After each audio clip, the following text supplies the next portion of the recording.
Good evening, everyone. I'd like to call to order the Finance Committee meeting of June 2nd. On our agenda this evening, we have two items. The first is the establishment of a trash fee, and the second is water and sewer rate increases. We have a lot of people in attendance tonight, which is great to see. Just so the council's aware and the public's aware, the way I'm going to run this meeting is to take up the first item, which is the trash fee. The mayor and his team will present their proposal to us. I will allow for public comment. Please try to keep public comment between 3 and 5 minutes so that we can get through and everyone will have a chance to speak. I will say when we get to public comment, if you'd like to speak, please just start queuing on this area so we can kind of have a good flow of people. And when you come to the podium, state your name and address for the record. And then once the public speaks on the trash fee, we'll also take comment from Zoom, if anyone on Zoom. If you're on Zoom and you'd like to comment when we get to the public comment period, please just raise your hand and the clerk will unmute you so that you can speak. And same thing, state your name and address for the record.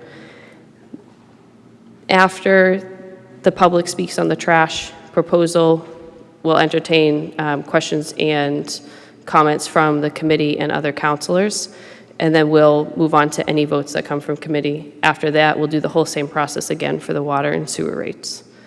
Sound good? This evening, we do have the committee members, Councilor Daigle, Councilor Gamache, Councilor Manning Martin, Councilor Turco present. All of the councilors are present with Councilor Welton coming in hot from Boston. He should be here in a few minutes. With that, I will turn it over to Mayor Betancourt. Good evening, Madam President. Good evening, councilors. Hope everybody's doing well. Good evening to everybody who's here today.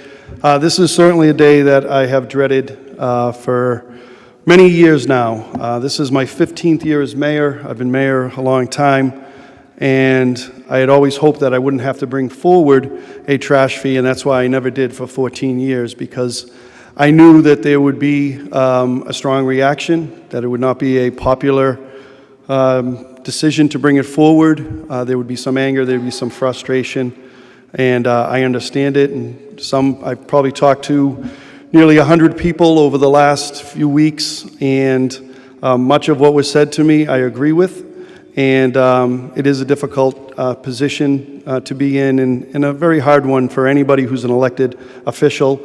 I run for office every 2 years. It's not something that I know is popular, and it's not something that I really enjoy or look forward to bringing. This was always kind of a last option for me. If it wasn't, I would have brought it forward many years ago and not 15 years in to me being mayor and serving in the seat and having the privilege to serve in the seat. I grew up here. I've lived here all my life. I went through the school system, and my parents still live here. My wife and I are raising our 4 children. My mother-in-law lives with us. I have 2 students right now in college, 2 in the Peabody Public Schools, and dollars are very difficult right now. Costs that go up, seems like everything's going up, and college, I can tell you, is going up crazy amounts. But I look around here and people I've spoke to, these people that I care about, people I've known all my life, and I don't, again, relish the fact of bringing this forward because I knew it would be unpopular and there'd be some anger and frustration towards me, and I do understand it. Again, this is not something that I wanted to bring forward, particularly now with so much uncertainty in our world, so much turmoil across our world and our nation, and it's putting increased pressure on all of us. Gas prices have skyrocketed. Food has gone up an incredible amount. Utility costs have gone up, and so any type of increase to anything is a burden for everybody here. And I understand that, and I don't bring this forward very lightly. I look at other cities and towns, and this is a hot debate everywhere, and it's and I understand it again, and it's but it's the position we're in, and I do believe my job as mayor is to try to make sure that the services that are provided are services that meets the needs of our city. A budget that I'm going to be presenting in a couple of weeks, the councils have received, has 20 positions that have been cut in this year's budget, from the police department, from the fire department, to Department of Public Services. Here at City Hall, there's multiple positions in each department. I do suggest that we are trying to, where we can, tighten our belt and make some cuts where we can. And there were 20 positions between the school and city side that are being cut, and we're going to be continuing to look at that. We are trying to tighten our belt as best we can. But we need to serve the city and have people working in our community to meet the needs of our city and our residents and all of you. That's a must, and that's my job, is to try to make sure that we're doing that. And it is very difficult these days. I already feel like in some departments, we're already operating on a skeleton crew, and we're putting more on people that work here. Our budget is about 70% people, between the number of employees and health insurance. That takes up 70% of our budget. The rest is things such as Department of Public Services, water and sewer, vehicle maintenance, things of that nature. But 70% are people. So when we talk about trimming the budget, we have to talk about people. That's where budget trimming can take place. So we did make some difficult decisions that I'm going to be presenting, and I do think 20 is a lot of people.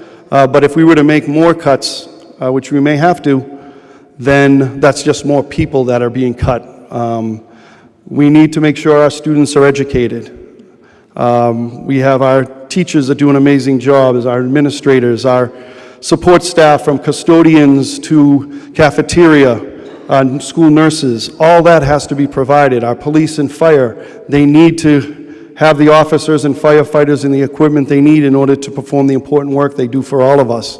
Our roads, which struggle enough. Sidewalks, which struggle enough. We need our DPS workers out there doing the work. We have our own water system. Those are core essential services that we need to provide, things that take place here in City Hall. We have 2 farms, we have a golf course, we have a senior center.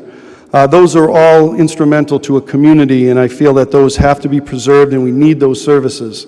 And that's what brings me here today, because I believe we need to have those services for our community and for all of you. The pressure is real and immediate on all of us. Costs are going up, as all of you know, in your own households. You see it, and of course that translates into city operations. City operates just as you do at home. We have our utility costs, we have our food, we have gas. All of those are directly applied to the city as well. Health insurance is something I speak about to great detail, and I want to make sure everybody understands what health insurance is doing to our budgets. Last year, we went up 14.9% health insurance. That's a bill that we get in February that has to be paid. There's no negotiating, there's no debate, discussion. We get a bill, last year was 14.9%. This year was 19.3%. That is over $10 million. We were able to work with the provider and our unions, and ultimately what happened, it had no bearing on what we did as a city, but Blue Cross Blue Shield cut out weight loss drugs. That was no longer covered under Blue Cross Blue Shield plans. That cut it from 19.3 to 11.1 million. Just to give you a sense of what 11.1 million is to a budget, that's $6.2 million increase over a budget year to year. I often use, in terms of a tax impact, it's about $40 for every million that we go up on our budget. So right off the bat, we get a bill in February, $6.2 million. That's a $250 tax increase before I get to do anything by looking at any budgets or any of that. So health insurance is not sustainable. We're obligated under law to provide health insurance to our employees, and eliminating 20 positions saves about $25,000 per position, so that's about $500,000 right there by making some cuts to those positions.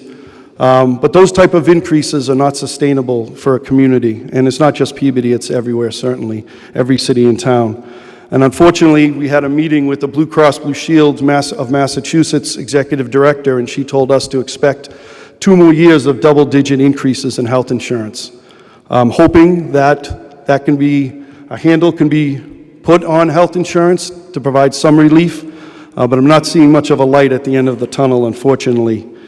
Another big increase has been in our trash provider. I think everybody knows we have a contract with Republic. We have 5 years remaining on that contract. This year, prevailing wage hit, and prevailing wage is the hourly rate that goes to all of our drivers and laborers. That is something, again, that we do not negotiate. That is established in Boston through work done at the state level.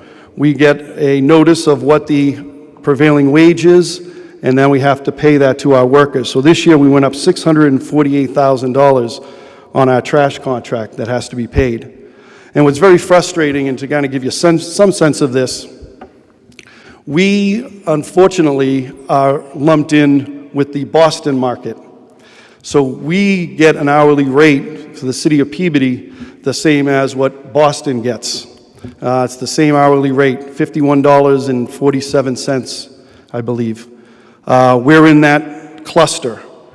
You cross over from Peabody to Danvers, they're out of the South market, it's called, that Peabody is involved with Boston. You cross over to Danvers, they are in the northern market, and they pay $32 an hour.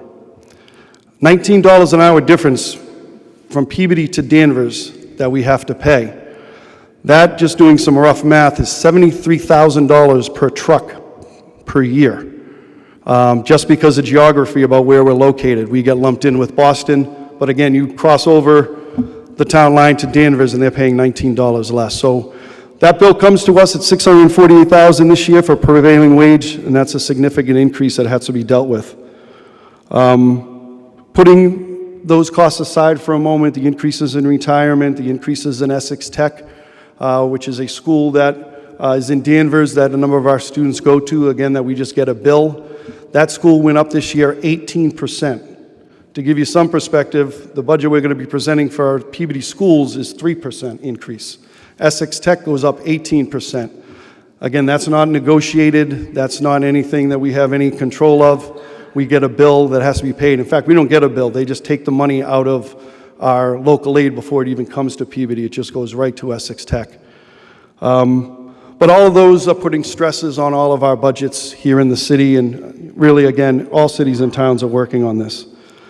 But the impacts are affecting the city in other ways. And I think everybody is somewhat familiar with Proposition 2.5. We have not approached Proposition 2.5 in many years. We've always been able to plan for that, and I followed models that were done by my predecessors.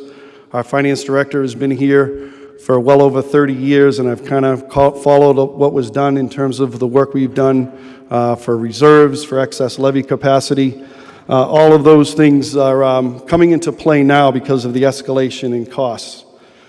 And under Proposition 2.5, I think most people have kind of a working sense of what that is, but Proposition 2.5, cities can only raise property taxes up to a set limit. Excess levy capacity is the portion of that limit we don't use. So there's been a number of years where we haven't taxed our residents to the full allowance that we are under the state rules. That's been a way for us to kind of keep taxes down. It helps with our excess levy capacity. It helps with our reserves. It helps with our bond rating. We've been able to do that and have some success over the years in providing excess levy capacity. We've maintained a healthy cushion for many years, operating below the maximum allowed tax levy. Because of the escalating costs, it's put pressure on us where we've had to take from excess levy capacity to apply it to operating budget. And I'm going to try to do the best I can to explain this. And just to let everybody know, I will be the last person here at City Hall. Anybody have any questions for me after all this is over? I will stay to the very end and be happy to answer any questions that maybe you don't want to ask in public or anything like that. I'm happy to do that.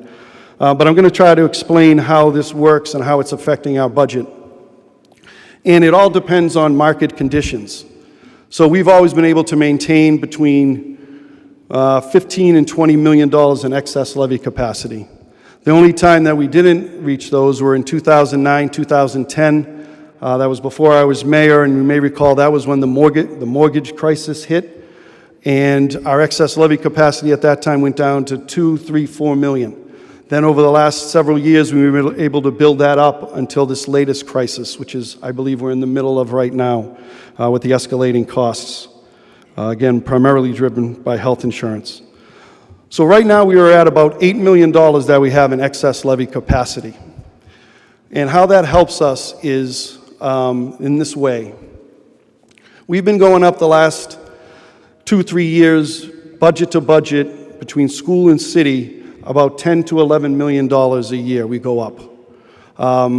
That's significant investment. That's a lot of money. We have now a budget that's over coming up on $220 million now.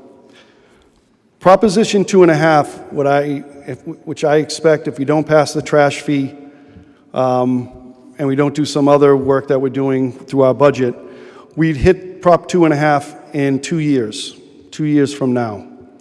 That would require an override vote to go over anything above Prop 2.5. Prop 2.5 would limit the city of Peabody to $5 million increase from one budget to the next budget. We've been right now averaging about 10 to 11 million over the last 2 or 3 years. So what we've been able to do recently is to take that excess levy capacity and apply it to the gap, to fill that gap. And that has allowed us to keep that investment in the city. Knowing Prop 2.5, that means we're looking at about a $5 to $6 million gap that we hit. So it's kind of like a big cliff. If we're cruising along at 10 to 11 million, all of a sudden we're only allowed to do 5 million. That's $6 million right off the bat that we have. That's a hole in the budget. So I think we have enough excess levy capacity to work for 2 years, but then we'd be in a position where we'd have to look at an override if that's what we decide as a community at that time or whoever's in leadership at that time. What my approach has been with this budget and what I'm proposing is if we do the trash fee, and I'll get into more details of specifically what I'm proposing shortly, but approval of a trash fee would push off Proposition 2.5 for another 3+ years. So instead of 2 years, we'd be hitting Prop 2.5, we'd be hitting it in probably 5 years. That does a couple of things. One, it gives time for maybe health insurance and some of these other costs to kind of come in line and be reined in. I know I'm trying to believe in the state that some of their work could be helpful to us down the road, but I'm concerned about that and any success we may have. But the other thing it allows us to do, and I look at this as more important, is that it allows us in the city to tighten things up and tighten the reins on our budgets. The budget that I'm proposing now, and there's still some work to be done on it with the councilors, I anticipate that instead of I think last year we were 10.5 million increase from 25 to 26. This year from 26 to 27, I'm estimating that it's going to be around 9.3 million. So we've been able to cut pretty significant amount. Those are those 20 positions and some other cuts we were able to make. What I'm hoping next year we go from 9.3 down to 8. Then the next year down to 7.2, and the next year down, so that when we do hit Prop 2.5 in 5 years, if there's no state help or a better plan for cities and towns to operate under when it comes to health insurance, the effect would not be this dramatic cliff from 10 to 11 million down to 5. It would be a gradual reduction in workforce, reduction in programs we offer, but it's done in a very stable, consistent, effective way. Where each department gets used to every year having maybe less employees or be able to provide less. I can't even fathom what that would mean in terms of a $6 million drop to be done in 1 year. We're talking about massive cuts to police, fire, school. That's where the primary, half our budget is schools. Our police and fire budgets are well over 10 million each. That's where the savings would have to come from. There could be some other work here at some other departments, but primarily it would be staffing at schools, police, and fire. And quite frankly, I don't want to go there yet. I think that we have to do that over time, but I think we have to do it in a systematic way each year, doing a little bit less and a little bit less. And I think we can reach that. It protects services, the core services that all of us need. And again, we have trouble staying up with what all of your needs are now. And certainly, I do think, though, that we need to be able to continue to have these services for our community, and it provides fiscal, financial stability. Other communities have a tax, have a trash fee, and a number of people have said to me, and they're right, well, I don't care about other cities and towns, this is Peabody, and you're right. But I do think we have to look at other cities and towns to see what's being done. We are the last city that I know of, and I'm not talking little towns, I'm not sure about all smaller towns, but we're the last city that I know of, Essex County and probably in Eastern Mass, that doesn't have some sort of trash fee. They have pay-as-you-go programs. I think those are terrible. I don't want a pay-as-you-throw type of program in the city of Peabody. That would be a significant amount of money to all of you, particularly people who have larger households. I have 7 people in my house. That would be a significant fee that would have to be paid if you were to pay for trash as you throw.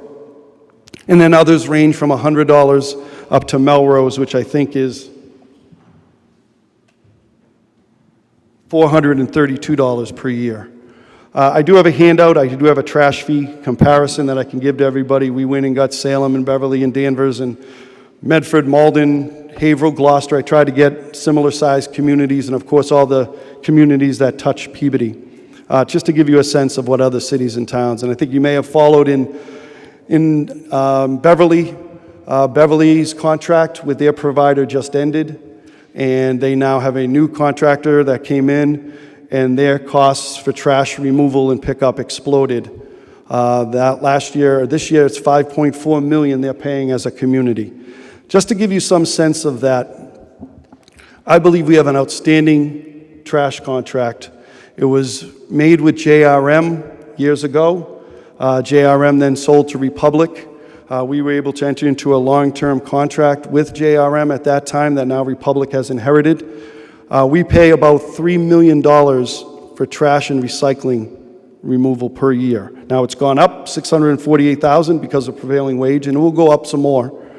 But we're paying about $3 million to Republic for trash recycling, all the couches they pick up, all of that. Unlimited recycling. We don't have restrictions really on barrels, which is great. Beverly, we have about 55,000 people.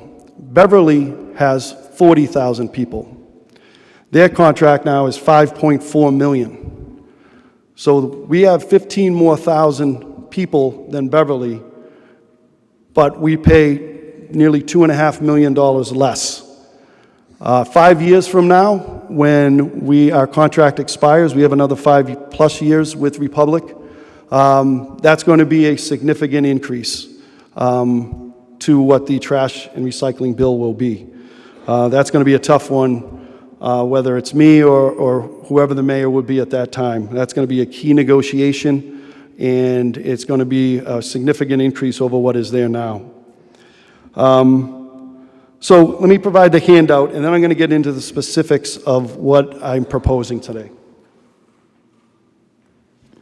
Entertain a motion to receive this as late 2. Motion to receive late 2. You heard the motion. All in favor, any opposed? It's a vote.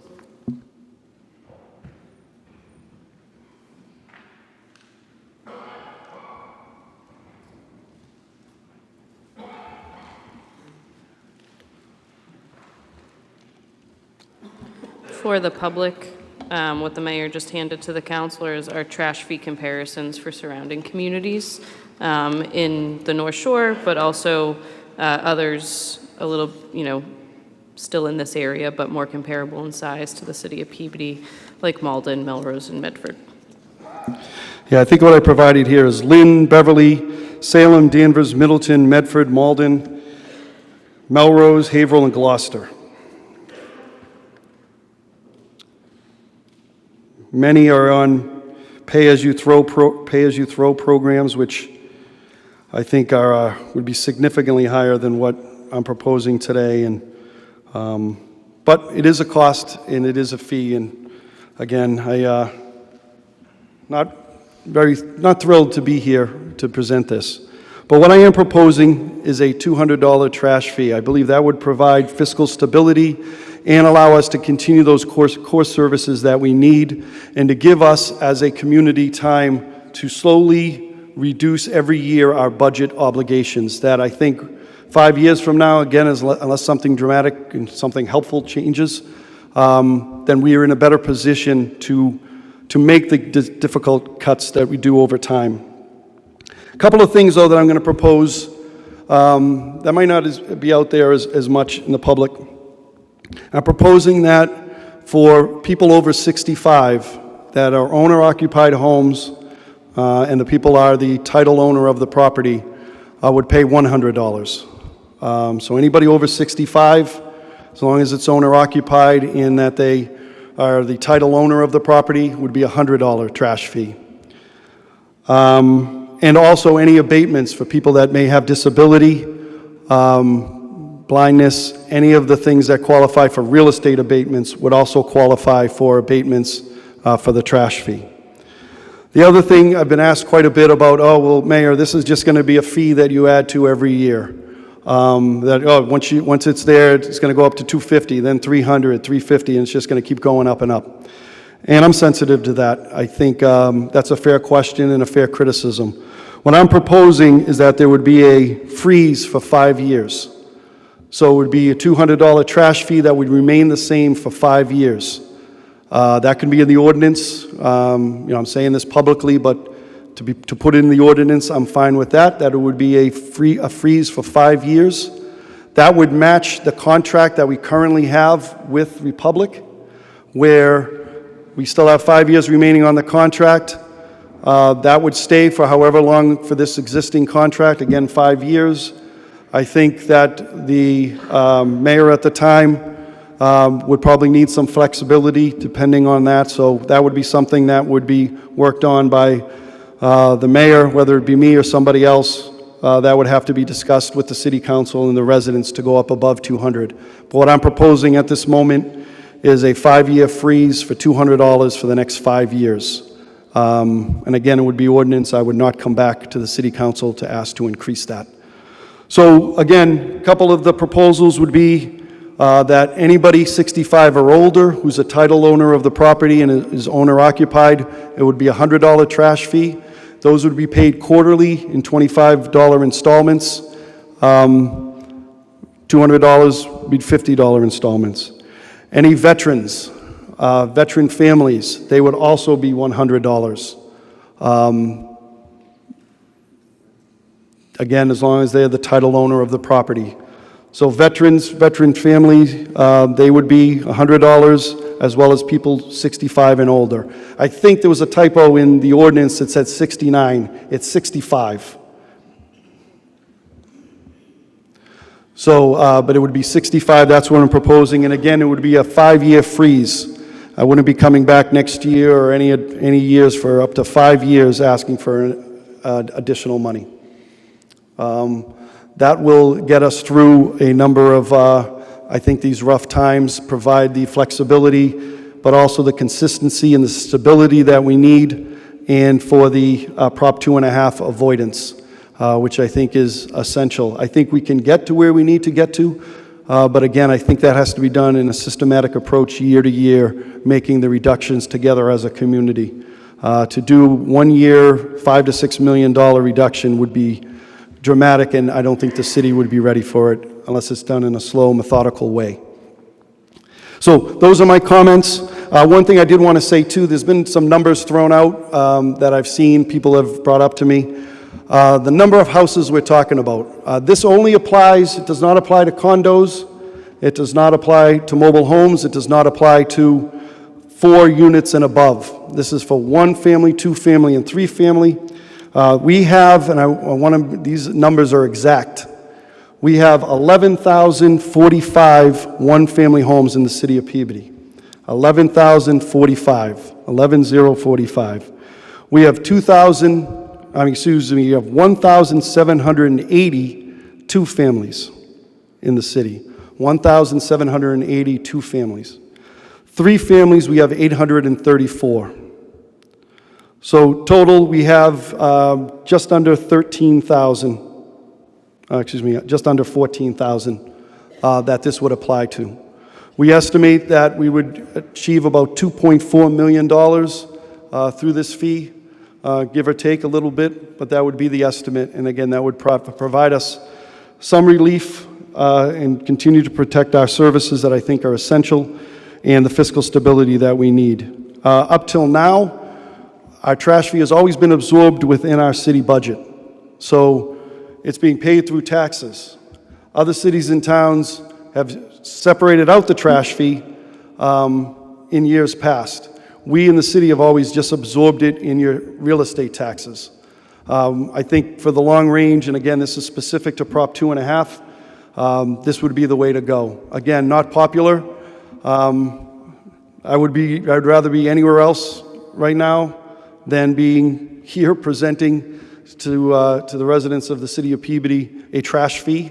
But I do think for the long-term future of the stability, for the city, the stability that we need, the services that we need to provide, those core services, I think this is the appropriate way to go. I'm happy to answer any questions by any of the council members. And again, to everybody that's here, I will be the last person to leave, and happy to listen to your concerns. You may have specific questions that you might not want to ask publicly. I'm happy to answer any of those questions at that time. And again, I know this is not an easy thing to bring forward, and I understand your anger and frustration. But I do think I have to look at it in the lens of what's best for the long term of the city, and I do think this is the way to go. Thank you, Madam Chair, and again, happy to answer any questions. Thank you, Mr. Mayor. So at this point, we'll begin public comment. So if you'd like to speak, you can come up to the podium here. The button to press, you just press it, don't hold it, is the little person with the sound waves coming out. Try to limit 3 to 5 minutes if you can, and just make sure you state your name and your address for the record. This is not like you're in favor of this or you're opposed to it. Anyone can come to speak in any order if you'd like to speak on the trash fee specifically.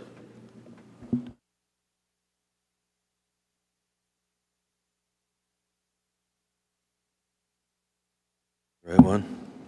Hello? Yes. So, Mr. Mayor, thank you very much for that presentation. I absolutely understand. Sorry, sir. Can you just state your name and address for the record? I'm sorry. My name is Larry Roberti. I live at 13 Rita Road and have been a resident in Peabody for 64 years. Sure. So, Mr. Mayor, again, I understand that we, the residents of Peabody, are between a rock and a hard place. I do also remember when I was a young boy, sitting in my father's car listening to the radio, and the guy on the radio, because it was all talk back then, the guy on the radio was talking about the sales tax. And my dad said, well, this is what it's all about. You buy something and you pay a little tax. But it's going to go away after we get done with our budget overflow or deficit. That was when I was in the first grade. I remember it quite distinctly. It never did go away. So what we're looking at right here, we can call it a fee, but a fee from the city or any other government is a tax. And we're certainly taking pressure off. I absolutely agree. That would take pressure off because given the 14,000 or so people that would be paying it, that's 2.8 million each year. But it's a transfer from one place to another.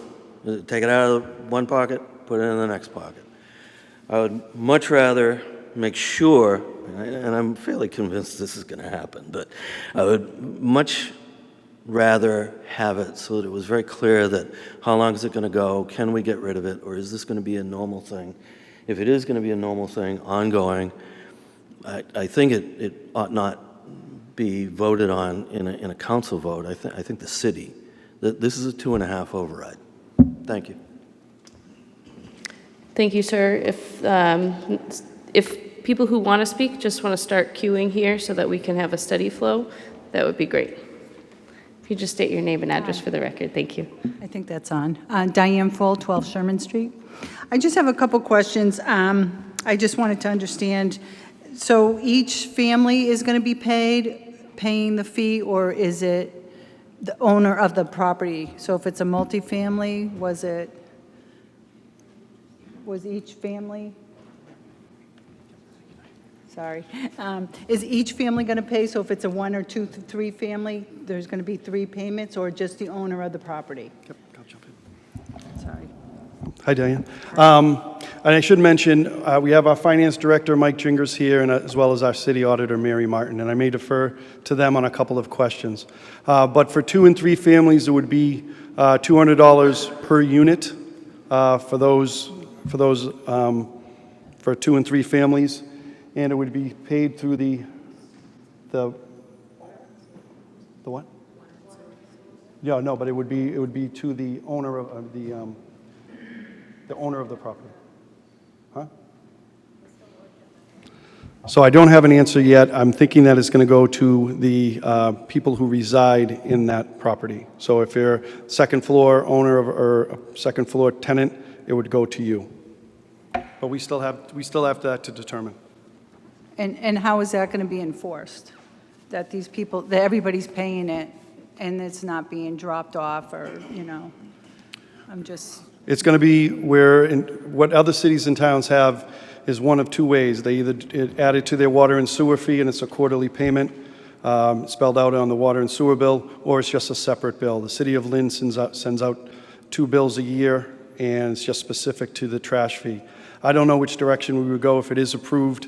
I would look to see what the best is, but most cities and towns have it a part of their water bill.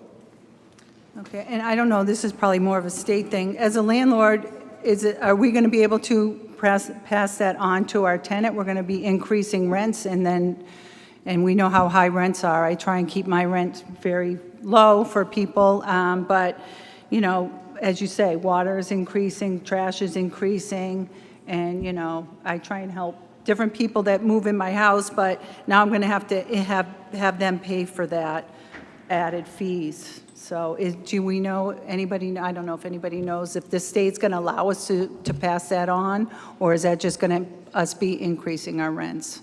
So that would be my concern for the people also who rent in the city. I guess that. Thank you.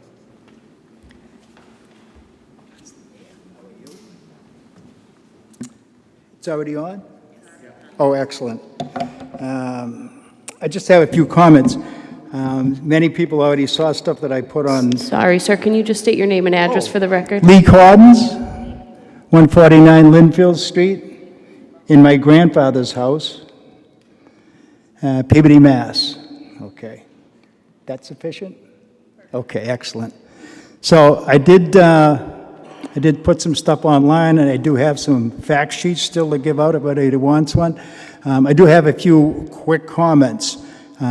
With all due respect to the mayor, it sounds like he's depending on things to get better in the next 5 or 6 years. I don't think that that's really something you can depend on, that things are going to get better as far as finance is concerned for all the cities and towns in Massachusetts. I also heard the mayor, and I give him he did do a good job, and he mentioned the health care costs as contributing to this. That's true. I would note that in the state legislature and in the governor's office, there are people trying to get some form of universal health care. And I don't mean the socialist thing that everybody gets all upset about. I mean that there are issues where people are trying to get that in the state of Massachusetts to reduce health care. Neither of our representatives in Peabody, both in the Senate or in the legislature, have any interest in that whatsoever. And I see they're not here tonight either, okay?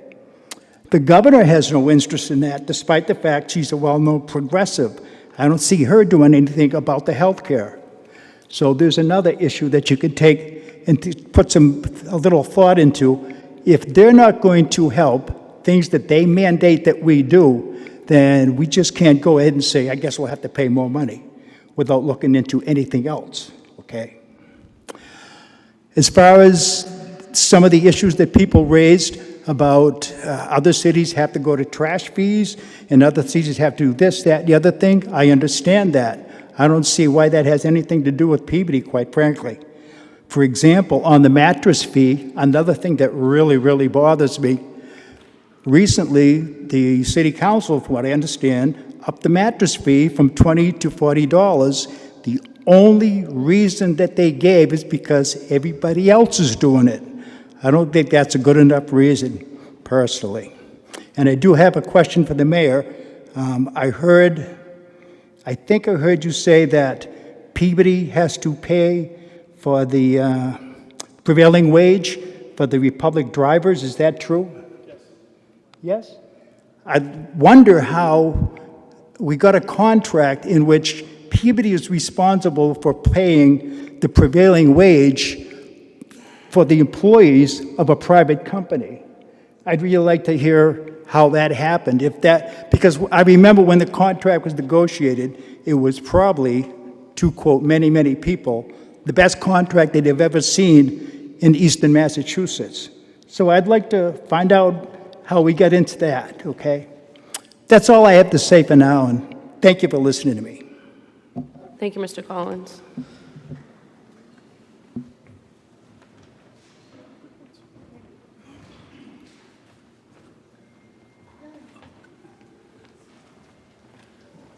Mike Barton, 45 Aberdeen Ave, South Peabody. First thing, why should we believe you about this? When the trash strike ended, you said no fee.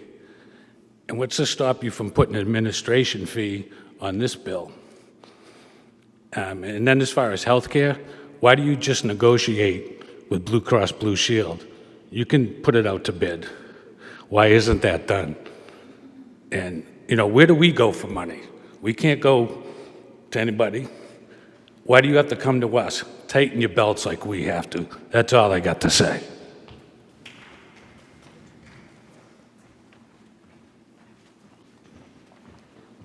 Hi everyone, my name is Linda D'Ambrosio, 17 Stiles Drive. So I have a couple of things regarding the trash issue. Number one is if we're paying the $200 fee and we were restricted with putting out about 3 bags, I've gotten signs before saying that you couldn't put more than 1 barrel. But, are we going to be restricted that we are still only allowed 1 barrel to put out? Are they going to still make us pay sticker prices? If you're going to throw something big away, are we still going to pay the $25 if we're paying a $200 fee? And the other thing that I have to say is about the health insurance. The city, from my understanding, is you're paying 15%. The employees pay 15%. Well, I worked for the state, and I worked for the state for 42 years. Our insurance is not 15% for our portion. We paid 20% and 25%. 25% was for people that were new employees. Okay, people who've been there for a long time, we're paying 20%. Why are we, the residents, having to pay for the city's health insurance because your rates went up? I don't understand that, and that's my big question to the mayor. Why are we responsible for paying for the city's health insurance for the people? When my health insurance went up from working for the state, the state was not able to provide that. We had to pay our increases. We have to pay increases every year. Everyone who has health insurance, we all have to pay our increases. It's not the state that's paying the responsibility of paying it, and it's not the state employees, and it's not the city employees. They should be paying for their own health insurance. We shouldn't be paying for it. So that was basically one of my big questions for the mayor. Why are we having to pay your health insurance? If the health insurance is going up and it's just too much money, then maybe you should look into GIC. GIC was a very great plan for the state. Why are you sticking with Blue Cross and Blue Shield? Blue Cross and Blue Shield is a very, very high plan. Start looking into other alternatives. Maybe that's going to help. Okay? Thank you. Thank you. Those are all good points, and let me hit on those because those are important. I should maybe have mentioned that. Health insurance here in the city, depending on what plan you use, it's 15%, 20%, and 25%. New hires in certain positions come in at 25%. So we do pay 15%, 20%, or 25%, depending on what plan you take, whether it's an HMO, whether a PPO. There are high deductible plans that are available that some people take advantage of. We've even offered over the last couple of years buyouts, where if somebody who works for the city wants to go to their spouse's plan, we would pay them $5,000 in order to do that for 2 years, in order to try to get people off of the health insurance and to save the city of Peabody. A number of people have taken advantage of that as well. But I want to be very clear, I do not have the ability to just go and unilaterally negotiate with Blue Cross and Blue Shield. That has to be met through union negotiations under state law with the Peabody Public Employees Coalition.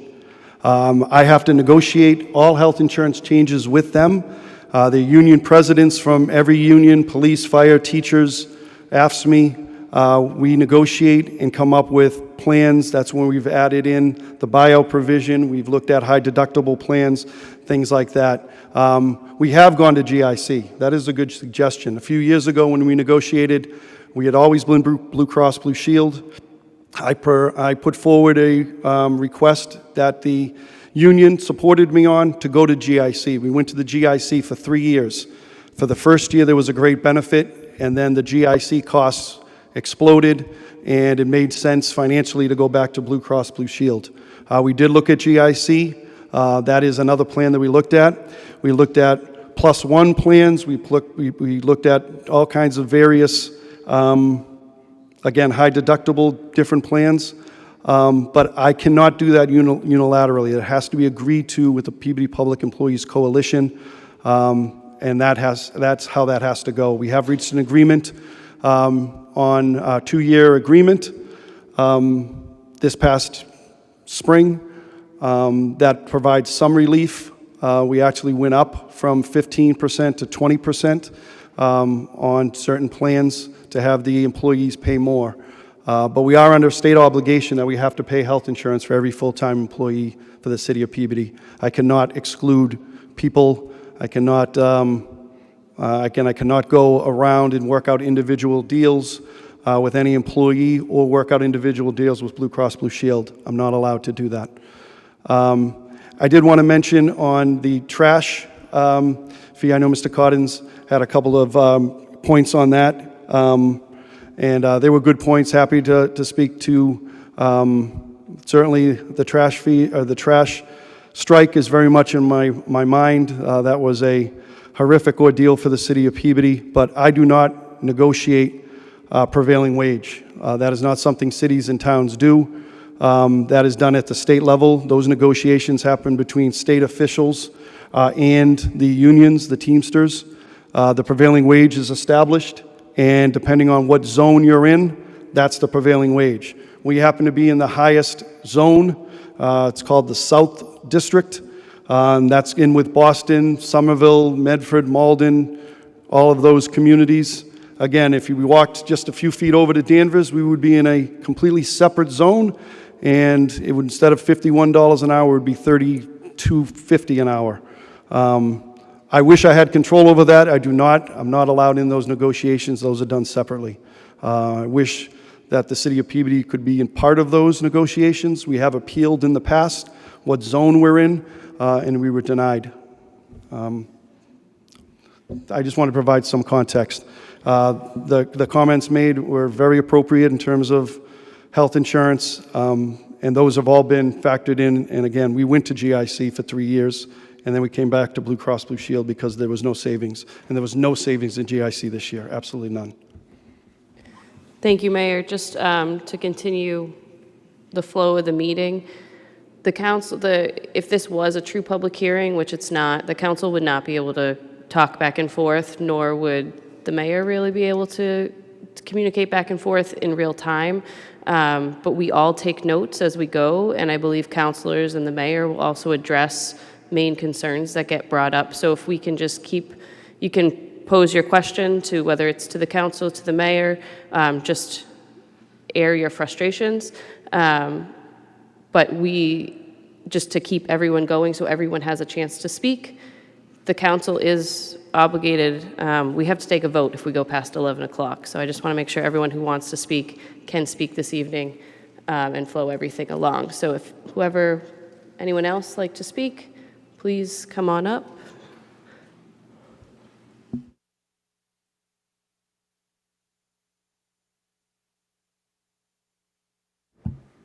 Hi, I'm Rochelle Ignetta, 54 Russell Street. I do have one question about the pay-as-you-throw program.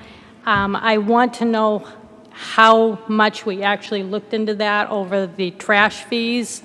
27 communities in Peabody have a trash fee. That's less than 8%. So when we hear other communities have these fees, only 27 actually have a trash fee. 162 communities actually do the pay-as-you-throw. 162 communities have no fees at all.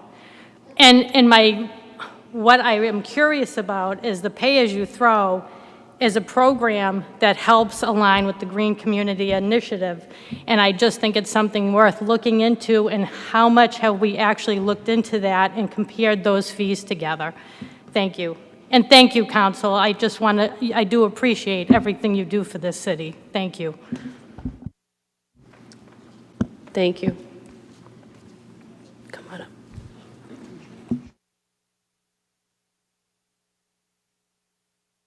Okay.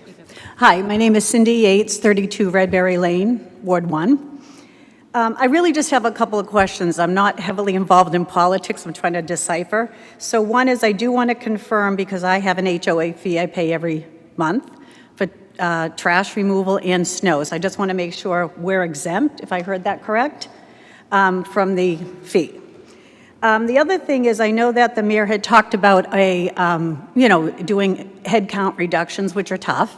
And I'm just wondering what % of headcount was reduced? I know we talked around 20-something people, but is that 10%? Is it 3%? Trying to get a ballpark of what the value of that is. And then the last thing that I know this health insurance thing keeps coming up, and I know with unions, you have to go through the unions to be able to negotiate, but what % of the city employees are unionized versus what isn't? Because $19 million at Blue Cross, and I know insurance is crazy to negotiate because I've been in HR my whole career, but that seems like the biggest bang to get what we need versus a $200 fee. So that's what I had to say. Thank you.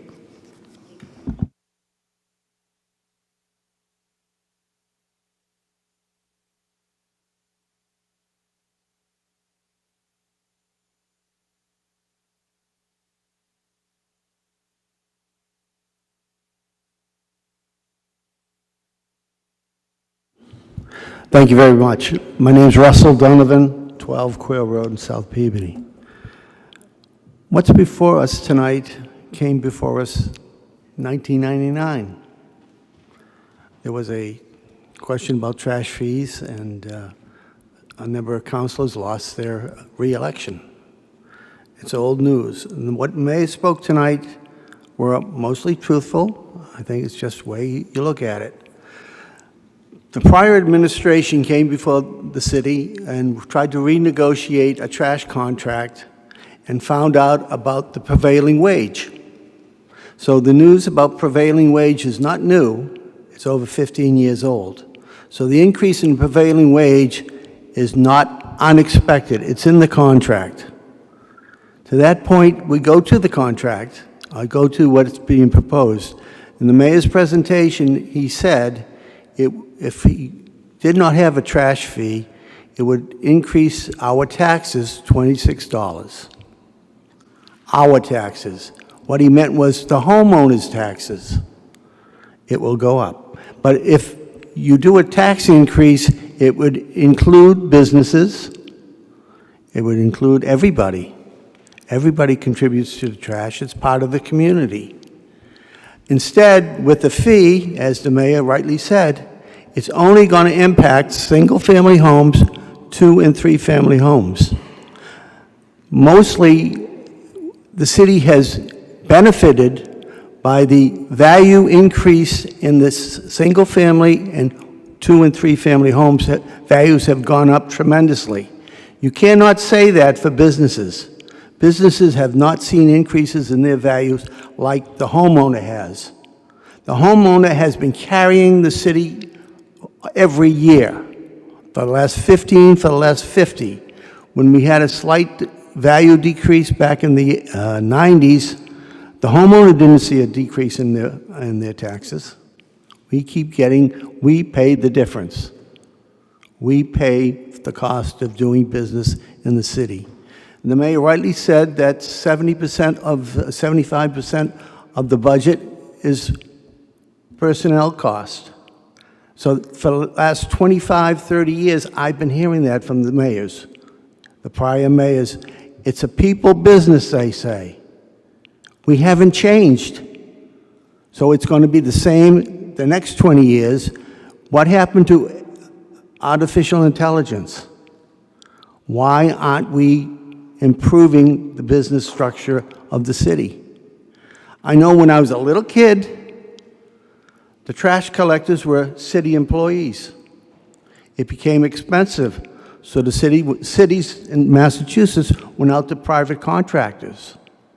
They got reductions in the cost of doing business or picking up the trash. Our illustrious state's government decided to put prevailing wage in. They were influenced by the unions to jack up and cost more for the homeowners, for the business people, for the taxpayer of Massachusetts to pay a higher wage. It's not an equal playing field. Governments have to pay more. If you go, as he said, the condos, the apartment complexes, businesses go out to the private contractor. I heard from some of the members of the community that when they got their estimate from Republic, formerly JRM, they went out to another contractor and got a 50% reduction in their cost. We're captive to the government. We're captive to this city. Whatever it costs, we pay. Now, he said in his presentation, businesses will not have to pay this cost on the tax increase if you put it as a fee to the homeowner. Again, the homeowner is paying for everything. The one thing we can accept with the city is one day a week, the city will come by and pick up the trash. We don't get that. We won't get that. I'll have to pay for that. Now, on that, it's not equitable. I put out about a half a bag of trash a week. The neighbors next door put 4 or 5 bags. I figure at this current rate, I'll be paying $5 a bag. They might be paying $1. I don't generate the trash. A lot of homeowners don't generate the trash that we're talking about. It is a cost. And it's a reasonable cost to pay $26 a year on my tax bill rather than $200. And as the mayor said, there are other ways to get around it. Again, he's looking to, seniors will get a reduction if they own the property. How many of the seniors have trusts for tax purposes? They won't be able to pay the $100? Oh, that'll be covered. I think we got an answer. But veterans will get a reduction. I mean, make a bill and find an excuse. So what they expect to collect will be reduced, and next year, I'm sure they'll be coming before the city council for an increase in the trash fee, if you allow it. My suggestion is simple. Keep it in the tax rate. It's tax deductible. Put it as a fee, and we eat it. Thank you.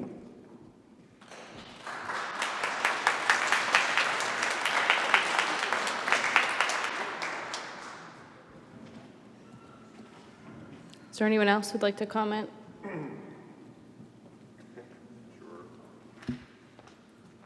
Hi, is this on? It's on, okay, cool. Thanks, Russ.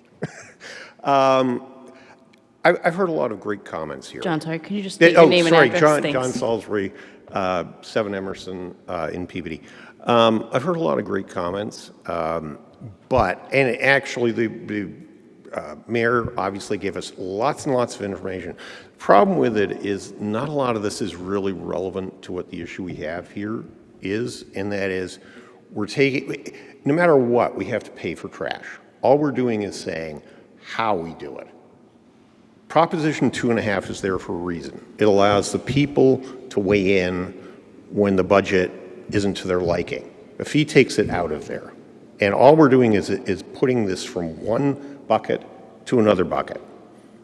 You know, all of these things about how Prop 2.5 is coming up. Well, Prop 2.5 is just a cap. It's not a real thing. It basically restricts every single other city to no more than 2.5% increases. And a lot of cities are up against that. We haven't had a 2.5 cap because previous administrations were very, very fiscally responsible. But that means we've been increasing at a higher rate than other cities. That is something that we really kind of have to rein in. And yes, I understand there are lots of crises now, including the state is not giving the support it used to do. They've cut back on local aid. I understand that. But that's why you try and stay below your levy in advance. Employees are very, very expensive. And we're not just putting off cuts. And when we're putting off cuts, we're not just putting off cuts. We're putting off expenses that we're going to have to meet in retirement and all kinds of other things. We really have to be a lot better about the budget and transferring this from one pocket to another, taking it out of the purview of the people being able to vote, really isn't necessarily the best one. Now, people have talked about pay to throw. One of the reasons pay to throw is a good idea, not necessarily for Peabody, but the reason is it turns a service into a consumption, like water. So whatever you use, you pay for. And it's a way to reduce costs by getting people to reduce the cost. In other words, if you throw away a lot less trash, you do your part to reduce the costs of the city. Not an ideal solution, but it's at least one. I would also add, I think we're going to be renegotiating the trash contract. That's going to throw all this into chaos. And one of the reasons we're going to have to renegotiate the trash contract is because all the trash companies are going to automation. But the reason trash companies are going to automation is because they have the same concerns that the city does. Employees are expensive. They're going to automation ideally so they can cut their workforce. And are we going to get the benefit from that if we're not directly negotiating with them as a unitary budget item? Anyway, like I said, it actually boils down, it's very, very simple. I mean, all the information is great, but it's, you know, we're really looking at the things, unlike what's been talked about, all the various things that aren't in anyone's control. That's great. We understand that. But what we want you to do is focus on the ones that are in your control, which include a lot of extra spending, a lot of extra people added.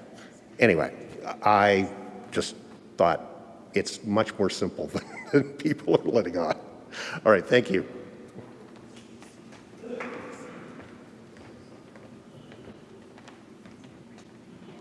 Hi, my name's Rhonda Anderson, 12 Jackson Ave. And I do have a couple questions. We got a notice that you read about the cities that are paying trash taxes, trash fees. What about the cities who aren't? I'm going to use Woburn, for example. Same population and same area as us. They pay no trash tax. They also have lower taxes than us also. So what is the city of Woburn doing that Peabody isn't? Is it overspending?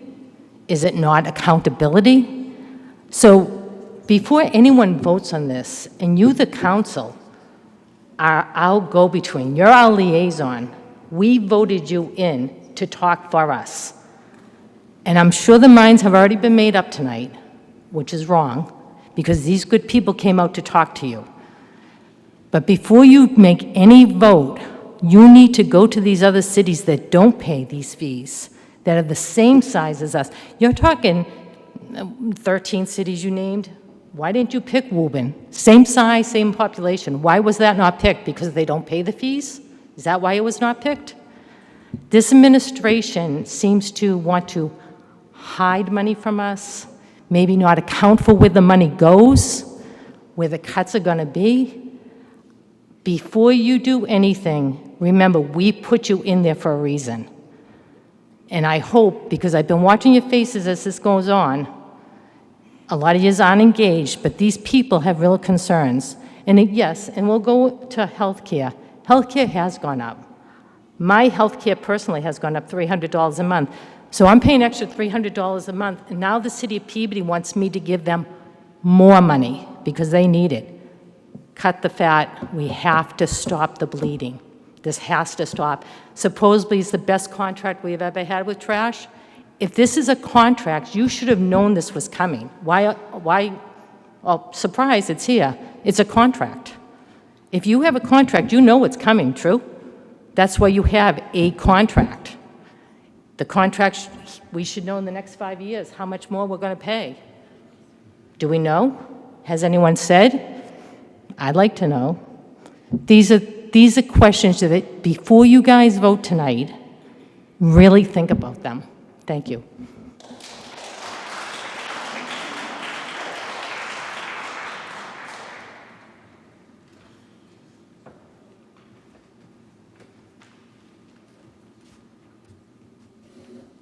Hello, my name is Mike Madanowski. I live at 32 Sabino Farm Road, Peabody. My concerns are, we just got a contract with Republic about the prevailing wage. Now that, I believe, because I was a construction worker, now the prevailing wage is what Republic gives their workers, not, and it comes through the state, I would imagine. It's not something that comes from the city. I'm just wondering if Republic, because of increased fuel prices, which the mayor mentioned, and everything else, is in trying to increase our price above what they've been negotiated so far. You know, is there an increase from Republic to our fees to the city? And also mentioned, you know, the commercial contracts are the city-owned entities like the police department, fire department. Are they going to reduce their budget to give to the trash pickup? Is there going to be a reduction to take from them, all right, to offset what we have to pay for trash?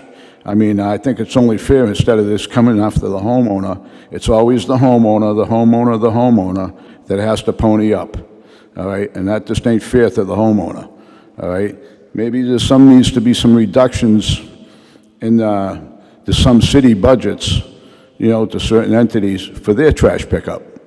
You know what I mean? And also, to a really novel idea, why doesn't the city buy their own trash trucks, like they do in New York, put plows in the front of them, okay, put people to work, all right? You get more productivity, there's more economic growth, all right? And maybe the city ought to look at buying their own trash trucks, all right, like they do in New York, and plow the streets, put people to work, create jobs. That's all I got to say.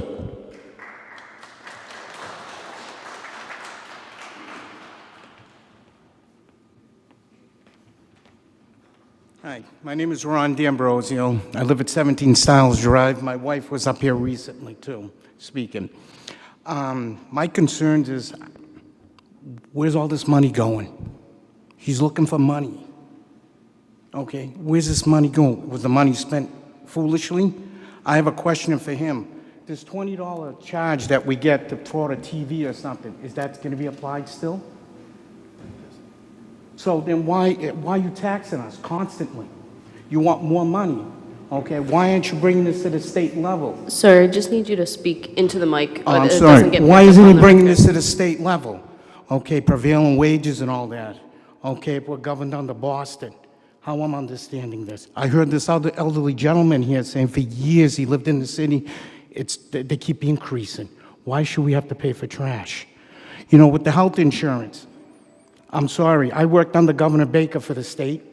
Okay, I seen him go at it with his team, with the unions, and he put his foot down and he got what he wanted. I think his team is very, very weak. Okay, you should not put this, don't even sign off on this request. This should be put back on his desk and relooked at and brought back here. because I'm tired of paying and paying, and our money is going out. Okay? We have a governor Folks, that's we been... can't hear. If you clap, the mic doesn't pick it up, so folks at home can't hear. So, thank you. I'm tired of our money being spent wastefully, okay? The governor has spent our money wastefully. Governor Baker never did that. Now it looks like the city of Peabody's doing it. I call the city, I can't even get a return call from them, okay? And you want money for trash? Come on, give us a break here. How much more can you get from us? Okay? You guys cannot let this go through. You got to put it back on his desk and have his team go through it. Okay? I'm tired of paying. Okay? So this is the most I'm going to say right now. I'm very upset with the city allowing this to happen. I voted for all of yous. I put some of yous in office. I spoke to my council in Ward 6. I brought it up more than once.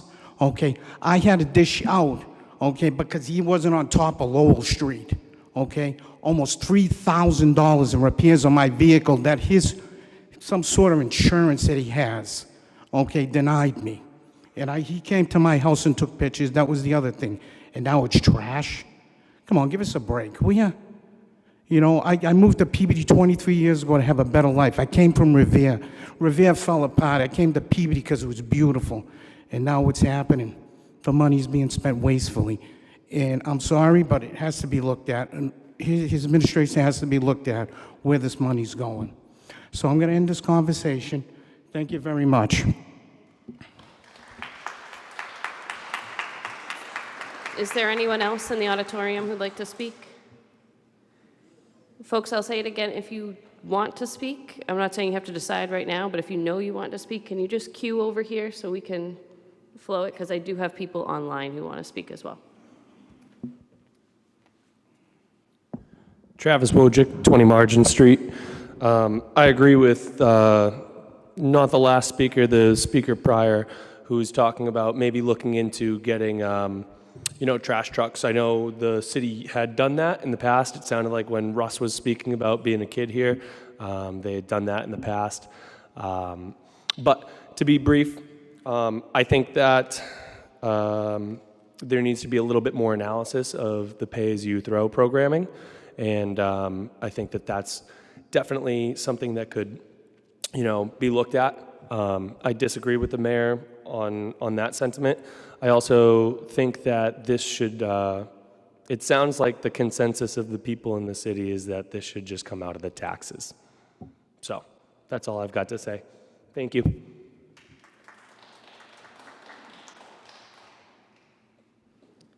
Is there anyone in the auditorium who'd like to speak? Seeing none, if you are on Zoom and you'd like to speak, please raise your hand. Amanda Green, if you can, you should be unmuted. Just state your name and address for the record, please. My name's Amanda Green, 18 Roosevelt Ave. I'm just speaking, I'll just keep it on the trash fee. I kind of like the pay-as-you-go program. I am a one-person household, and I'm kind of just tired of always having the burden of people who have, say, 7-person households and everything. And I don't even live here year-round. And I would really like to look at the pay-as-you-go program, because I just think it's real unfair to just impose a $200 fee on everybody. That's all I have to say. Thank you. Thank you. Jason, it still shows as muted.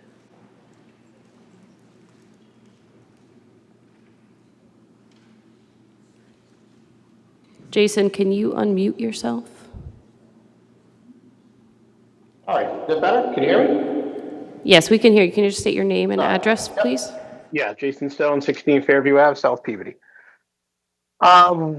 Good proposal tonight, some good propositions from other folks, but I have a couple of questions. I heard the term non-negotiable tossed around a little bit, and I think that's concerning. One of the items I think that was mentioned that was non-negotiable was the Essex Tech bill. And I think we need a little bit more clarity around that. I'm not knocking the school or the city's contribution to it. I have two kids that graduated from there a few years ago. But I think we need a little bit transparency to figure out what that cost is, how long that contract is, and what we're paying to it. Because I don't know where to find that. As far as maybe generating some revenue for the city, I know the homeowner is the one that's going to be taking up the fee. Has there been any consideration in talking to commercial properties? Don't know if that's been discussed. And that's all I had. Thanks. Thank you, Jason. Ms. Swirling, you should be able to unmute yourself. Yes, I vote. Thank you very much. I have a statement I want to read. I don't want to make any comments. People have already indicated their displeasure. I'm sorry, ma'am. Can you just state your name and your address for the record? Lenore Swirling. I live at 8 Eisenhower Road, and that's up in Presidential Heights. I've lived in West Peabody for nearly 50 years. I'm standing here tonight to urge the council to vote against the proposed $200 annual trash fee and any subsequent water and sewer rate hikes. As a long-term homeowner, I can tell you firsthand that our community is exhausted. Last year, the water department implemented a tiered water system right before the residential watering season. On top of that, our real estate taxes saw a jump as well. Now we're being asked to absorb a new quarterly fee. Working families, seniors, and neighbors living on fixed income simply cannot continue absorbing one increase after another. Mayor Betancourt has framed this trash fee as a necessary measure to avoid Prop 2.5 override. But from a taxpayer's perspective, it feels like we are being asked to pay twice for basic city services that our taxes should already cover. Meanwhile, our infrastructure is failing to keep pace with the massive apartment complexes expanding across Peabody. The severe water demand, utility strain, and school impacts caused by these massive complexes should be heavily incurred by the developers' profit margins, not passed down to the long-term residents. Right now, everyday quality of life is suffering. If you try to drive down Lowell Street after 2 p.m. during school dismissal, you face gridlock at every single traffic light. Traveling east toward downtown is no better. As a homeowner, we have to look at our household budgets and make hard choices. We do not have the luxury of passing on our debt to our neighbors. Before asking citizens to dig deeper into their pockets, the city must exhaust every internal option, We need to see district departmental accountability, a deep evaluation of budget allocations, and a look at attrition across the city departments to reduce overhead. Please prioritize the financial relief of your constituents over the budget shortcuts. I urge you to vote no on this trash fee ordinance and reject the proposed water and sewer utility hikes. Thank you for your time and your services to Peabody. Thank you, Ms. Swirling. John, you should be able to unmute yourself. Just state your name and address for the record, please. Yeah, good evening. My name is John Lewis, 7 Buford Road. So thank you for the opportunity to speak. First, I just want to say that my public comment, it's not against the mayor, not against the council. I've always supported everyone and will continue to support everyone who, takes that leap into public office. And seeing as this is not really in a true Q&A format, I guess my comments are more for context and situational awareness. So I'm only coming forward because I think it's, the more important concern here is what caused us to get to this point. How did we get here? The residents are already being crushed by property taxes. It's really no secret that they've gone up. It seems like the city may have increased that assessment to sales tax ratio, bringing up, I think it's capped at, it's like 90 to 110%. I think we're already kind of up there at that max limit of certification range of around 110%. If that's occurring, then the tax rate essentially stays lower and where it's at, and then the ratio increases, and then that tax is just another burden being placed on the residents. Whether that's true or not, I'm not entirely sure, but I will tell you that it does feel that way. The residents are essentially already absorbing the repayment of that roughly 70, I think it was like $70 million bond plus interest for the public safety building. We've already taken a hit on the allocated student slots at Essex Tech through what appears to be, at the request of the city. Peabody cut our average incoming freshman account. I think it was down to 72 this year. And, with touching on every topic I've already brought up, that doesn't even include the upcoming high school construction project. So what I'm kind of feeling is that many residents are wondering, what's the city doing to generate more revenue? Are we doing our best to attract desirable retail businesses? Like, what's being done so that we don't have to pass this burden on to the taxpayer and the homeowner all the time? And for some and probably most, it's not really about, the $100 or $200 for trash or even about the water and sewer increases. It's about where and when do these extra fees end? By all accounts, it seems like this is just really placing a band-aid on the wound, right? Like, the taxpayers want to know what the plan is moving forward, not just the plan for right now while we're slapping the band-aid on. And I guess to close, my closing thought would be ultimately we all share the same goal. We want Peabody to be a place where the residents want to stay, where, new residents want to move to. We don't want it to become a place where people start thinking, hey, like, do I need to move somewhere else? And we want to retain our great residents. We don't want to force them out. So just please be mindful of those points and everyone else that took the opportunity to, come up and speak at the podium. I know it's difficult, but with that said, I appreciate you all and I appreciate your time. Thank you. Thank you, John. Is there anyone else on Zoom that would like to speak? Just raise your hand, please.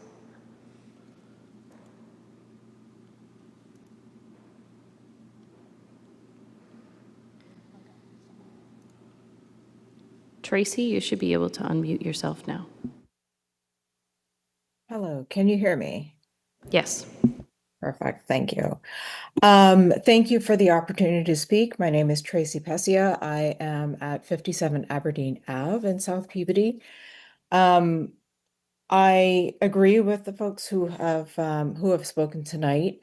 In the private sector, these things are negotiated. And I would just reiterate that that is something that we should be looking at.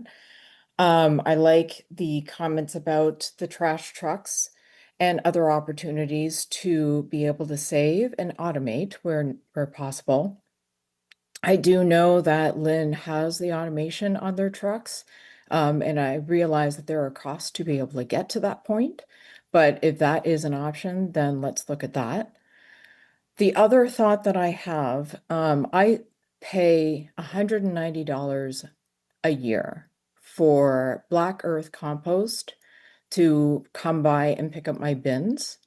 That is something that I did for the environmental reasons, to be able to direct a lot of my trash into what is a composting service. And there are benefits to that as well, environmental as well as financial as well. That is $190 a year as opposed to $200. As a result, I put out, and we're only a two-person household, we put out maybe half a bag of trash every week, and most of it's recycling. But why should I be paying the same amount as a multi-person family home that has, 7 people living in a home? I just don't see how that is fair. So please consider, if this is actually voted in, please consider first that we have other options. And otherwise, please consider that $200 across the board per unit is not really that feasible for those folks. Thank you. Thank you, Tracy. Sue Brochi, you should be able to unmute yourself. Yeah. Hi. thank you for the opportunity for us residents to be able to speak. The one buzzword that comes up. Sue, I'm sorry. Can you just state your address for the record, I am please? so sorry. Thank you. Yes, 18 Sabino Farm Road in Peabody. The buzzword that keeps coming up that grabs my attention is generating revenues for the city. And there's one issue that I think we could be doing a lot better in and bringing in a lot more revenue, and that is enforcement of traffic and rules of the roads. Living down here in Sabino Farm Road, our only way out is up Esquire Drive to face Holy Cow Restaurant.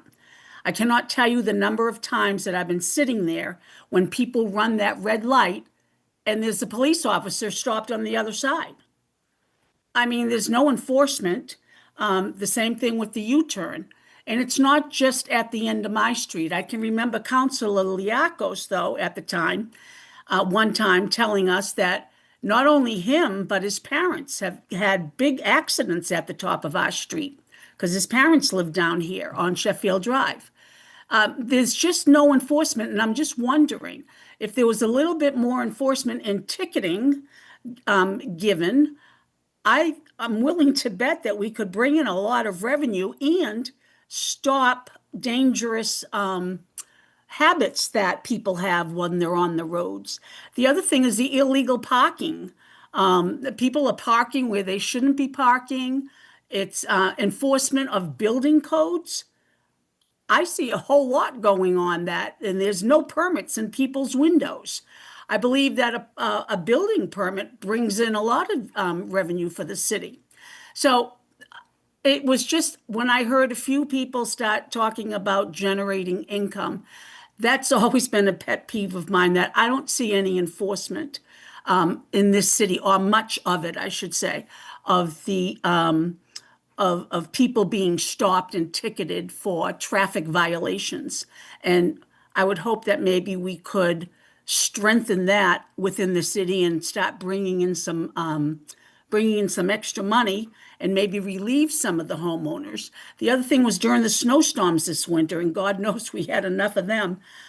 On Facebook, I would see some streets, I'm sorry, had cars towed, but I would say the majority of the city did not have that towing. I know in my neighborhood, we're fortunate to have Bobby Woods plowing my neighborhood, and one of his drivers did in fact call a tow truck, a flatbed, and they came down and hauled out 4 cars off of one street here so that he could plow. And I thought I want to applaud him, and that's great.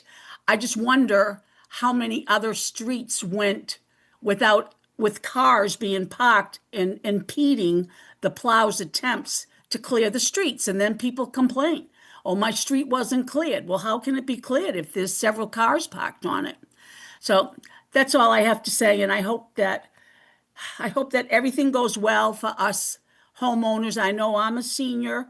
My health insurance this year is $445 a month, $202 for Medicare, and $245 for my supplemental. It's getting harder and harder to make ends meet, and I'm thinking every day about how much longer I'm going to be able to stay in my home here. But I have no other options. So it's a very difficult decision for us also as homeowners, especially seniors, when our paychecks don't come anymore. And so I have no sympathy about the health insurance that Mayor Betancourt has talked about, because I think $445 for one person, a senior citizen with no paycheck, is it's pretty tough times for us as well. So thank you all very much, and thank you for the opportunity for us to comment. I wish everybody well. Thank you, Sue. Is there anyone else on Zoom that would like to speak?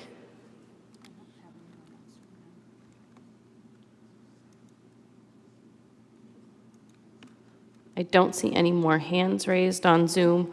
I'll open it up if anyone else in the auditorium now wants to speak. No. Mr. Mayor, did you want to address any of the comments or move on to the council?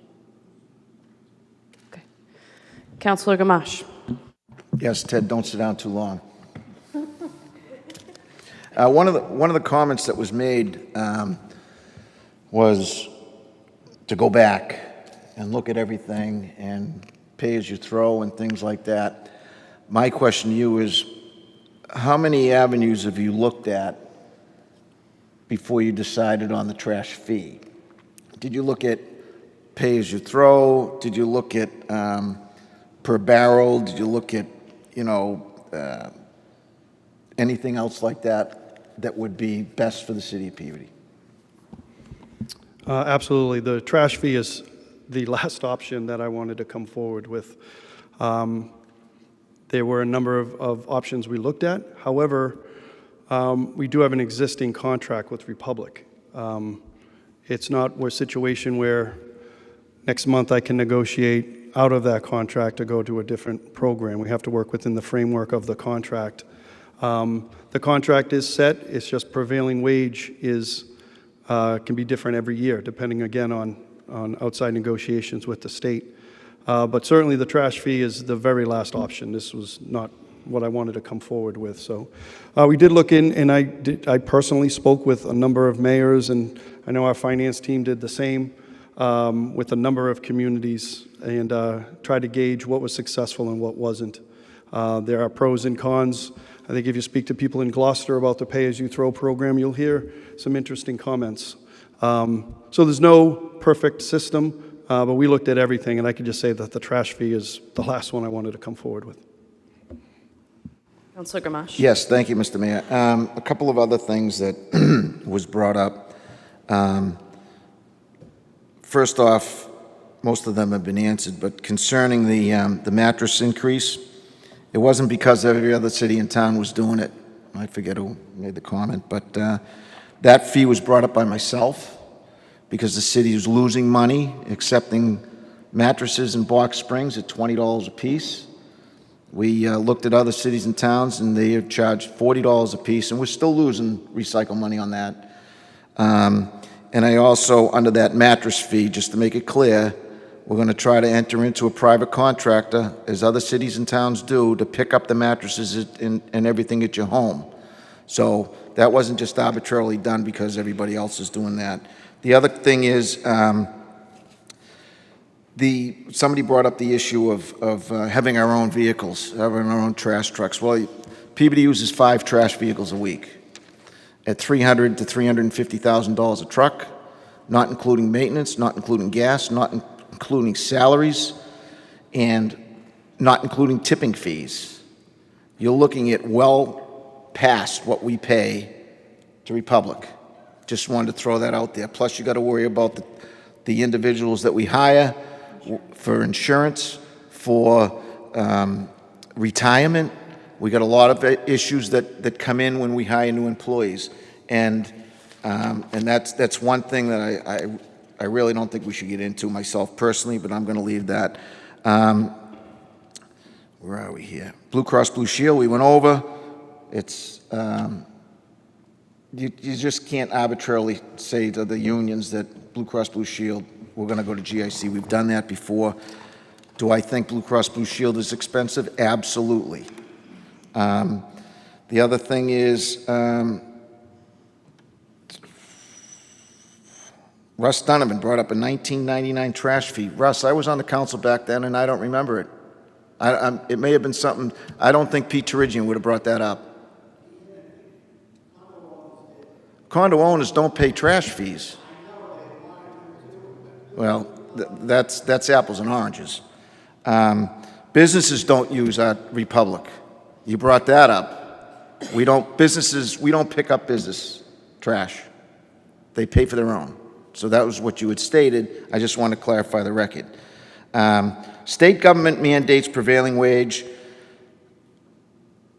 Prevailing wage over the last 2 years in trash has gone from $36 to $51.40 an hour. We have no control over that. That is given to Republic, which is passed on to us.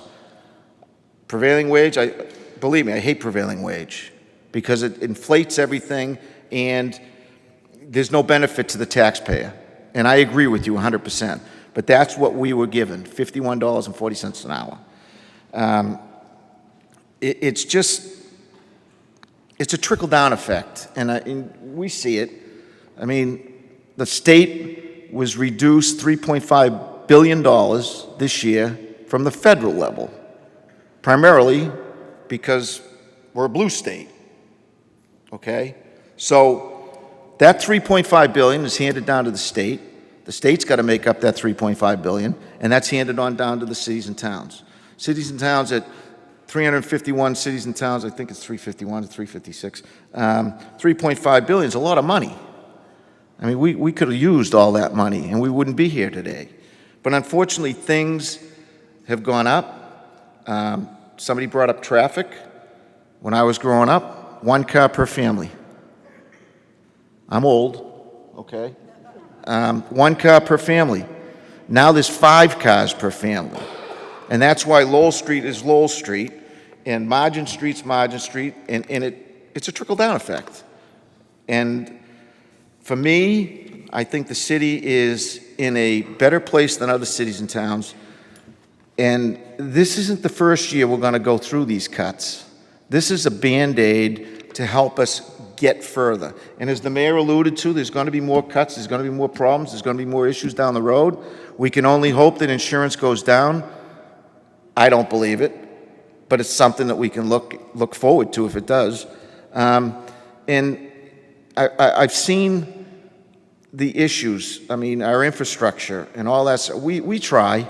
I mean, with $1.9 million in Chapter 90 money, it's difficult to get a lot of streets done and a lot of sidewalks done. But we rely on the state. So we only have one major property for growth, and that's Rousselot. So we lost a ton of money in revenue from Rousselot, and we have to think of that property as something that is developable, which is good for the city, and doesn't put a cramp on traffic, believe it or not. So that's the issue we're going to be looking forward in the next couple of years is growth, and that's the only viable point. We're looking at reconfiguring and redoing the zoning for the industrial park. Everybody here says we should have a market basket or whatever down there. We got to change the zoning to do that, and that will generate income. And this is 2026, and we can only hope that 2027 gets better. We can only hope that our revenues increase and our expenses decrease. And unless we have new growth, there's only one way to go, and unfortunately 75% of this budget is personnel. So if we can reduce, or Blue Cross Blue Shield reduces our cost of insurance, we'll be much better off. Is it going to happen? We can only hope. But I mean, I appreciate all the people that spoke tonight. I think they all had some great ideas. It's just that we're in a position now where we have to start thinking about down the road, and this is one way, and the mayor has stated that he wants a 5-year moratorium that keeps this for 5 years without increasing. I think that's a good start. So I will say that I'm going to support this evening because I firmly believe that this is a way to tackle the issues down the road. Thank you. Thank you, Councilor Gamache. Councilor Turco. Thank you, Madam Chair. Let me take this out. So, thank you all for coming tonight. The tough one for me is I know most of you, quite a few of you, are supporters and friends. And when I speak, I hope that you believe what I say. I don't want to support the trash fee. I don't want to pay the trash fee. I'm not going to block the lead here. I'm going to support the trash fee, and I want to tell you why. The biggest thing that I looked at, and it wasn't mentioned tonight, and it's more than likely mentioned, it'll be mentioned in the city budget in 2 weeks. Our stabilization and free cash, which is the amount of money the city holds in reserves, essentially, stabilization is for a rainy day, for emergencies. Free cash is what's available to us if something comes up broken water main, that's not budgeted. Our total right now is $9 million for a city of this size, and that's 4% of our total budget. When I got on this council almost 11 years ago, we were at, we tried to maintain a 10, 11% minimum on that reserve. And I weighed this back and forth for weeks, whether I wanted to support this. And when I looked at what we have in stabilization and free cash, and the only way to immediately, and I'm not saying this is the only way, we have to be fiscally responsible, we have to make changes. The only immediate way that we can change that is by implementing the trash fee. It's a revenue-generating account that would almost immediately put us in a better situation financially as a city. So, yeah, do I know that I'm going to lose votes tonight? I know that I'm going to lose votes tonight. I'm okay with it. I'm fine with it just because I know that I'm doing the right thing for all of you in the sense that this city will be more sustainable, it'll be more viable, it'll give us time to make corrections. Council Manning and I were talking briefly before, and I don't mean to steal her thunder, but we almost wish that the budget was done first so that you could be here for the budget to see that we have taken this extremely seriously. The question arises, where's the money go? All that would have been answered in the budget and will be in 2 weeks. The question arises about cuts and how many cuts. The mayor mentions 20. I'm confident in this council that we see what's happening here. We're aware of everything you've told us. We know that we likely failed in some areas in the last couple of years that we should have been ahead of this. And, and it was mentioned in past budget meetings and past council meetings that this was coming. So it wasn't anything new or surprising. And, I'm not pointing the fingers at anybody in this room, I'll point it right back at myself. And with that being said, I need to correct it. The quickest way for me to correct it is through the trash fee, but not the only way. And in 2 weeks, you'll see that we are going to make these cuts. And I hope every councilor in this room, above and beyond what the mayor has presented in his budget, which is, as he mentioned, 20 cuts with 20 health insurance policies that would be cut, to a savings in tune of, I believe, $1.5 million, if I'm not correct, off the current budget. I think we can do better as a council. We can cut a little bit more off of that, and we'll continue to do that. The pay-as-you-throw program, I looked at all this. My fear with pay-as-you-throw is it's a per-bag fee. It's $3 or $4 per bag. If some towns charge $4, that's $200 a year, $208 a year. It's the same fee. If it's $3, yes, it's a little bit of a savings. My fear with that is that people begin to put trash in their stop-and-shop bags and then throw them in the woods or stuff them in city barrels, and I think that you'll see a lot of that happen with pay-as-you-throw. So I'm not a fan in that way. I think it creates an additional problem that we'll have to face. Automation, we looked at automation. Councilor Rosignol, myself, the mayor, Council McGinn, and Sharon Cameron, the health director, met many times about going to automated services. The problem with doing that is it's not a savings to the city. The contract that we have, although it did increase because of prevailing wages this year, is a lucrative, good contract for the city. If we reopen that contract, things have changed. Recycling is not as valuable as it once was. Trash dumping fees are much more expensive. Republic will get us for more money if we reopen that contract and try to go to automation. And the mayor can't unilaterally do that without reopening the contract for negotiation.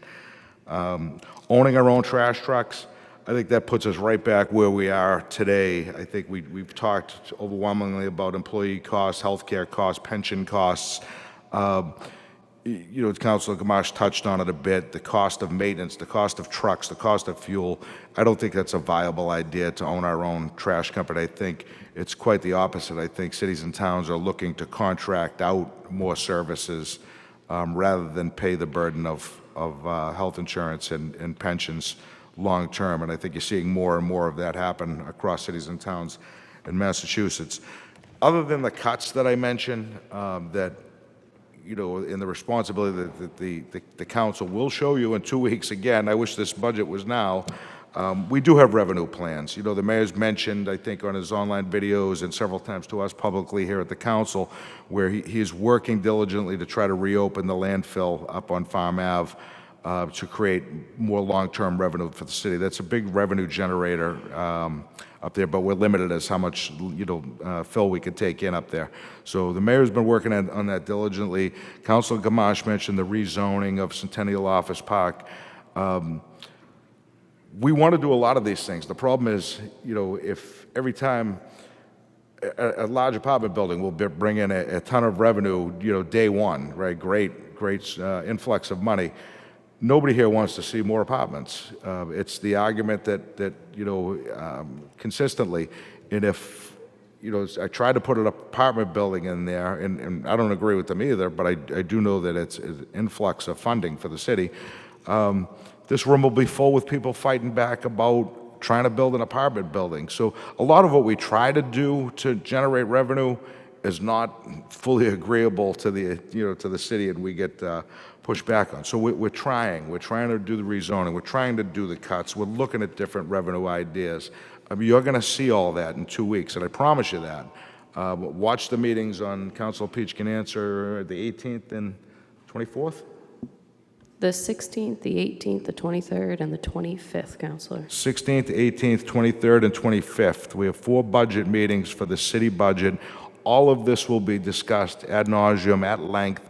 You will know where every penny goes. You will be able to see where every cut goes. We're not just putting this on you. There's a list of names that was put on my desk just prior to this meeting. There's 20 names that won't be employed in the city of Peabody effective July 1st, likely a lot more. So, I know it's tough on you. It's tough for me to cut jobs of people that live here in our city also, but I know we have to do it. Let me see what else I have here.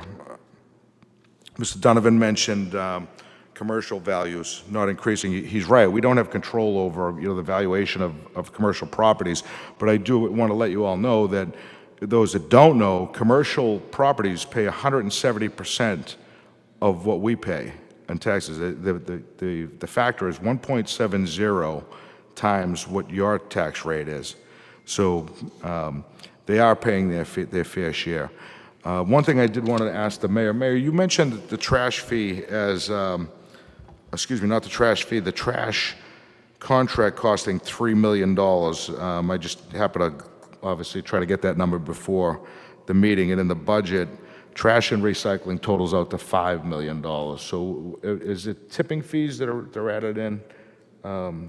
So can you explain that more to people, that it's not just the $3 million that's in the Republic contract, that there's additional costs for dumping and what that totals out to beyond? Yep. Specifically, when I mentioned $3 million, that is for the contract. However, there is additional fees to have the trucks bring the waste and recycling to landfills. There's tipping fees that we're required to pay for the dumping of the trash and the recycling. So that's the additional cost, and that's something that typically we can kind of estimate based on past usage, but there is a tipping fee as well. And that is one source of revenue that I did want to mention, Councilor, and thank you for bringing that up. We have been able, for many years, we were not utilizing the landfill, and I do see it as an asset that has been underutilized. We have been able to get permits from the DEP to do some dumping, and the hope is for additional.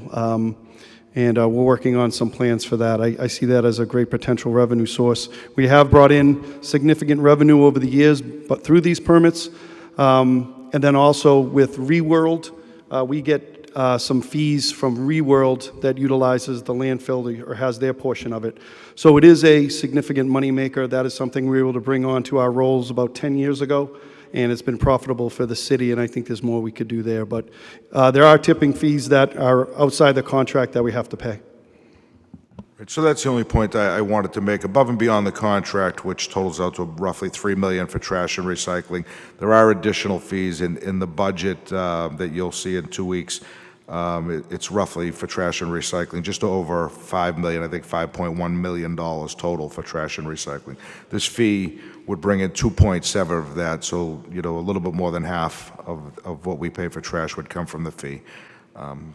Thank you all, and, as I said, I am going to support the fee, and I think it's for the better of the community in the long run. Thank you. Thank you, Councilor Turco. Councilor Daigle. Thank you, Madam Chair. Sorry, I wasn't sure you said Daigle. Thank you everyone for coming out tonight and speaking, and we appreciate having a crowd like this. We don't often see it. The easy answer for tonight and the easy vote is to say no, because don't clap yet. That's the easy one, but things aren't always easy. I can't say no without a solution, and I don't have a solution to this. So I'm not sold on the no. If we put this in the tax rate, and you might hear from other counselors on the math, your fee could be higher in the taxes. So there's that. Again, it's easy to say no, but what brings us to yes? The mayor gave us a spreadsheet of all the local communities that have all of this. And this is actually, thank you, Mayor, for doing this. And I almost wish the public could see it, except that this is like probably last year, because every city in town, or most, are dealing with this. And I can tell you off the top of my head that Medford right now, they signed a contract. Their trash is every other week. That's sanitary.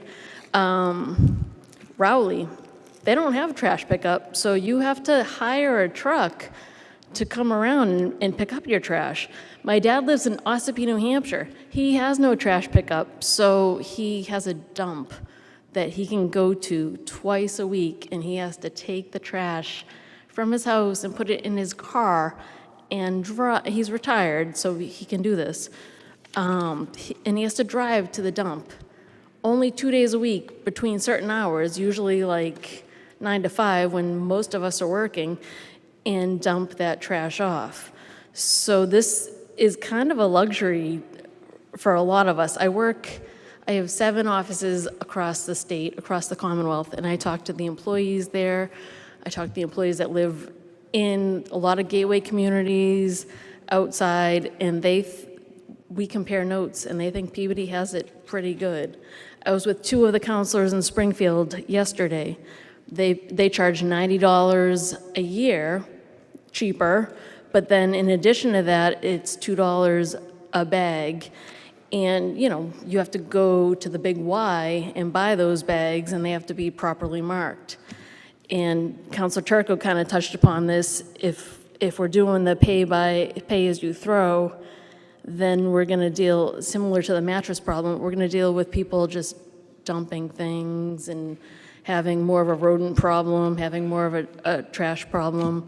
I think with the pay as you throw, I'm going to throw back to one of my legal classes in college, the principle of marginal utility. The trash truck is already coming down the street, whether they're throwing 1 barrel in or 3 barrels in. It's a similar amount of work. I know there's a tipping fee, but we're going to punish families that have diapers, and everyone's got a little bit of a different situation going on, but the trash truck is already coming down the street. So pay as you throw, it's harder to track. My complaint, or my biggest concern here, is that if we are going to do this, I want to make sure that we had a tough summer. I think all the counselors can attest that they've had a lot of calls about people's trash not being picked up. I do want to make sure if we're charging that people's calls are answered by, on the way home from work, I got a call from a resident. He was very kind. He's had his trash out for 8 days. He called DPS, he called JRM, he called City Hall. I do think we need to do a good job, if we're going to do this, of making sure people get calls back and get their trash picked up and enforced. That's the biggest complaint that I get. So with all that being said, my few responses to the public comment, Mayor, I may or may not need you to come up here. This is still the same contract, right? That we had one resident that said that she could only have one barrel picked up. This is still 3 36-gallon bag or barrels. It's the same contract as before, which is great. It's not one barrel, it's 3, which is more than I've heard of across the Commonwealth. The stickers, I believe, are still $20, not $25, which is cheaper than I've heard of. And back to saving costs and the health insurance rising. I've been here longer than I'd like to say with the city, but I know if you talk to some long-term city employees, they will tell you that for the past 50 years, they have negotiated contracts and taken a pay loss so that they could have good health insurance. So, yes, we pay a lot in health insurance, but we also don't pay a ton in salaries for a lot, especially our union employees who have negotiated and said, no, I'd really like to take care of my family and have a good health insurance contract. So it's kind of a wash where salaries aren't where they could be because they have decent health insurance, which I think we've done a good job negotiating. Woburn, another comment from the public, they might be the same size, they might have a different commercial tax base. So we did not do that comp, but I can tell you the traffic there, traffic comes up about Peabody, but it's driving through there often is not great. And I don't think it's fair to say that our minds were made up coming into this, because if you look, my notes have been rewritten 3 times because I have considered every single comment that's come from the public. And it is important, and I think I can speak for all of us that we do consider your feedback, and it is important for us.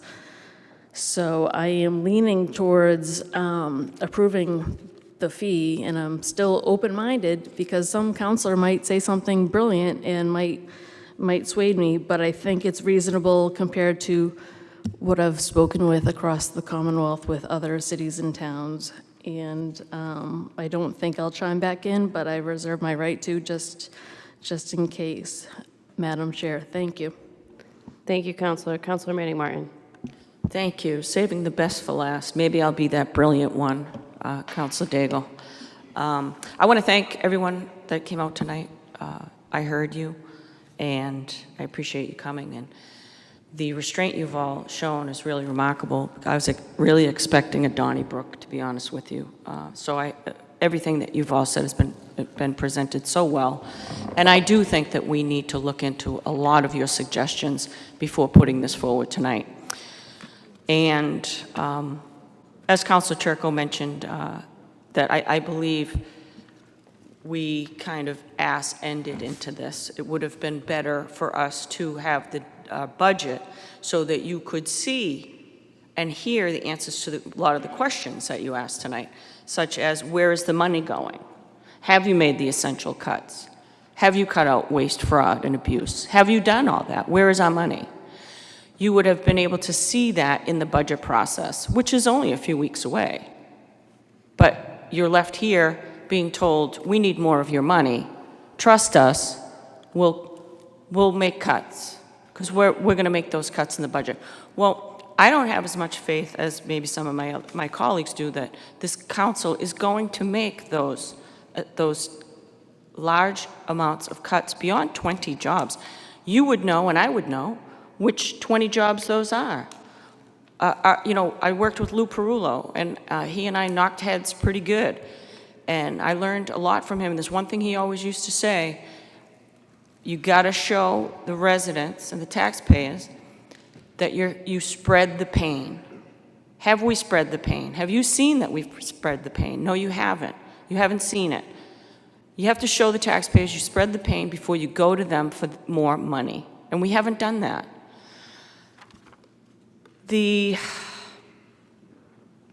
issue of, you know, talking about we need to think about this situation that we're in every day, every vote, every expenditure, not just when the you-know-what hits the fan, which is what we find ourselves in now. We should be making these decisions the same way with every expenditure, every year, in good years and in bad years. Then we wouldn't be in this predicament. We'd have more money. We just would. Was it Mr. Ribery? I think you said it quite well. A fee is a tax, and this is a Prop 2.5 override, I believe. That was perfect, right out of the gate, 100%. Russ, a fee is not tax deductible. Absolutely. This is a fee that is a tax that is not tax deductible. Prop 2.5 is a friend. I like Prop 2.5. It's a friend to the taxpayer. It gives them control. Fees are an end run around Prop 2.5. Fees don't require a voter approval for higher taxes, and taxpayers may end up paying more in the long run, and it's not tax deductible. Peter Turigian, regarding fees, I was on the school committee with him. He told me, you can put a fee in if you want, but it'll never go away, and it'll always go up. No truer words have ever been spoken, and I'll never forget those words either. And I don't believe that if we bake some language into an ordinance that it can't go up for 5 years, or it's going to be this amount, and we're going to cap it here. No. No. His words will ring true. That's not going to save anybody, baking something into an ordinance. And you can change that at any time, because we have another crisis, because we made poor decisions, and we need to fix it. That's what's going to happen. So I think this proposal needs more research. I think it should be brought back up again after the budget. And if somehow we do show you that we've cut to the bone, and you feel that we've done everything that we can, maybe you'll feel better. Maybe you've seen that we looked for the haves. Is this nice to have? Or is it a must-have? Have we done that? We should show you that we're going to do that before coming to you for a fee, for a tax fee, which is an end around Prop 2.5. I don't think there's any harm at all in sending this back to the mayor's desk. It'll show goodwill to the residents, that we listen to them, that when they do come out at these meetings, we hear them, we respect them, we care what they have to say, and we know that they're not a bottomless pit of money that we can run to every time we find ourselves in a jam because we made poor decisions. So I think I've said enough. I will not be supporting this. I would like to make a motion to, thank you. I would like to make a motion that we refer this back to the mayor for the reasonable requests and excellent suggestions in such a respectful manner from our residents, from our taxpayers, that you give it another look before you come to them for more money. So moved. I'm going to refer this, make a motion that we refer this back to the mayor's desk to be heard after the budget, and to be given more review from a lot of these suggestions that were given tonight. So moved, Madam Chair. Councilors, you heard the motion. Is there any discussion? I'll comment on the, you're not on the committee, sorry. I'll comment on the schedule, as that's been brought up. As the chair of finance, I set the schedule for how we bring things in committee up. This is kind of a chicken and the egg thing, what comes first. Whatever happens tonight will affect the numbers in our budget. I made a point to make sure that councilors had the budget in hand for a reasonable amount of time, maybe not to, I haven't been able to go line by line, but to see what those general cuts are. And I made a point to make sure that we had that in time, and we received that, I believe, on officially in our meeting, we received it on the 28th, but it was delivered to us electronically on the 22nd of May. So we've had time to review that. So this is kind of a chicken and the egg thing, because if this does not pass this evening, those numbers in the budget change because these fees go into the tax, anything that could be raised from these fees would end up rolling into the tax rate, and the same goes for the next item on our agenda, which is the water rate increase, which, again, if that increase fails, the money does still need to come from somewhere. We have to pay those bills and fund that enterprise fund. So that being said, if there's no other comment from the committee, roll call vote. Could you read the motion again? Just so that everyone knows what they're voting on. Thank you. The motion is to send this proposal back to the mayor to be reworked and to be heard after the budget. Thank you, Madam Chair. You're welcome. Councilors Daigle, No. Gamache, No. Turco, No. Manning Martin, Yes. Peach. No. Motion fails 4-1. Councilor Manning? I have nothing further to say on that trash fee. Thank you. Before we move on to other councilors, we do have a late communication. If someone on the committee can make a motion to receive. Late 1. Move to receive late 1. Councilors, you heard the motion. Any discussion? Seeing none, all in favor, any opposed? It's a vote. This is a communication from a resident. It was requested Councilor Hockman reads it into the record, so when we get to you, Councilor, if you want to address this, that'd be great. Thank you. Just going down my list of hands I saw first, okay? Councilor Rossignol. Thank you, Madam Chairwoman. Just for the residents that don't understand this process, this right now is a subcommittee meeting.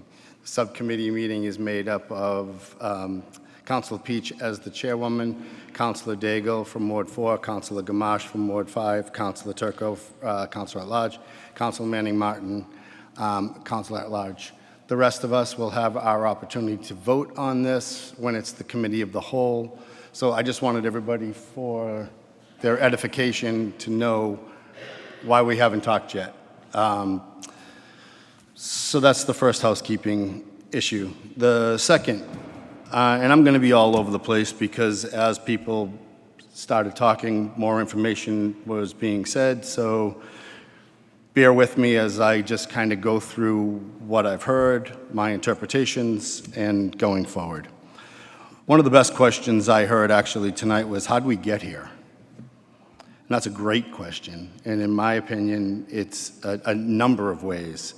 Number one, in my opinion, and Councilor Gamache hit it on the head, the federal government cut what they're giving to the state. So that's point A.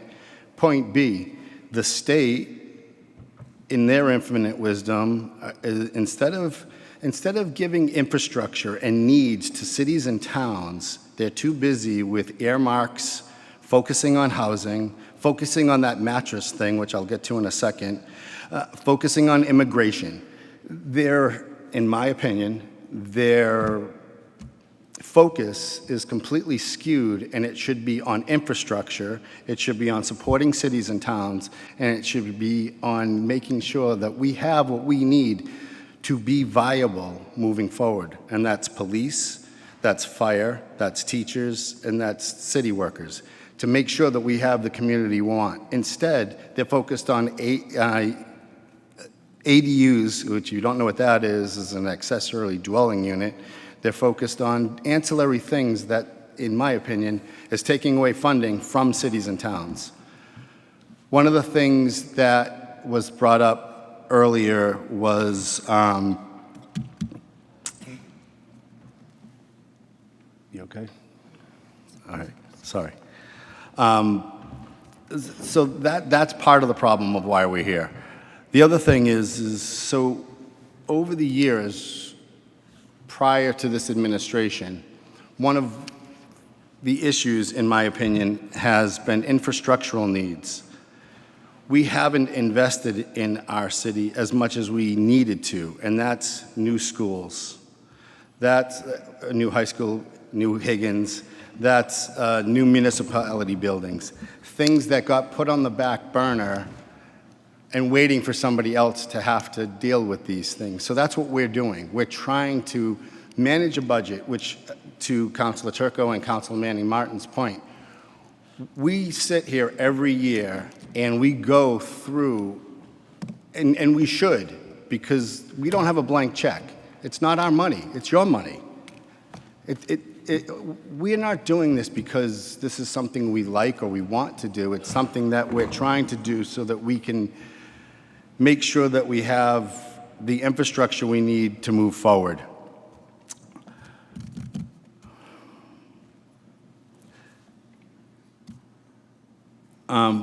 Going back to tipping fees.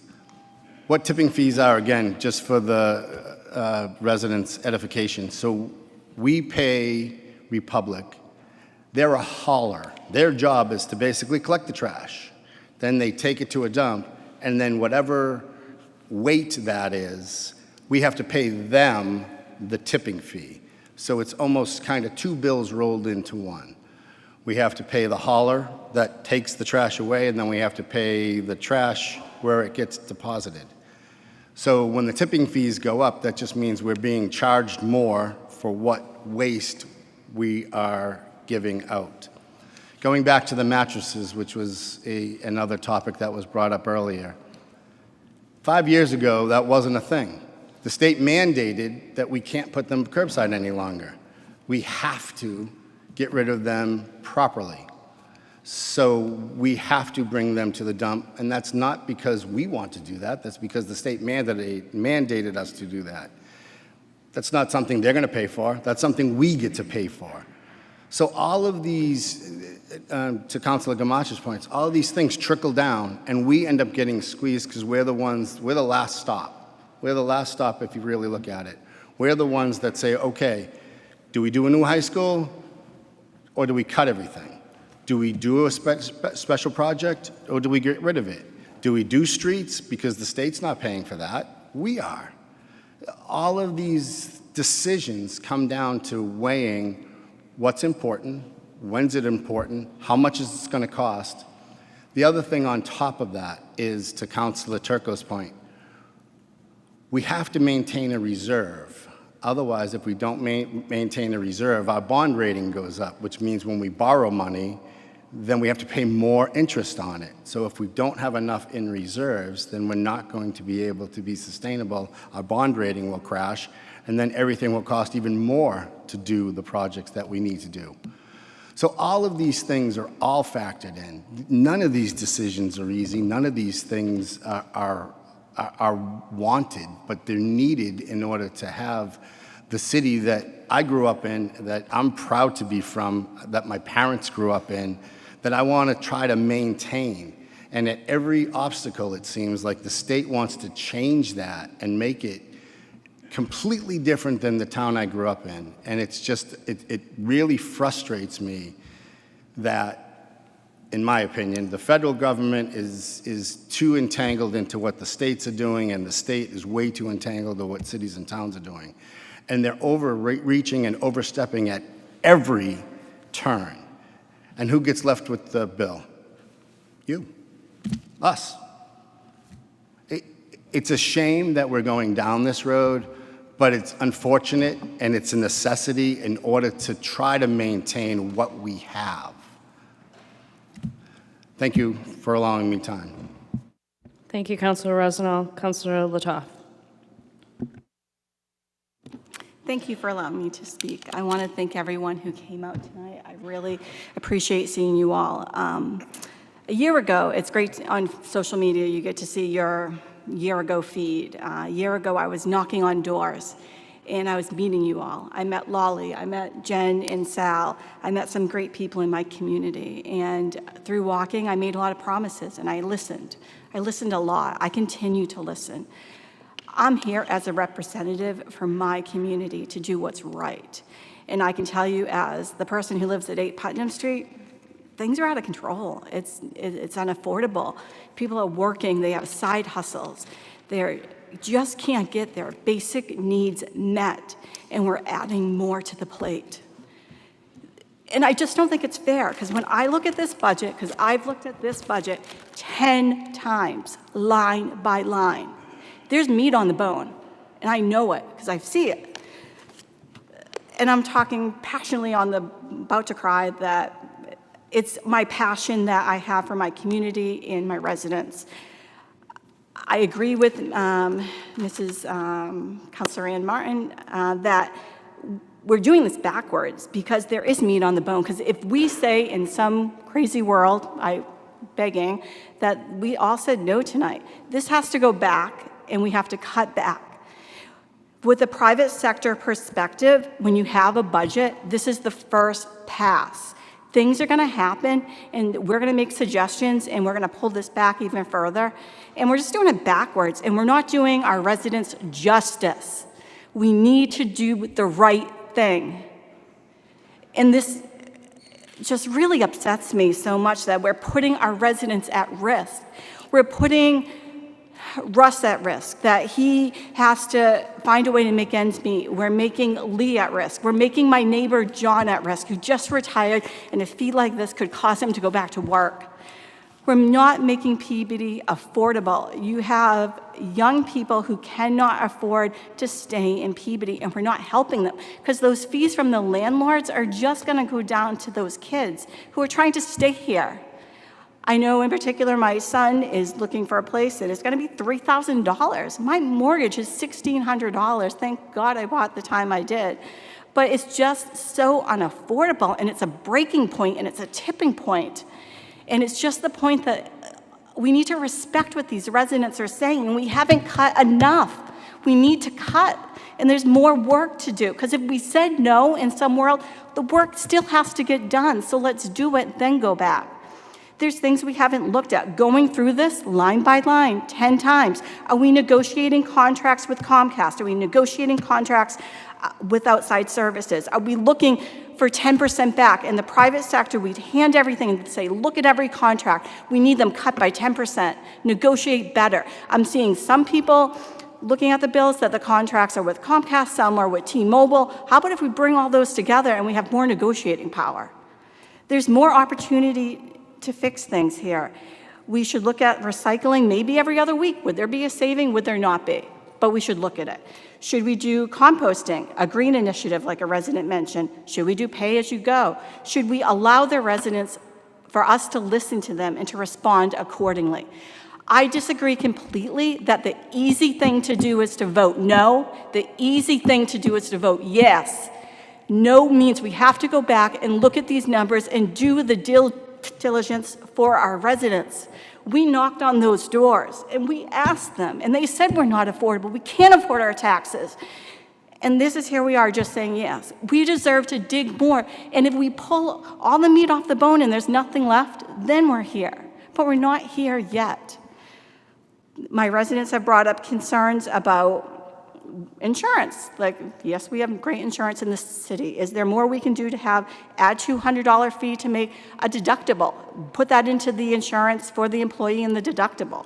Is there something we can do for, people are concerned about those illegal two families. I've called on 1 million of them. There are illegal two families who aren't, they'll be paying $200, not $400, and they're gonna have more trash versus the single person who has one bag.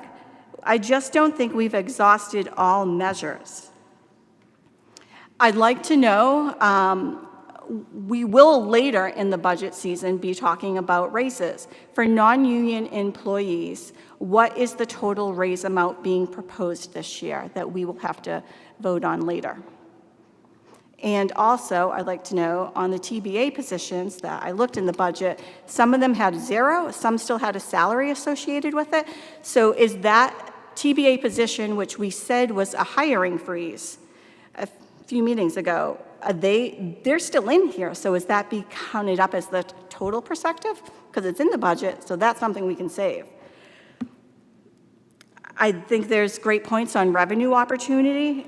Centennial Park, I know we don't want to have, more traffic downtown. There's rezoning that we can do to make things more affordable and put us in a place that we can add more apartments for people and bring in more revenue that way. Put it somewhere where it's easy on and off the highway. I think there's a lot to happen here, and I think we're doing it backwards, and I think the residents deserve more. My vote on this will be no. I wish we could have a second vote to have this go back. I'm not on the council on the portion of the committee to decide that, but the residents deserve it.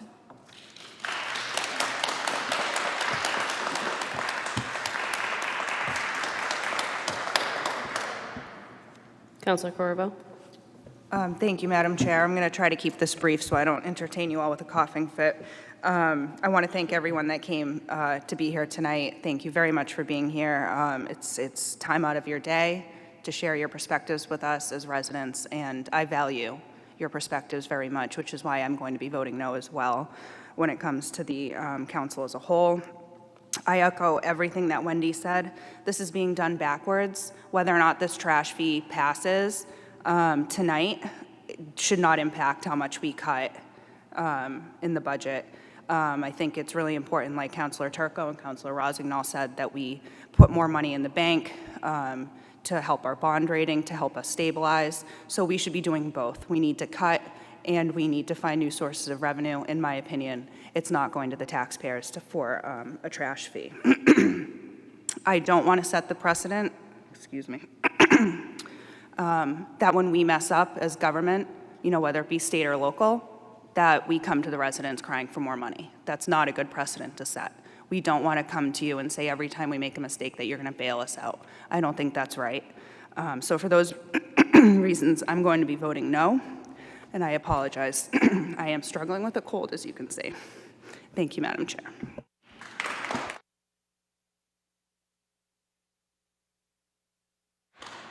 Are there any other councilors? Councilor Welton.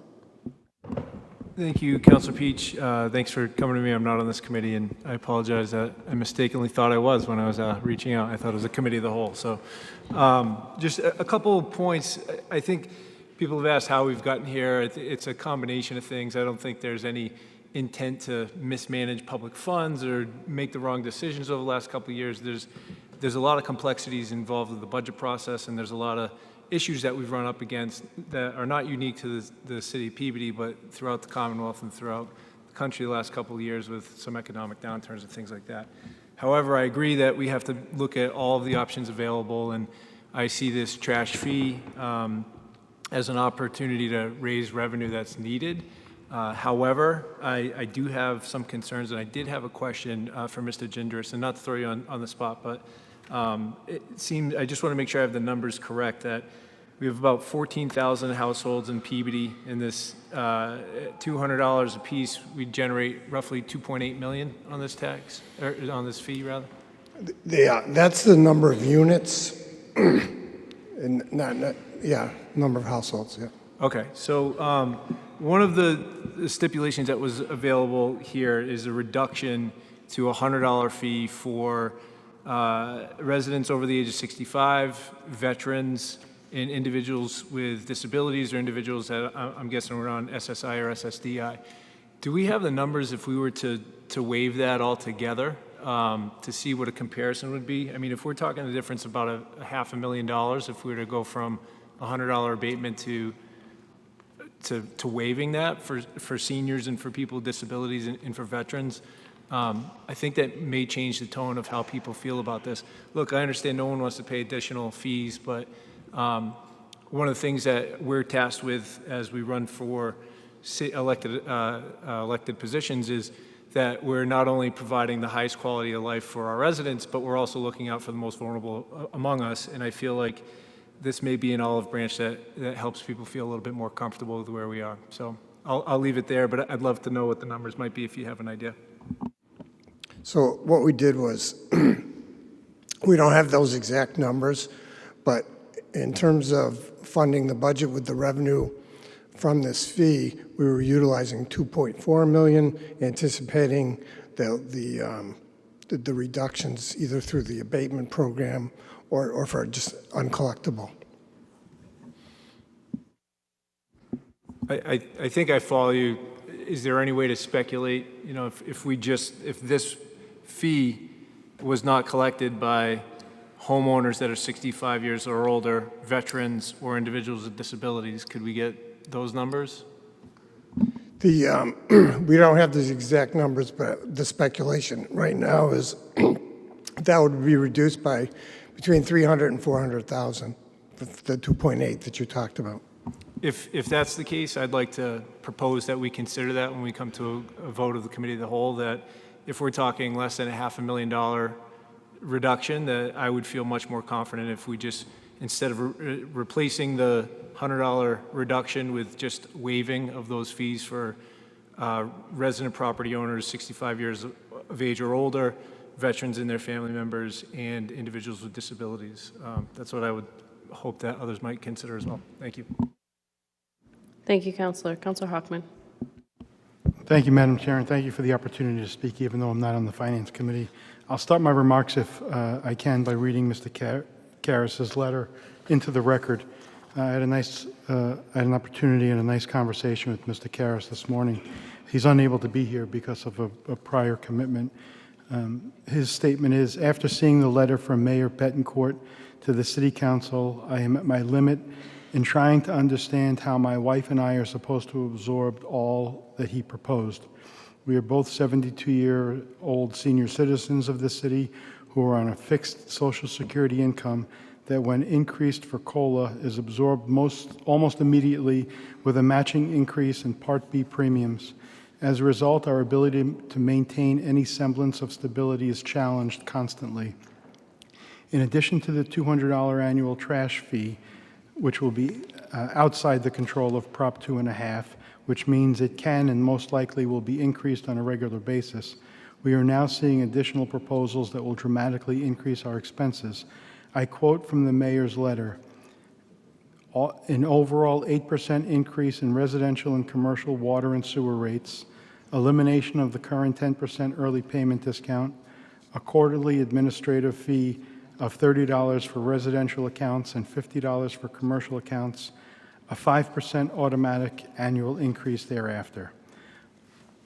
Under this proposal, an average resident using 30 units per quarter, parentheses, 120 units annually, would see annual costs of $683.80 for water and $816.20 for sewer. The total of $1,500 represents a $217.60 increase over current 2024 rates, or approximately 16.9%.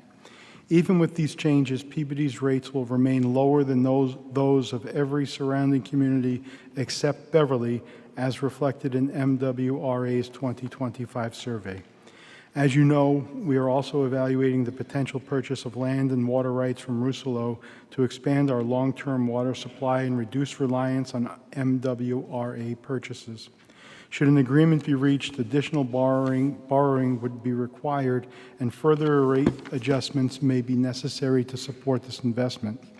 I'm available at your convenience to discuss this request in greater detail. I have to see all of this after a massive increase in my tax bill last quarter. I understand there is some place where we might be able to work down some taxes, but please tell me how people our age who are supposed to be enjoying retirement now have to consider working to get a break. If we are unable to work those hours, we get no break, and ultimately all of these increases hit us harder than those who are still working and earning a weekly paycheck.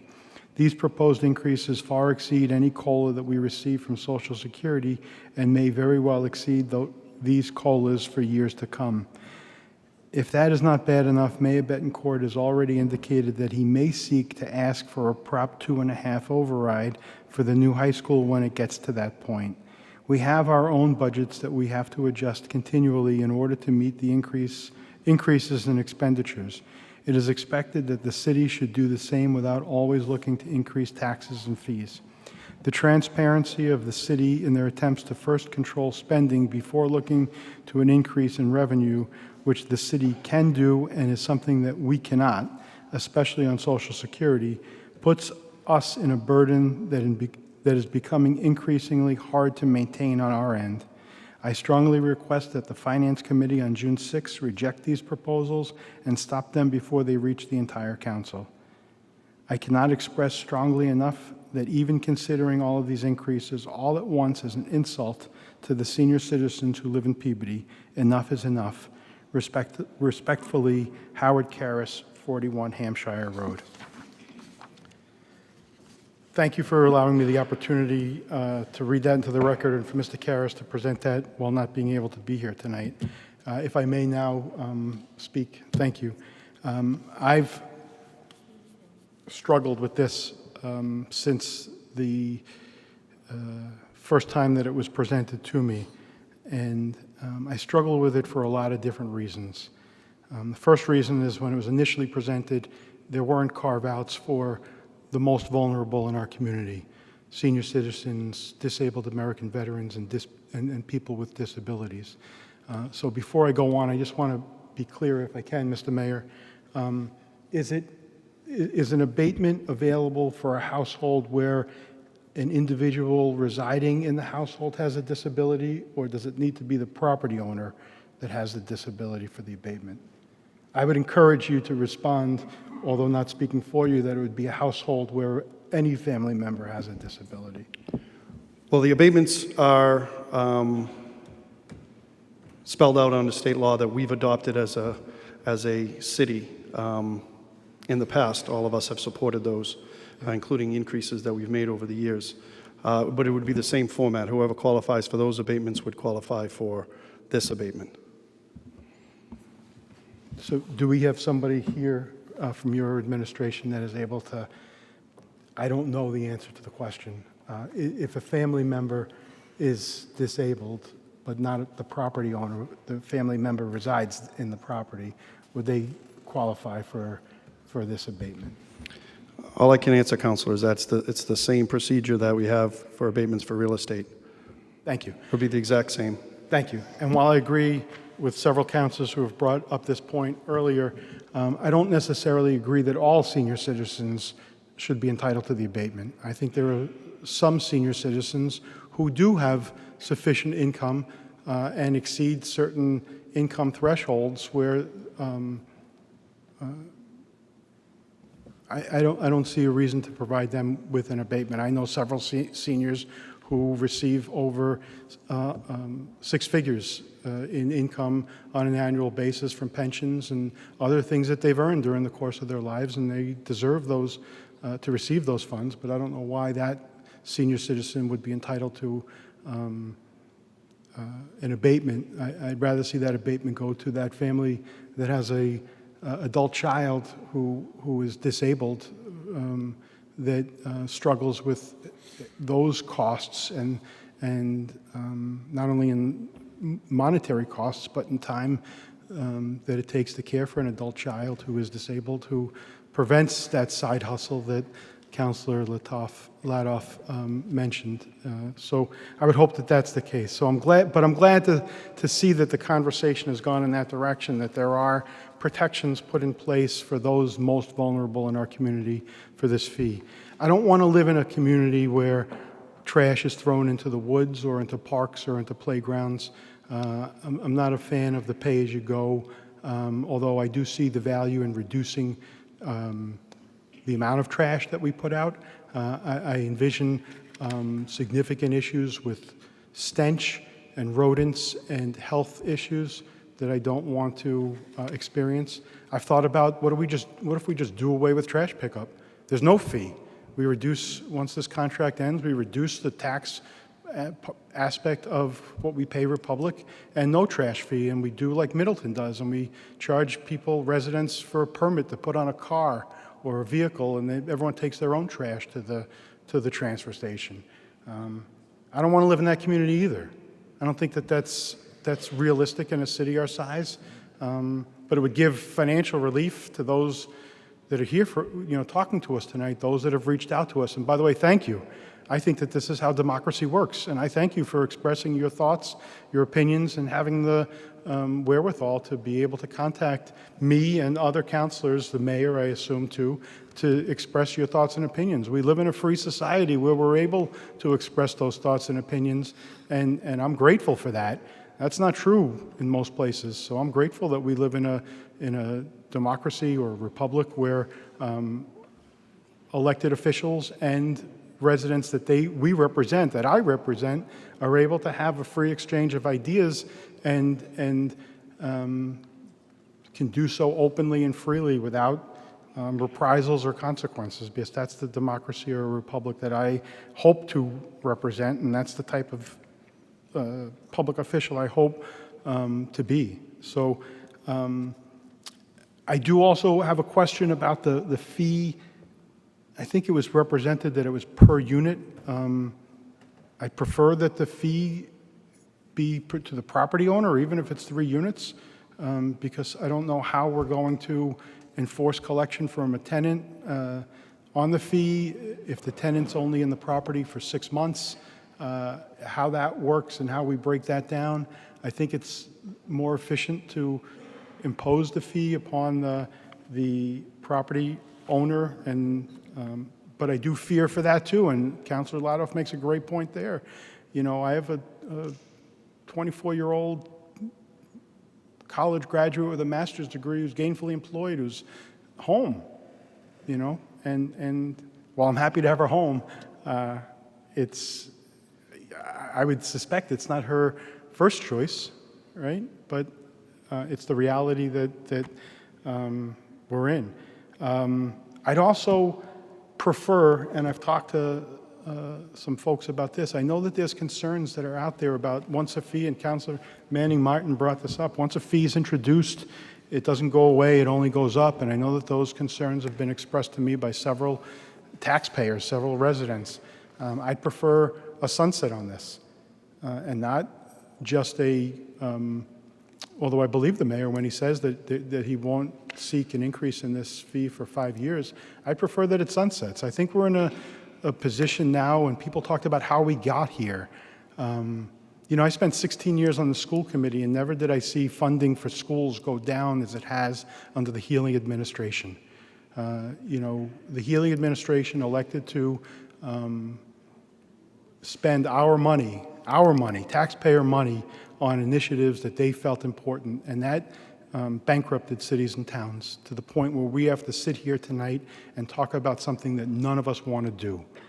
But we're here because the amount of money that was in expectation from the state to come to the schools was, I think it was about 30 or 35% of what historic funding was.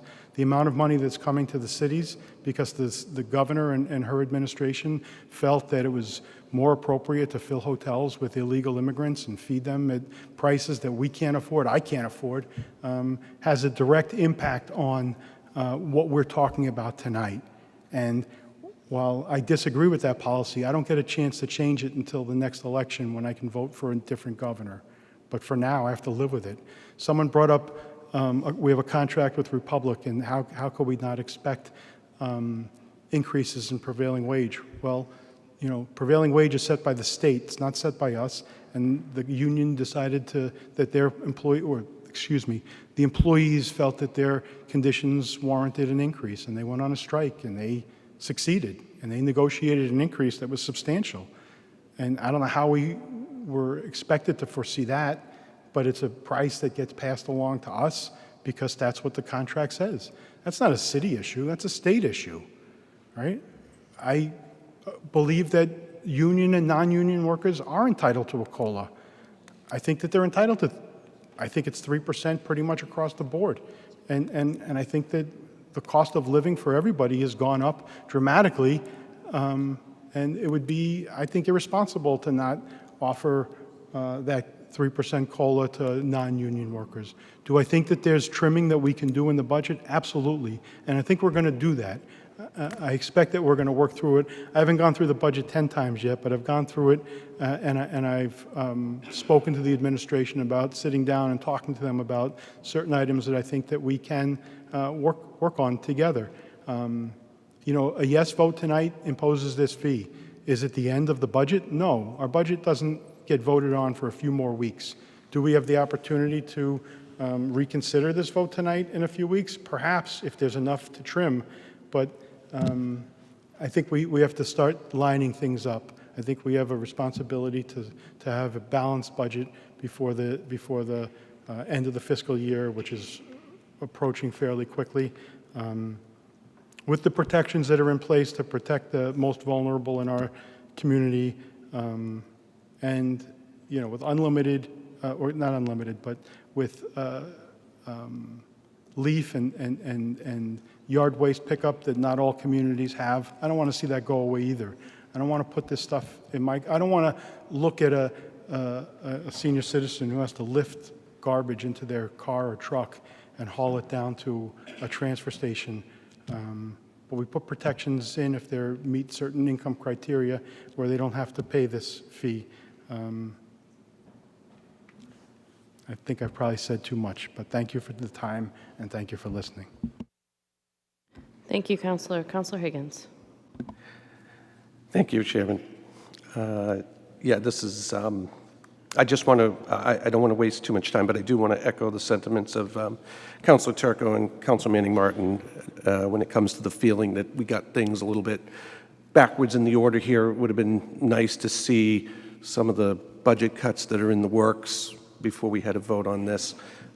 However, I also, as other councils have done, have looked at what we do have in front of us that we did receive last week thoroughly, looked over several times, headaches over it, sleepless nights over it, and I am seeing the cuts. I know the residents can't see that yet. These documents are public. You'll be able to look, but the cuts are coming. I think this is a stopgap measure. I believe that just like in the private sector, you know, if your business is solely only looking at cuts, that's all you're focusing on, at cuts, you go out of business. You can't sustain a business only reducing costs. You also have to grow revenue, and that's been talked about tonight. How do we go about growing revenue? That is time-consuming. That's not. There's no overnight fix for that. There's no companies out there that any of us can go touch on and just bring into the city and put them into some location or some vacant lot. That's not going to happen. We have to do the hard work that other councils talked about, changing our zoning, making things appealing. But those things take time. And right now we have to deal with the matter that's before us. As far as the trash fee goes, I've wrestled with this. This is a very difficult situation. I think this is, I've looked at all the options as everyone else has. And quite frankly, they all stink. I don't like any of them. I don't like having to raise fees on people, but when we look at, the comment that a trash fee is just another tax, I may be dealing with semantics here. I've heard people say that a lot. It feels the same way. When it's coming out of your pocket, who cares what you call it? It's a fee, it's a tax. But because of who I am, I have to be specific. A tax is not the same as a fee. A fee is not going to be tied to my home value, such as a tax. A tax is clearly based on my home value. A fee is adjustable based on contract costs, and we've been told tonight that that fee is going to be fixed. So for 5 years. Again, it's different than the tax. It's not subject to our annual tax levy growth. When I looked at the costs, the math, I'm an engineer. I just play with numbers all day long, and I'm frugal as everybody in this room is, I'm sure. When I look at what's coming out of my household pocket, I have to wrestle with, do I want this in my property tax bill? How much of my property tax bill is going towards trash removal? No idea. No idea. I know that for my single-family home, with my family, I'm going to have approximately 150 barrels of trash a year. We talked about other options, pay-as-you-go or buy trash bags, $3 a bag. That for me is going to be close to $400, more than $400 a year. And if you have a two-family home, you're over $860 a year buying bags.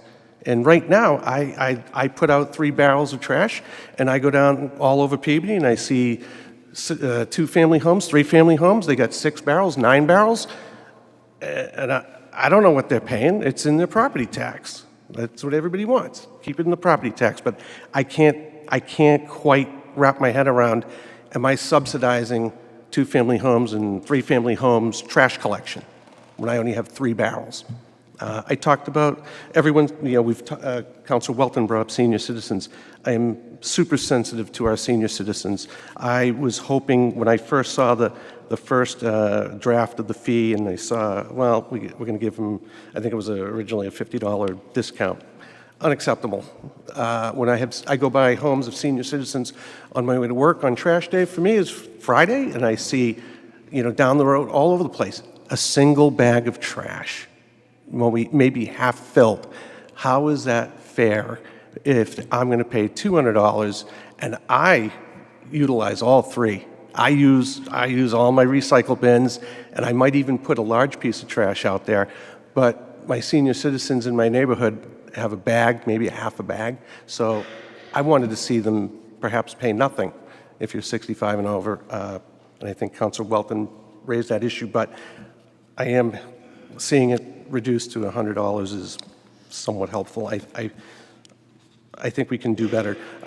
As far as the budget, we talked about, like, we're seeing some cuts there, and definitely there's more to be had.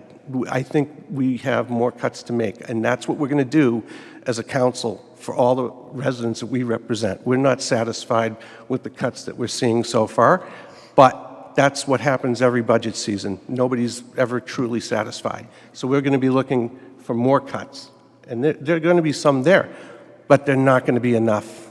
There's not going to be enough cuts in that budget to keep up the level of services that we've come accustomed to. Our senior citizens are dependent on the services like fire, ambulance, police.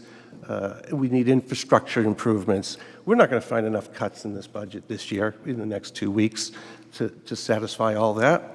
So this is, I'll just close out with, this is not an easy decision at all. I'm sickened by it, but it's something that we have to do.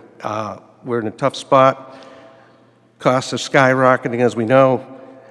We have a few options to consider. We can opt to keep the trash fee in our property tax and endure a large increase in property taxes, and then see it go, if we ever go to a Prop 2.5, we can watch that, increase our taxes, who knows how much, by keeping our trash in there.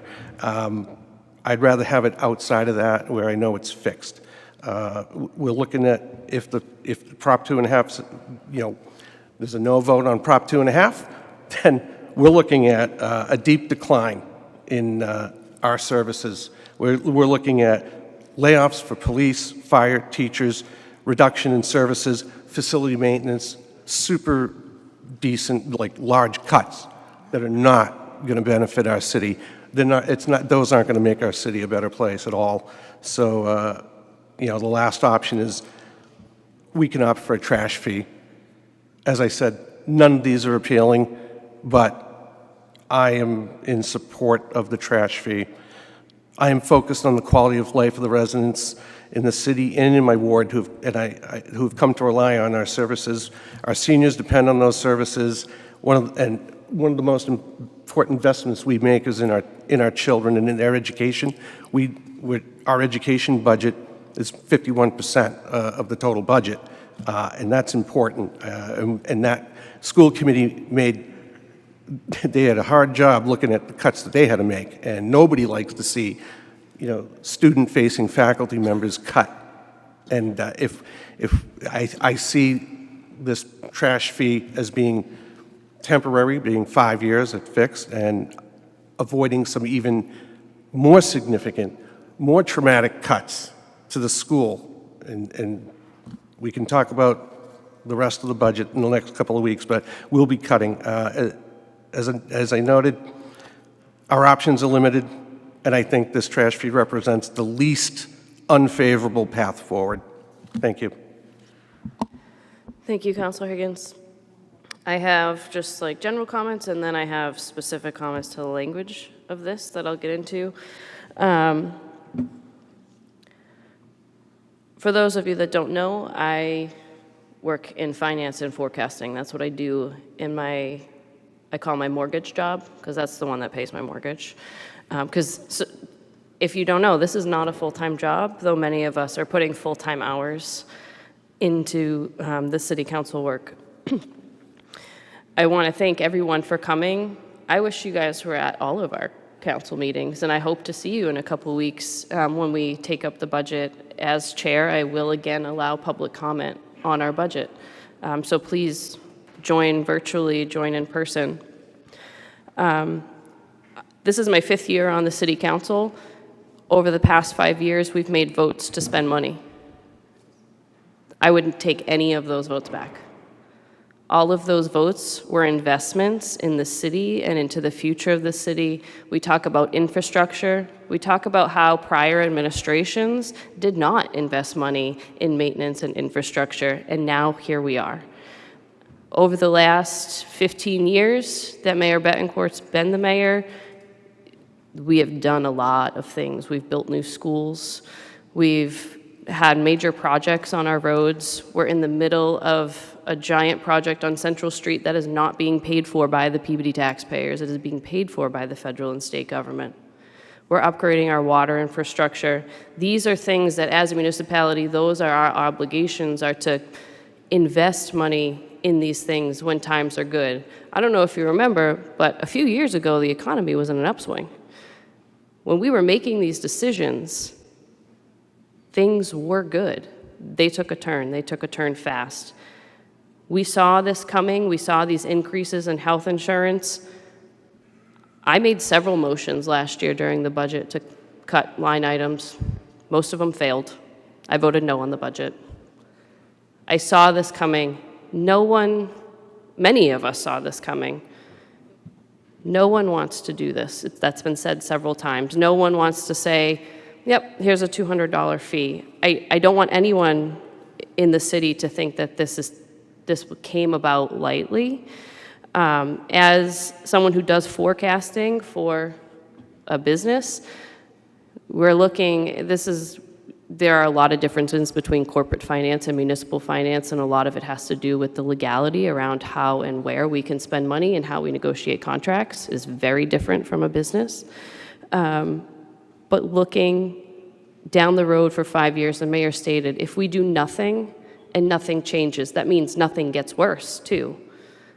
We're looking at hitting our Prop 2.5 ceiling in 2 years. 2 fiscal years. So we're voting on the next fiscal year in the next 2 weeks. And then next June, we'd be voting on the next fiscal, and we'd be looking at having to initiate a Prop 2.5 override to fund these budgets. That could fail, and who knows what that means. And I am not going to come out and say I'm against something until I can find a solution, because I don't know what being against that means. I don't know if being against a Prop 2.5 override means closing a fire station, closing an elementary school. Those are things that are yet to be seen, and it's been called a Band-Aid. It is a Band-Aid. This is a stopgap to get us a little bit of time to find new revenue sources that aren't taxpayers. Looking at the industrial park, that's where I grew up. But I guarantee you, if we start talking about rezoning that for mixed use and putting housing there, this auditorium will be full again, as Councilor Turco said. But these are things that we're looking at. We're trying to be creative. In my personal home budget, I have 3 kids. I put out all the trash. And I'm very happy when, I put an old couch out and the couch gets taken. And that is, my brother lives in Beverly. He is subject to that new $450 fee. And if the trash doesn't fit in the barrel, he's got to buy more bags on top of that fee. And that's a big change for him and his 3 kids, because they're also putting all of the trash out that they need to. But we're looking at this as a Band-Aid, as something in the toolbox. When I run into, we all do this in our personal lives. Costs are up, gas is crazy. We look at what can we go without, what do we really need? A lot of us look at what can I pay with a credit card to get me through the next couple months? What do I have to have cash on hand for, and what can I borrow? That's a tool in our toolbox as homeowners, as residents. This is a tool, and I think it's the last tool in the toolbox that the mayor has been able to pull out. I don't want to pay a $200 trash fee. I don't have, I work in the private sector, and things are not great in the private sector as well. We're looking at layoffs. My company has laid people off more than quarterly. So it's a roll of the dice if you have a job when you go to work every week. I don't make this decision lightly. I've looked at the numbers. I've gone through the budget. If I could find $8 million for the city over the next 5 years, which is what we're talking about here, I would vote no in a heartbeat. But we can't find that money because it's not there. Are there more cuts to be made in the budget? Yes, and I'll take the criticism that I'm having this meeting prior to the budget. This is an ordinance. It needs to be voted on, it needs to be advertised, and then it needs to come back to the council to be voted on again. That's a long process, which is why we need to do it prior to the budget. We wouldn't have time to advertise this, and if it's the will of the council, to adopt it and post it before July 1. That is why we're doing this the way we're doing it. I really pushed the finance department to make sure we had the budget in hand for a reasonable amount of time so we could actually at least see what are the cuts that the mayor's proposing. If we don't like the cuts the mayor's proposing, there's really nothing we can do about that. All we can do when we get the budget is cut more. All we can do is cut more. I'm confident that this council will cut more. We didn't have the appetite last year. I think our backs are against the wall here.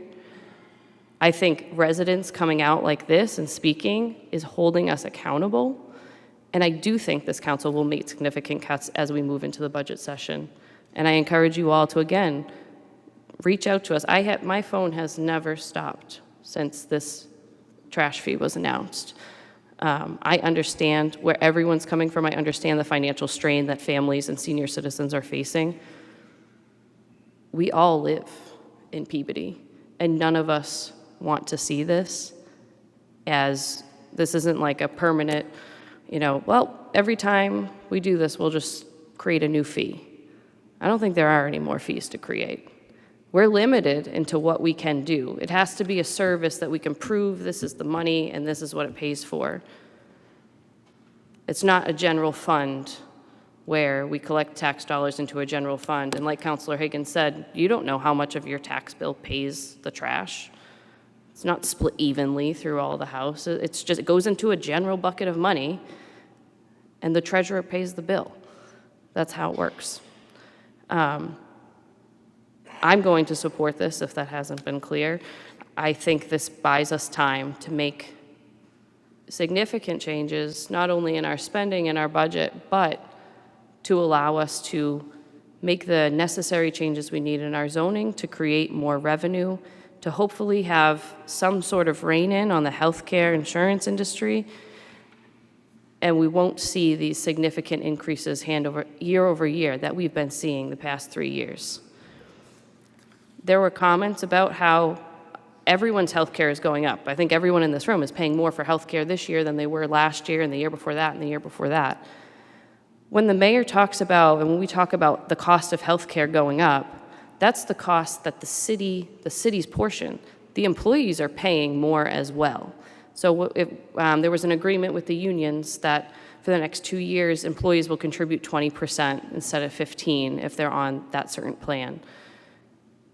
That 20% is a percentage of the higher cost, so it's gone up. The 3% raise that was negotiated plus this healthcare increase is a wage loss. They are taking home less money if they are getting the health insurance here than they were last year. There has been no one is working for the city because we're making the big bucks. And I don't speak for elected officials. I talk about every other position in City Hall will pay more in the public sector. I work in finance. I supervise no one. I make the same amount as someone in City Hall who has 6 people under them. And they're not making a lot of money. I'm not making a ton of money either. But it's not, I think we see, and it's our tax dollars and it's personal because it's a bill that comes to us. But the people that choose to work in a municipality are not here because they want to make $1 million, because nobody's making $1 million here. They're here to serve their community. Many of our employees, if not most of them, live in Peabody and will be paying this $200 tax, this $200 trash fee. But I just want people to understand that the costs for the employees of the city have gone up. And then as we move into the budget, the proposed budget does have people getting laid off.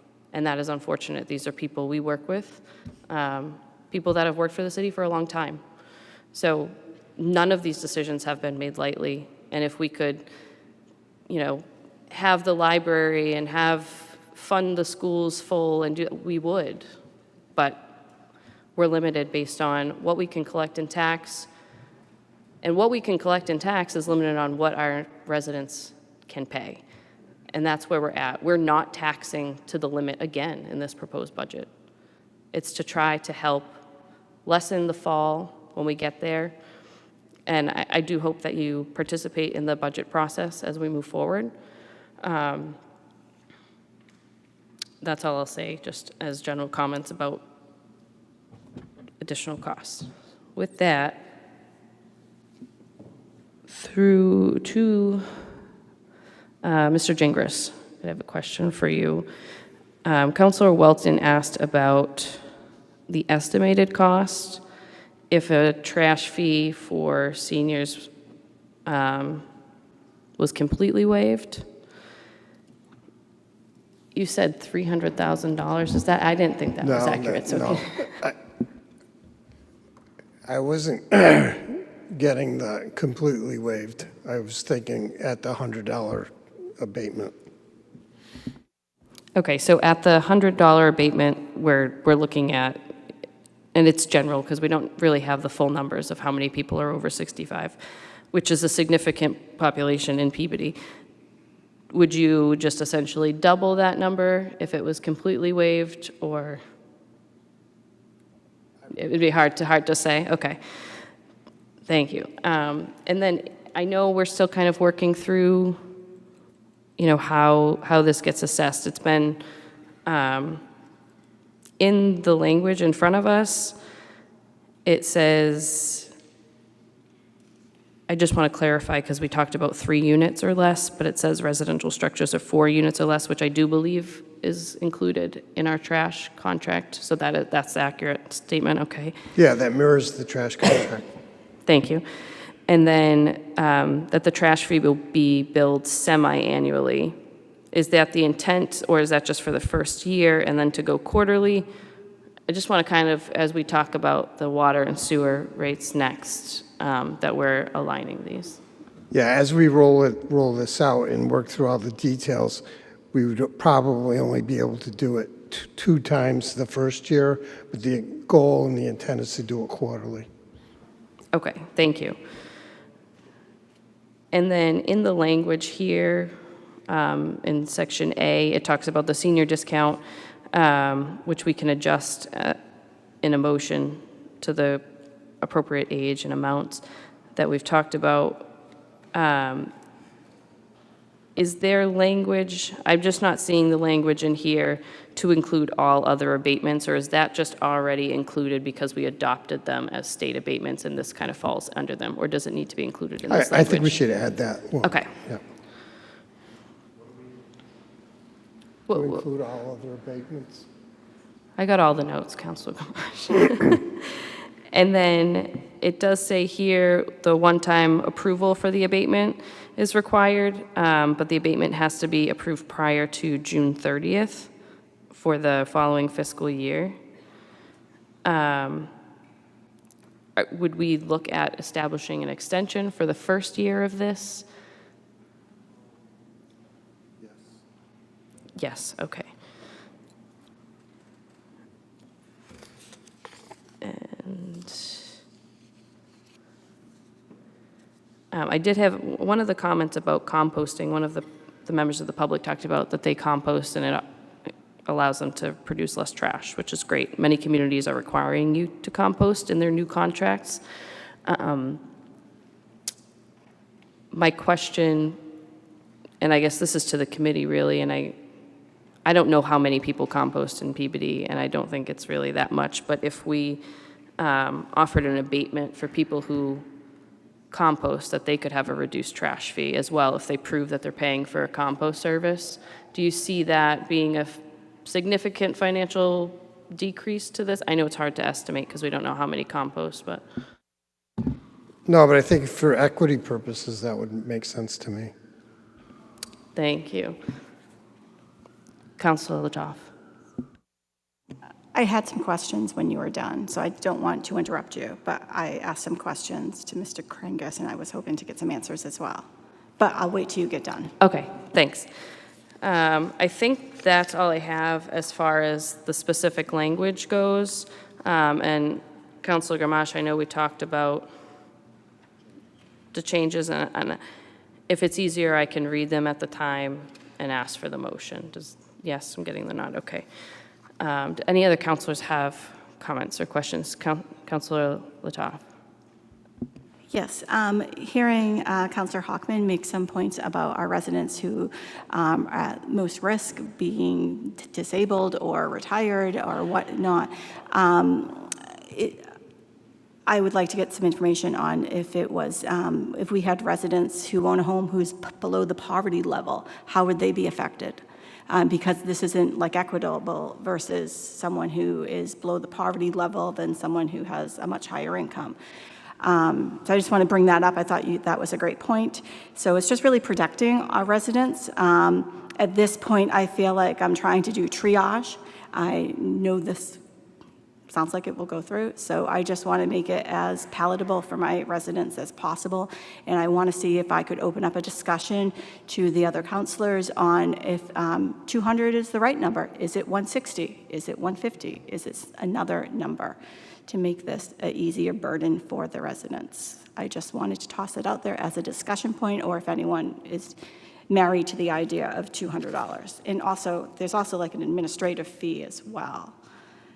But my question for Mr. Gringus was, when it comes to when we're looking at the budget on salary increases, what's the totality of the salary increases we're looking for 2027? Councilor, I'm sorry, just anything about the budget specifically is just out of order in this meeting. But if, I know Mr. Gingras has been great about responding to my individual questions via email or at our meeting on the 11th.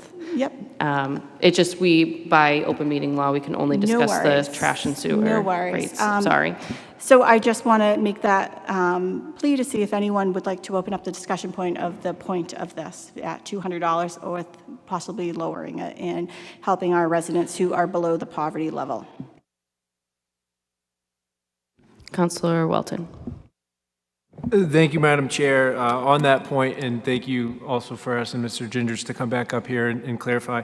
I think maybe for the sake of the ordinance, it may be helpful to have language along the lines of up to 100% fee abatement available for residents by provision of Social Security benefit verification or veteran status verification.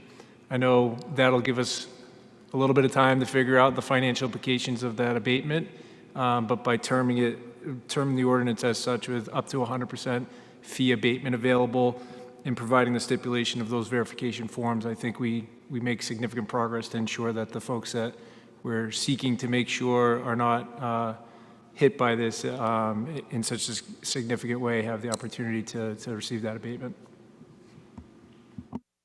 Mr. Gingras.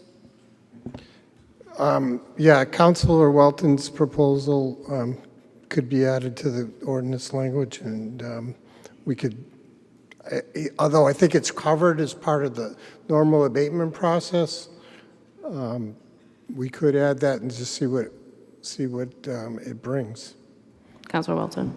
Thank you very much for that. And I understand the current abatement process we have is for tax bill abatement. So I think just in the fact that we're very specific of distinguishing this as a fee, it may make sense to have a special stipulation that we outline that in what we're requiring in order to be available or to be eligible for the up to 100% fee abatement. So that's just my suggestion. Counselor, it's just a point of information. It's my intent to include language in this section that any adopted abatements in the city apply to this as well. So that kind of covers any sort of abatements that we've adopted as a city council in years prior, which include veterans, senior citizens, and just to kind of encompass them all in here so that we're not missing any. But I just wanted to let you know that it's my intent to add that. Great, thank you. Councilor Hockman. Very quickly, thank you, Councilor Peach. I just want to be cautious. I appreciate your broad language on the abatements. I don't want anyone to double dip, though. So if they're a disabled veteran and they're over 65, I don't want them to get a paycheck from the city. So I want to be able to ensure that they're only entitled to one abatement. They can't qualify for two abatements on the same they can't qualify for two abatements. That's the first thing. And the second thing is, I know that there's a proposal that we're going to take up later on regarding working off taxes, and that has a cap on the number of people that would be eligible for it. I want to make sure that this abatement has no cap, that if you qualify, and you receive the abatement. Thank you, Councilor Hockman. To my knowledge, the abatements that we have for property tax, there is no cap. It's if you're eligible, you're eligible. Are there any other councilors with questions or comments?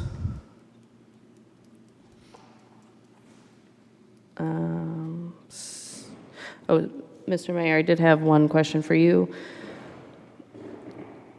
And I'm not sure what the current abatement is for property tax, but was it your intent to reduce the fee for all veterans or specific classes of veterans? I don't know whether the abatement is only for disabled veterans or if it's for all veterans.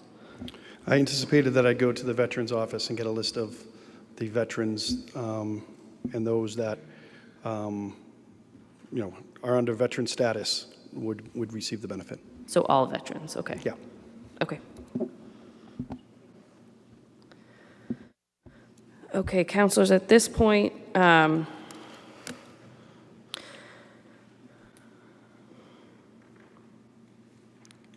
going to ask the clerk what the easiest way to do this would be.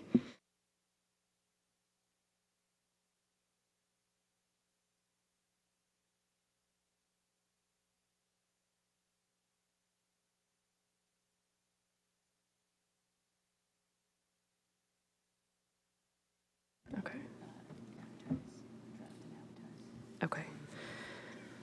Councilors, we do this a couple different ways, but for the sake of easement,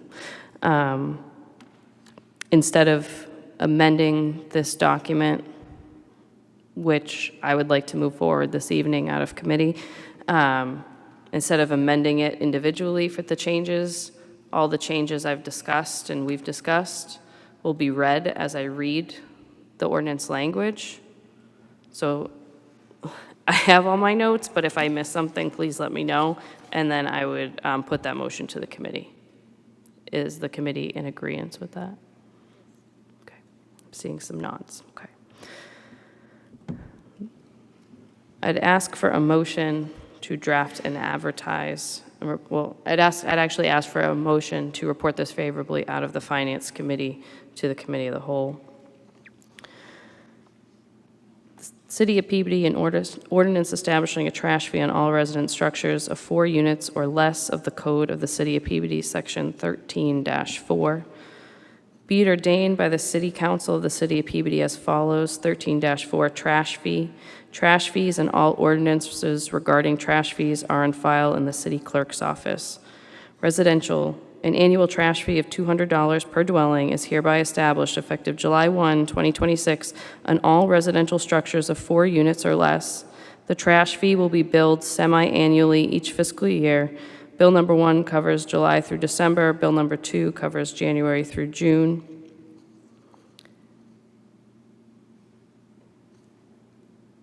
I'm going to add here, if the Finance Department sees fit to adjust this to quarterly in the future, that is allowable. discounts and waivers. A senior citizen discount of $100 is available for residents age 65 and above residing in an owner-occupied dwelling. There is a $50 discount for each half year. To qualify for this abatement, you must meet all of the following qualifications prior to June 30th of the billing fiscal year in which you apply. Proof of age, proof of residency, application for abatement approved prior to June 30th. Only a one-time approval is required as long as you continue to be the owner of record and reside in the dwelling. All other on-file abatements for property tax are applicable.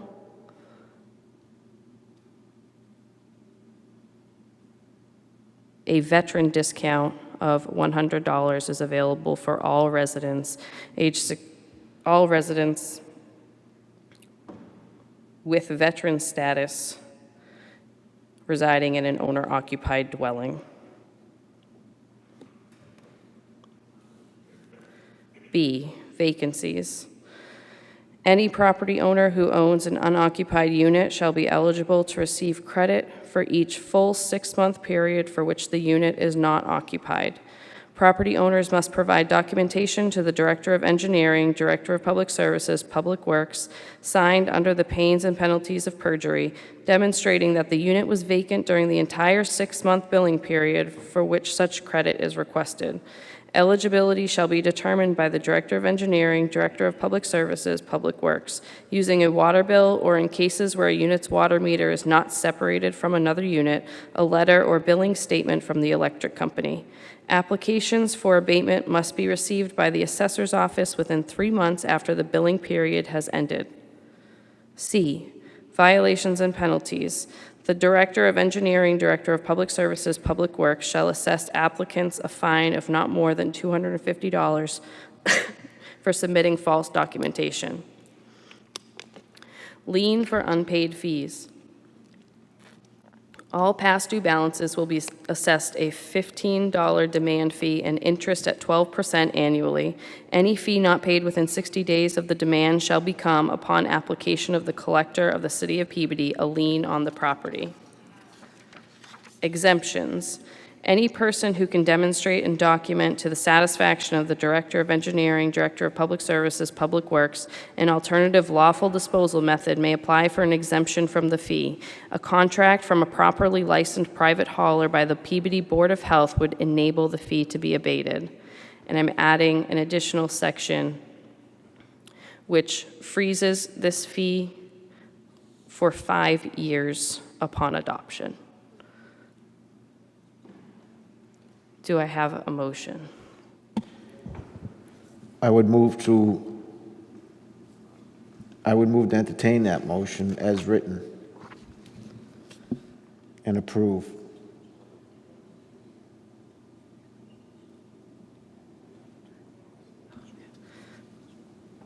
The clerk is, it's why she's paid the big bucks over here. Going back, as we discussed previously, under the exemptions, which is Section A, we'll add an abatement for a discount to $100 for anyone who provides a composting contract that they privately have. Yes, I would move to approve that motion as read. Councilors, you heard the motion. Is there any discussion from the committee? Seeing none, roll call vote. Councilors Daigle, Yes. Gamache, Yes. Turco, Yes. Manning Martin, No. Peach. Yes. Motion carries 4-1. 2-minute recess? Yes, thank you.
Counselors, we're going to get started in a minute.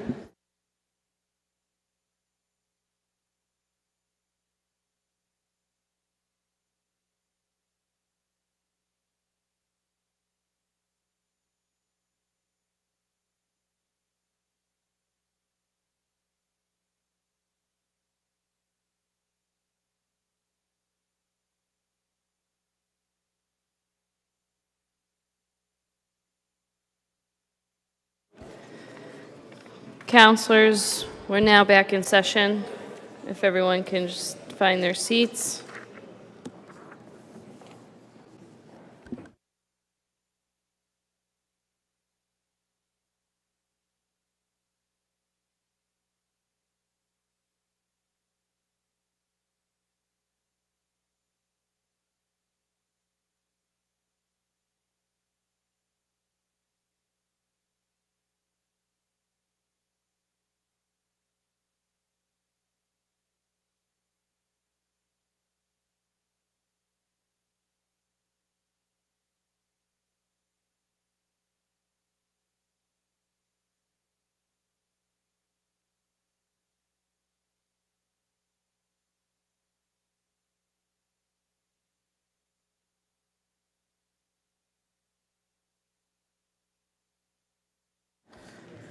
All right, we are slowly gathering the committee and council back.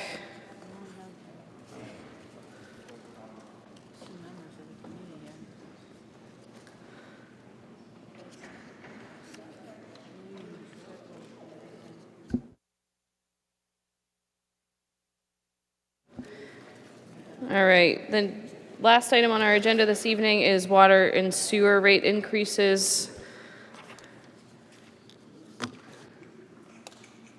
Mr. Mayor, I know you and your team have a presentation.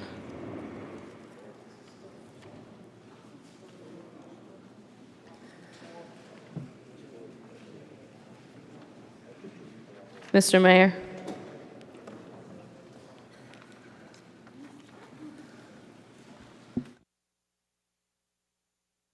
Thank you, Madam Chair.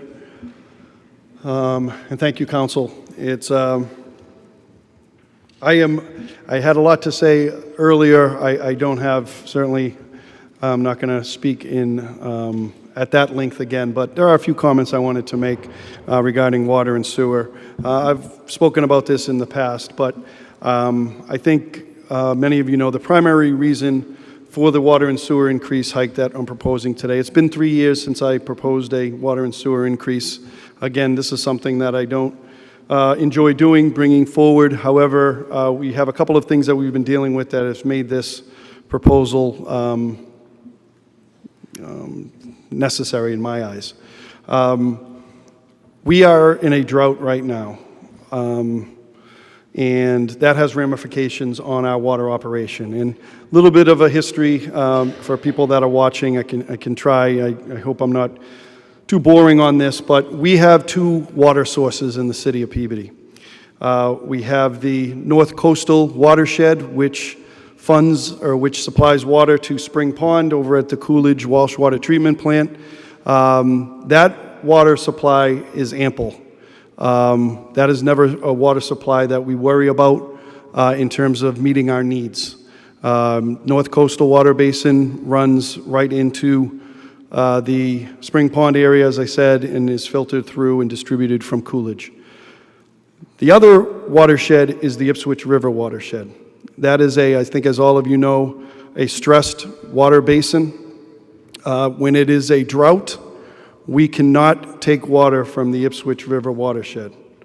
That supplies water to the Suntog Lake, which ultimately supplies water to Winona Water Treatment Plant, and then gets distributed out primarily in West Peabody. That watershed, again, is stressed when we are in a drought like we are right now, and droughts are becoming very much part of our everyday life. There's been more months this year that we've been in a drought than we haven't been in a drought. So because of that, we're forced to take water from the MWRA, the Mass Water Resource Authority, which, as you know, is extremely expensive and much more than we currently pay. I believe the City Council, we together made a outstanding decision a few years ago to build up our own water infrastructure when we came to the decision point, whether we go full into MWRA or we rebuild the Winona Water Treatment Plant and we rebuild the Coolidge Water Treatment Plant, the Walsh Water Treatment Plant, and then do a main pipe that connects the two and do some other work to the infrastructure. That was a $36 million project. However, that allows us the benefit of keeping control over the water and sewer rates. We are among the very lowest water sewer rates, and that is after our investment of $36 million, which we have bonded out and are paying. I think that was the correct decision, but we are still at the mercy of the Ipswich River. And again, when we are in a drought like we have been now for most of 2026, we have to buy from MWRA, and that comes at a significant cost. We have not had to take as much MWRA from the Coolidge Water Treatment Plant. We're reaching the peak months here coming up, and then there's probably some water that we may need, but we're meeting our needs from the North Coastal Watershed area over in South Peabody. So with that, we have bills to pay. We need to move forward with the increase, and that's what brings me here today. There's an administrative fee that's being proposed at $30 a quarter. That allows cities and towns to, because of drought conditions, provide stability and consistency in terms of the water rates. That's why that was brought forward as an option, and then we're asking for an 8% increase this year. I've also brought forward for discussion increases for the next 2 years at 5% and 5%. I thought that would be valuable, again, to provide some consistency and stability to our water and sewer rates. This will, again, even with those increases, will have us at the very lowest communities around, and I think that is appropriate and would give us, again, some consistency that we can rely on. I also mentioned the elimination of the current 10% early payment discount. That is something that we would save about $400,000 to $500,000. I think that's something we need to consider. I'll open that up for discussion from the school committee member, the council members. We'll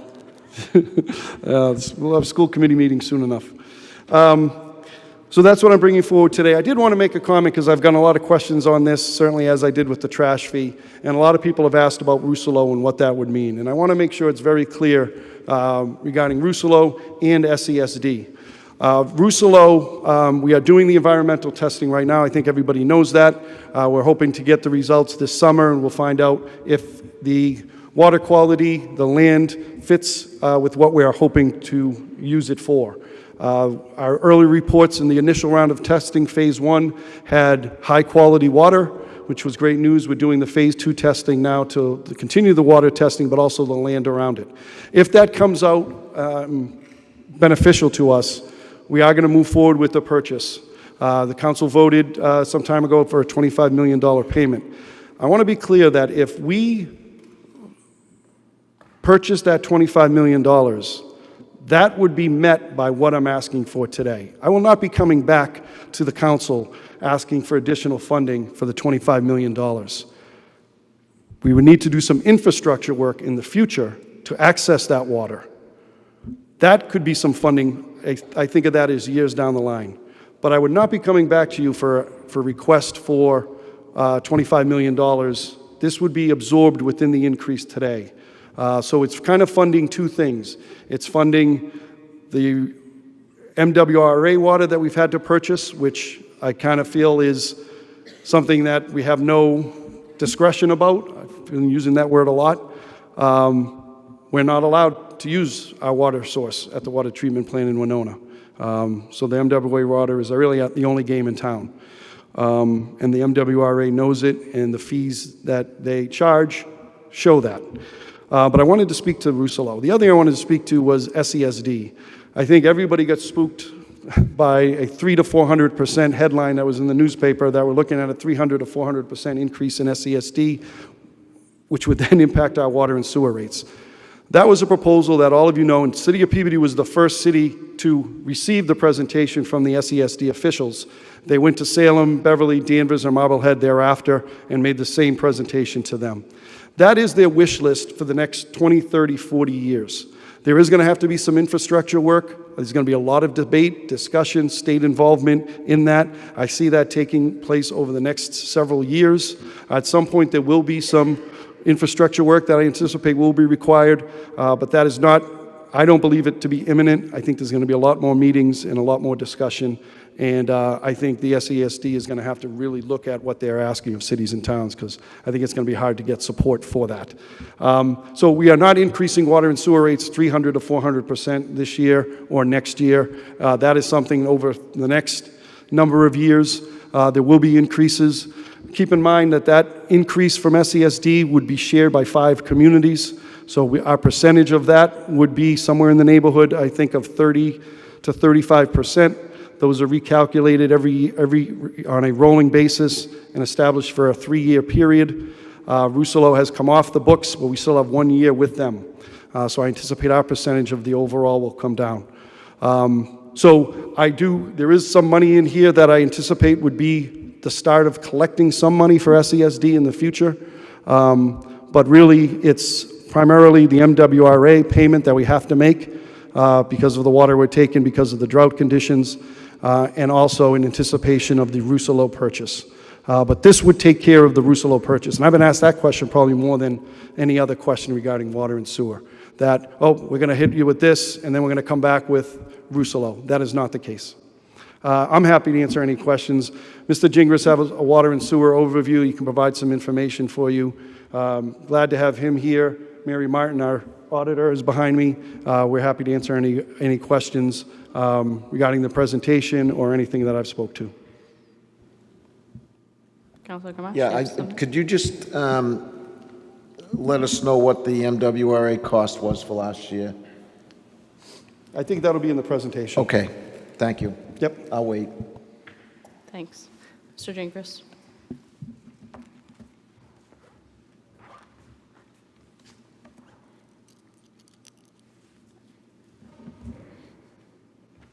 Just for the public that is still here and still online or watching, after the presentation from Mr. Gingras, the Finance Director, I will allow for public comment, and then we'll go into council questions and comments similar to we just did with the trash. Madam Chair, if I could just have one more minute. I did want to mention this, and I know I've spoke to it in the past, but I wanted to, again, take this opportunity when people are watching to mention as well. The Rousselot purchase, I believe, is important because there's very rare instances that cities and towns have the opportunity to buy water like we have. This will set up our city for generations to come and really provide the water that we need. Not so much even, certainly now, in the short term, but long range, I believe that the water will be an incredibly valuable asset to the city of Peabody to have. And in time, after investment is made, we would not have to go to MWRA as much because we will have, this water is connected to the north central, wait a minute, what did I say? North Central watershed.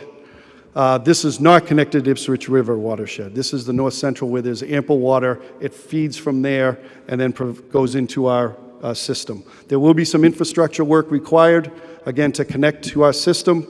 But I really believe that this will be an incredible cost savings, not this year, not next year. It'll be sometime down the road. It will be another mayor, another council likely that will generate the incredible savings that I anticipate will take place by not having to buy MWRA water because we will have the sufficient water we need in order to supply to meet the needs of the city.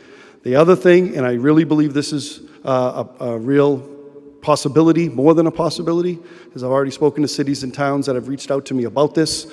Once we connect into our system, we then would be able to connect into other cities and towns and potentially be a distributor of water.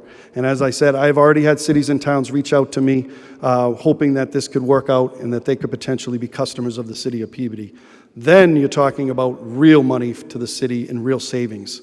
Again, it's down the road. It will not be while I'm mayor. It's going to be probably not when the city council members here. It's probably well, maybe some, there'll be 10, 15 years down the road, there could be, maybe Councilor Gamache. But I do want to state that when I have an audience that I know is listening in on this, that I really am optimistic that this could work and become a great asset for the city, meeting needs on the short term, but even more in the long term for our city. There's no more important asset than water. I know this was unanimously approved by the council last year, which was, I thought, a terrific vote and a real statement by our community that this is important. But we just need to make sure that the water quality is high, the environmental tests come back positive, and that it fits in with what we're hoping for the future. And I just wanted to take a moment to mention that. I'll turn it over to Mr. Gingras.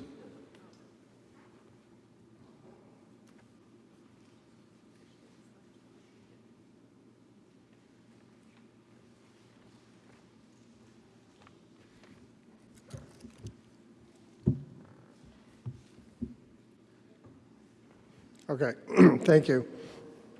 So this first slide is a survey conducted by MWRA on annual household use of 120 cubic feet of water usage per year. With the exception of the 3 non-MWRA communities, Danvers, Wilmington, and Beverly, which I believe are 2026 because I calculated those out. And we see Peabody at the bottom and everyone else above us.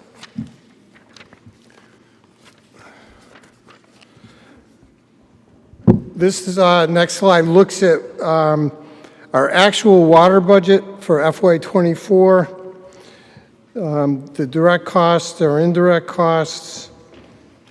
The MWRA purchase was $3.9 million in 2024.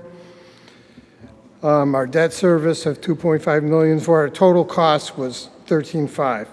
So similarly, we have an actual cost for FY25 and our budget for FY26 and FY27. Currently, as Mr. Gamache had asked, what was our cost for MWRA? For FY26 is $1.9 million. For this upcoming budget, it's 3.4. I used a 10% escalation, but I think that's going to be light based on what we've been using over the past couple of months, and hopefully that goes down. And also on this page, you will see under the FY29 column, all the way to the bottom, the proposed Rousselot purchase debt service of $2.4 million a year. So it is incorporated in the FY29 year at the full value, and there's some interest in the prior year, depending on when we actually make the purchase and when we borrow the funds. So all in all, the total water costs for FY26 was 11.7. For FY27, our budget that you have in your package is 13.6. And then these other amounts are projections of what they would be possibly going forward using a 3% escalation in wages, 7% in expenses, and I had 10% for the MWRA and some additional debt service for some other infrastructure, things that are already in the pipeline. Similarly, the next page is a little bit hard to see, but this is our MWRA usage from January through March. The middle graph is Peabody to the right middle. The green is the current year. So you can see how high it was in January because the plant was closed in West Peabody, and it's been going down. And I'm hopeful that we can get that to track close to the blue line, which was last year. And we don't see too much of an escalation in the MWRA water. The next slide is the sewer budget, which is similar to what I just talked about in the water. We have the actuals for FY24 and 25. the FY26 budget and the FY27 budget at 10.2 million for 26 and 9.9 for 27. Reason why that's going down is because we had a decrease in the SESD assessment.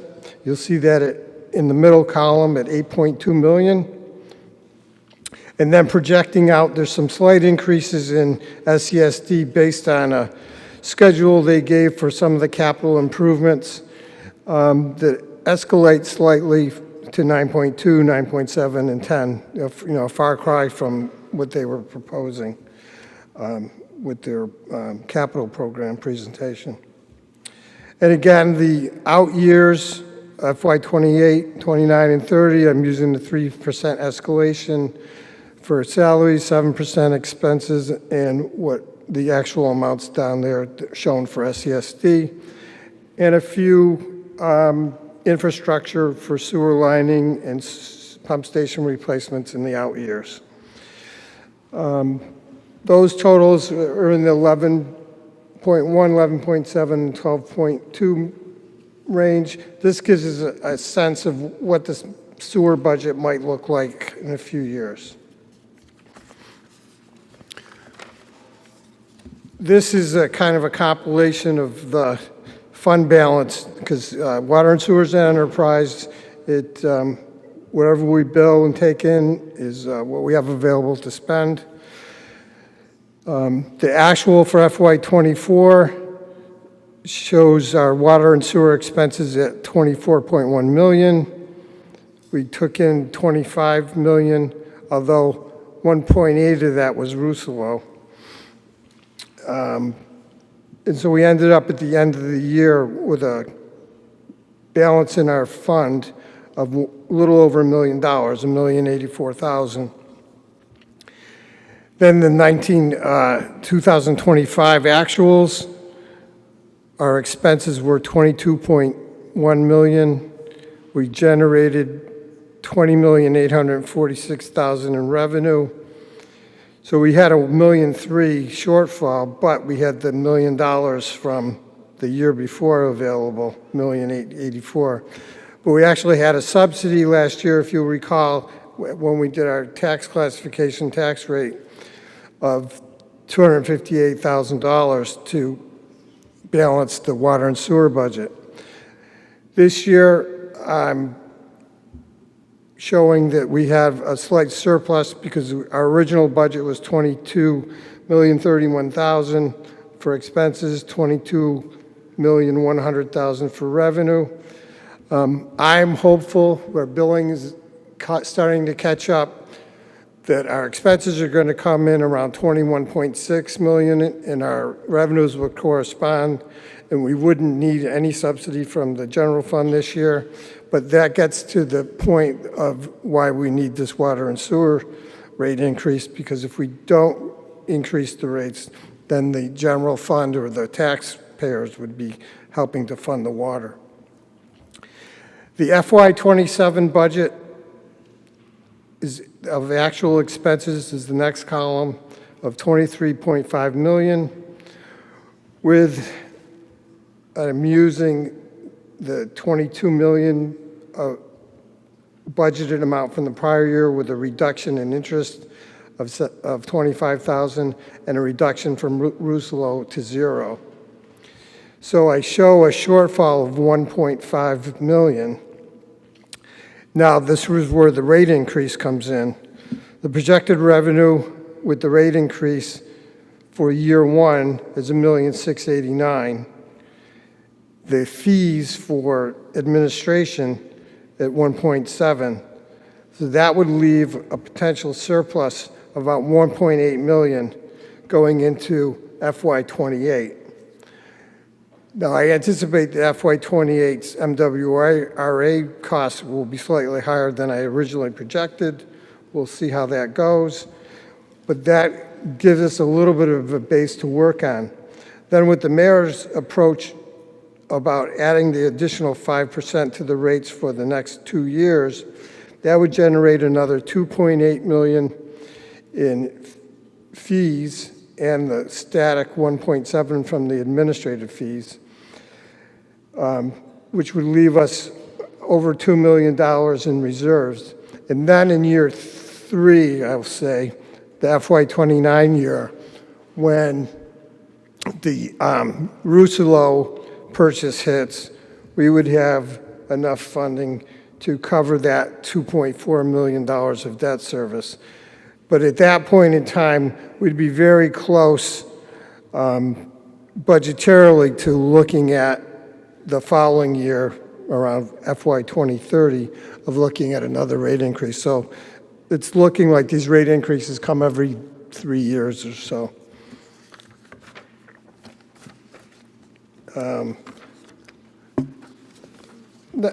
Next slide looks at the usage and how I went about projecting what the additional revenue would be. So the average is the bottom line that's in the light shaded of green. And the bar chart reflects the different tiers and the different usages over the past 5 years. The actual numbers that I'm using try to be conservative. It was also the middle number, or the median, which is the FY 2023 middle line. And you'll see on the subsequent pages, those are the numbers that I use for the amount of usage. Similar on the sewer side, the next slide, we have the averages over the past 5 years in the green, and I utilized the middle amount, which was 2022, as a volume of usage when projecting the number of funds we would have available. So this page kind of encapsulates what the water rate increase would look like. So if we start at the 2026 rates, the column where it has $3.97, the proposed rate would increase to $4.29, and for each tier, it would go up. What I did was, since tier 3 is a lower volume tier, I reduced that increase, but I increased the last tier for the higher usage amounts to try to generate a little bit more income. But overall, it's still an 8% increase. So the average usage from the prior slides that I showed is the 637,000 units and so on. And I took that with the old rates to generate what the 2026 revenue would be. I took the difference in the new rates for the additional revenue, which is the next column. So that's 6.1 million plus the 5,334,000 added together would give you the total new revenue of 6.6, almost 6.7 million for residential. Then same thing with commercial, where the tier 1 would increase to 225,000, second tier to $1.1 million, and the third tier to 3.1 million. So the total commercial increase would be 4.5 million, and total residential of 6.6 would generate a total of 11.2 million in total water revenue, given the new rate increase.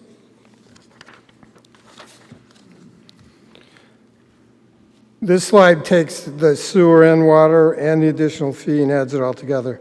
So similarly to the last slide, the prior rates, the new proposed rates, the median average that I used generated the 2026 revenue plus the additional revenue and gain to the new total revenue. So I go from, for residential, the 2026 revenue would have been 7.4 million. The additional, with the 8% increase, is 635,000. That gets us 8 million, little 8,089,000 for total residential sewer revenue. And then on the commercial side, same idea, utilizing the median averages times the old rate, you generate 4.6 million, and with the new rates, it's an additional 452,000, and that totals 5.1 million. So with the new rates on the sewer side, we would generate 13.2 million. Then I add the water revenue to that, and that would total 24.4 million in revenue. I reduced that total by 3% for uncollections and abatements. So I would generate with this new increase 23.7 million in revenue. The difference between that and the budgeted amount I used of 22,025,000 is the 1689,809, which was on the previous slide as the additional revenue for the FY27 year. And then the flat fee for the administrative fee at $120 for residential generates 1.5 million. For commercial, about 179,000, or a total of 1.7 million, which is on that previous slide. So the additional increase generated from the proposed rate increase would be 3.4 million, which would allow us to end FY27 with a solid balance, and then adding a 5% increase the next year would generate enough funds to increase that balance so that in the third year we'd have funding available to pay for the Rousselot purchase. And any unforeseen increases in MWRA, because if that plant shuts down, you could see the usage go up considerably.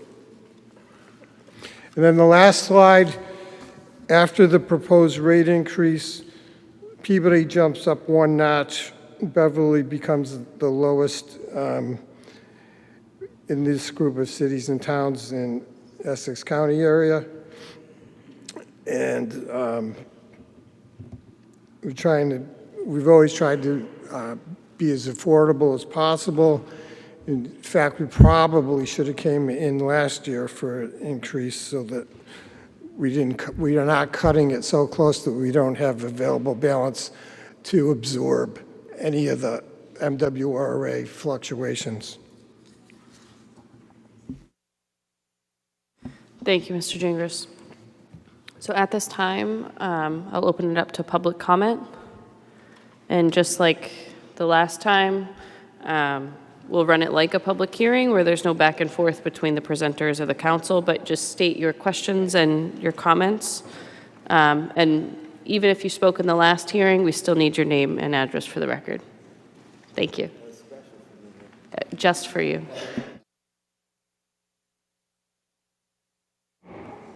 So once again, my name is Larry Roberti. I live at 13 Rita Road, Peabody, Mass. For the past in Peabody for 64 years. I feel obliged to give you a little bit of my background very, very quickly so that you know why I think I can speak on this stuff. For 12 years, I was a full-time professor at Bunker Hill Community College. I taught business, finance, banking, and money type courses.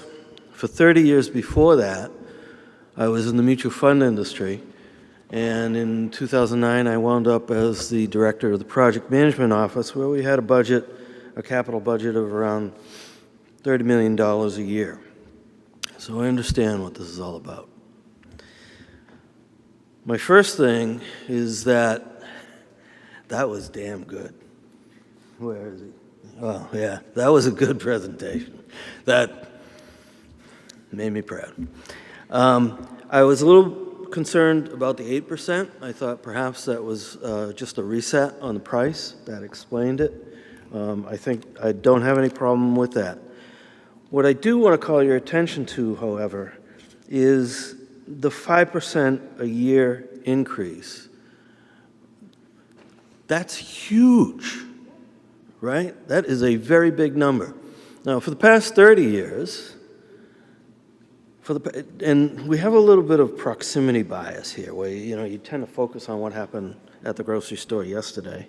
For the past 30 years, this is going to be hard to believe, but past 30 years, inflation rate is 2.55%. Past 20 years, 2.5%.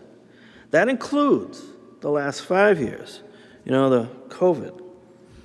And even if you look at the COVID years, 21, 7% inflation, 22, 6.5, 24, 2.9, 25, 2.6, right? Just a beep off, a hundredth of a percentage off the 30-year rate.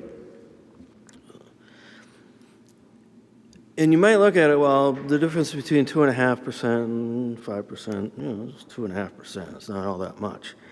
What I did was, and I'm sorry I didn't bring handouts or anything for here. I ran a schedule for 10 years. So I start off with $108 for a column for 2.5% and a column for 5%. I compound that by the percentages, right, every year. And for instance, on the 2.5% column in the 10th year, the person's paying, I based this on $108 to start. So the person's paying at the end of 10 years, $134, $135. 5%, $176. And you say, okay, well, pretty de minimis. Well, the variance I then take over, right? In the 10th year, $32. Again, not all that much. Times 12 months, right? And that's $391.99 during all that time. I add up all of the 10 years. It comes to $1,781.37 that the customer, the citizen of Peabody, and the businesses of Peabody would be paying if we go to 5% as opposed to the 2.5%. Right? And where do I get the 2.5%? Well, that's the traditional inflation rate. You might say, well, okay, $1,700. It's not all that much money, but let me hit you with this then. According to U.S. Census Bureau, we have in Peabody about 22,390 households. That doesn't include businesses, as you saw in the different tiers and things like that. So I'll take just that number, 22,390 times 1,718, 1,718 and some change. It's $38 million over 10 years. $38 million. So that's my point, is I think it's a little bit of overkill with that 5%. I thought perhaps it might have been, the Rousselot purchase and all that, but I very nicely stated, what, $2.5 million. There's a lot of money extra in there. So that's my point. Sir? Yes. Just one quick question. So that was calculated at 2.5% would get you the 1781.37 at 38 million over 10 years. At the 2.5%. No, at the it 5%. It was calculated at 2.5, and then at 5. The difference between the two, added up over 10 years, will get you to that amount of money. Thank you. You're welcome. Anybody else? It's a lot of money.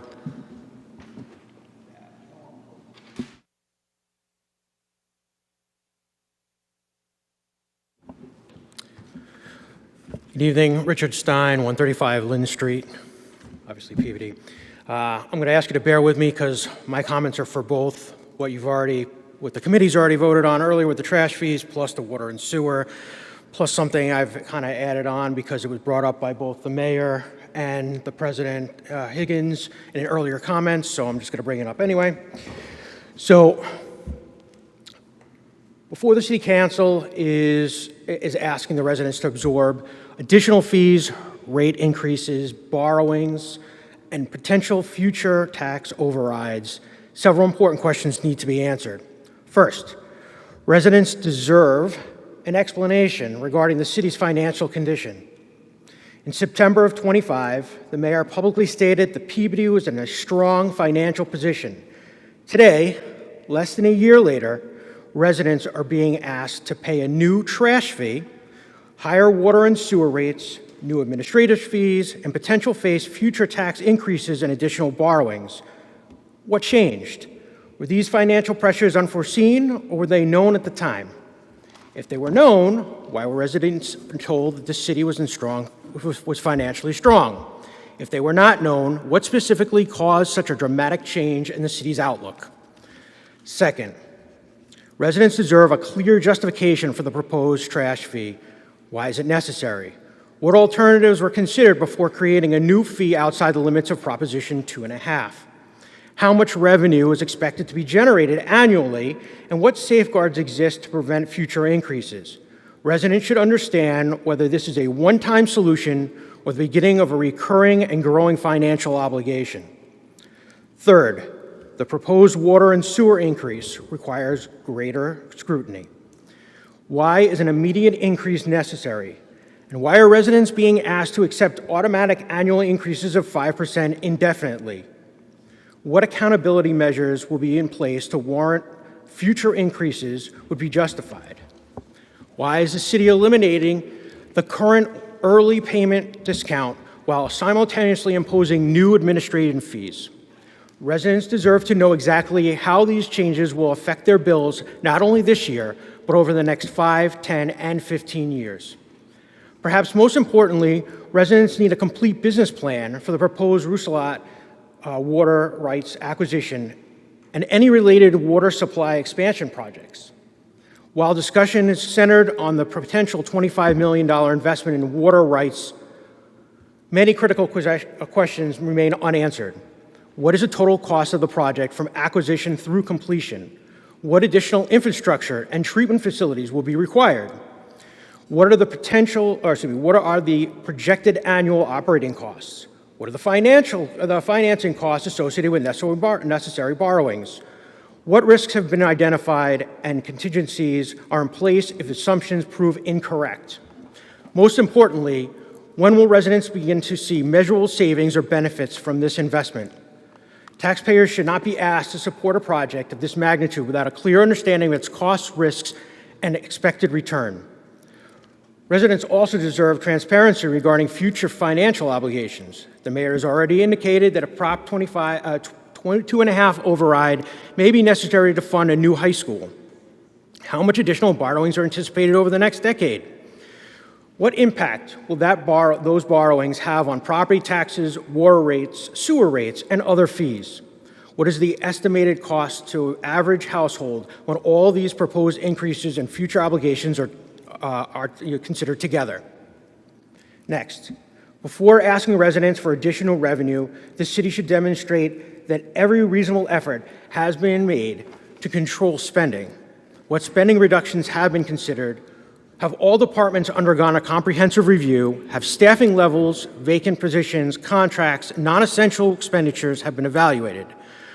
What alternative revenue opportunities have been explored?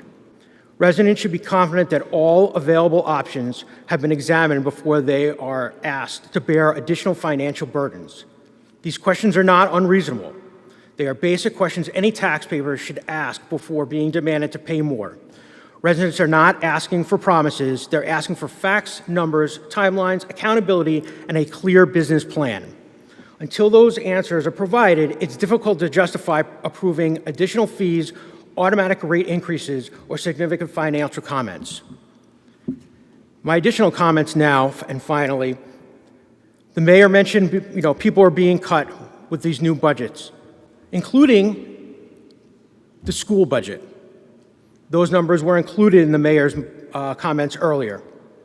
However, what was left out of the comment was that most, if not all, of the cuts at the school level were front-facing employees. We are a top-heavy administration. They were not cut, but the teachers that were needed for the failing school system we have are being cut, which is another reason our students are looking to go elsewhere, not just Essex Tech. Many of you, the counselors, have made mention that the budget sessions have not yet started, but when the school budget is proposed, it will become apparent. President Higgins mentioned that front-facing cuts were made, but why not the non-front-facing cuts? Why? Because there was not enough or in-depth conversation on those admin and central office non-front-facing staff. Thank you for your time. Thank you.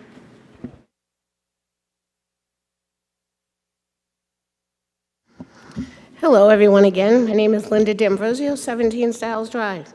So my main concern about this water and sewer thing is, I mean, I understand we got to get some type of increases somewhere, but you got to remember, our real estate taxes were just increased recently. I mean, I know my rates went up almost about 400.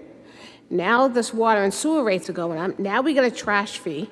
Now we're also going to have another fee. Oh, let's pay the admin fee. The admin fee for the water and sewer, $30 every quarter. All right, another $120. That'll probably go up maybe next year too. Oh, let's not forget. After you try to take all this money away from us, Mayor, you're asking us for money over and over and over. I mean, I think if I add everything up, you're talking almost $1,000. Who knows what? And now you're going to take away the 10% early fee. So let's just take everything from us residents. And by the way, we're not going to give you a 10% fee anymore. Well, not the fee. I'm sorry, the 10% early pay fee. Stop trying to just take everything from us residents and not give us anything back.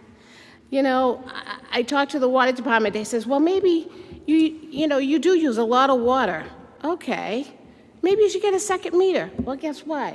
I had a plumber at my house last week. Second meter. No, let me tell you what my rate was here. How much is going to cost me? That Neptune for the water suit for the new meter. Well, that's $520. Then they says, oh, and you also have the backflow valve. My backflow valve is another $450.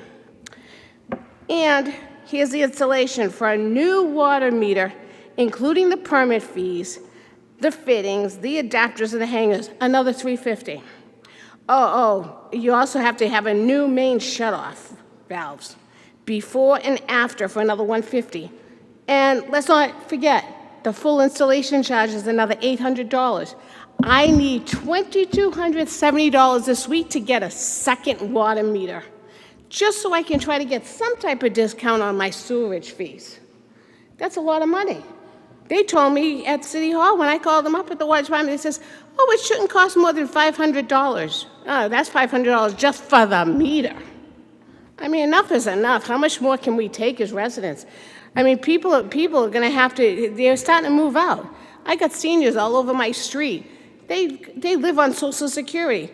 Well, guess what? When you retired and only collected Social Security maybe 10, 15, 20 years ago, they're lucky if they even got $2,500 a month. I feel bad for those people. I just retired last year from my full-time job after 42 and a half years with the state. Guess what? I had to take on 2 new part-time jobs. I'm supposed to be retired. My husband, too, retired. Well, he took another part-time job because we can't afford all these extra costs that are being pounded on us. It's like, let's just take it from the residents. Enough is enough, Mayor, please. You can't just be throwing all these new fees and all these taxes and just keep raising the taxes and raise. We know that sewerage fee, that admin fee, I know you guys are going to raise it again next year, or maybe the year after, just like the trash fee. $200 for 5 years. Well, I know in 5 years that'll go up. Look what happened to Beverly. We know that they were paying $200. Well, now they were just put up that they're going to be paying $400. That just doubled in their last meeting. That's a lot of money. I can imagine what's going to happen here in 5 years from now when the trash fee is going to be reassessed again. So I just had to put my 2 cents more in that one. But enough is enough. We can't take any more. I mean, we know our property taxes are going to go up again next year. How much more can we take? People are moving out. Seniors are complaining. Read the Facebook. People are complaining they can't afford to live here anymore.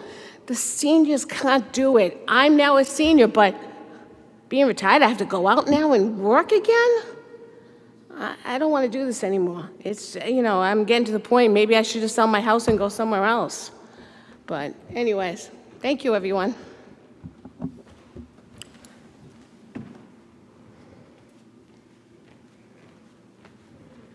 Travis Wojcik, 20 Margin Street. I'd like to thank the chair for opening this up for public comment, as she was so kind to do during the last topic as well.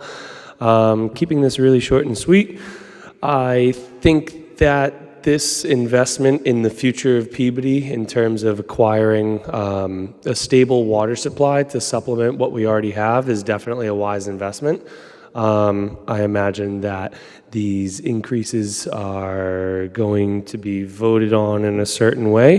The one thing I will ask the committee is that they amend the motion that will come out of this to include and keep the 10% credit for paying early. I think that is a wise decision. I think that would make this a lot more palatable to many residents of the city, and I think it would be in their best interest. Thank you.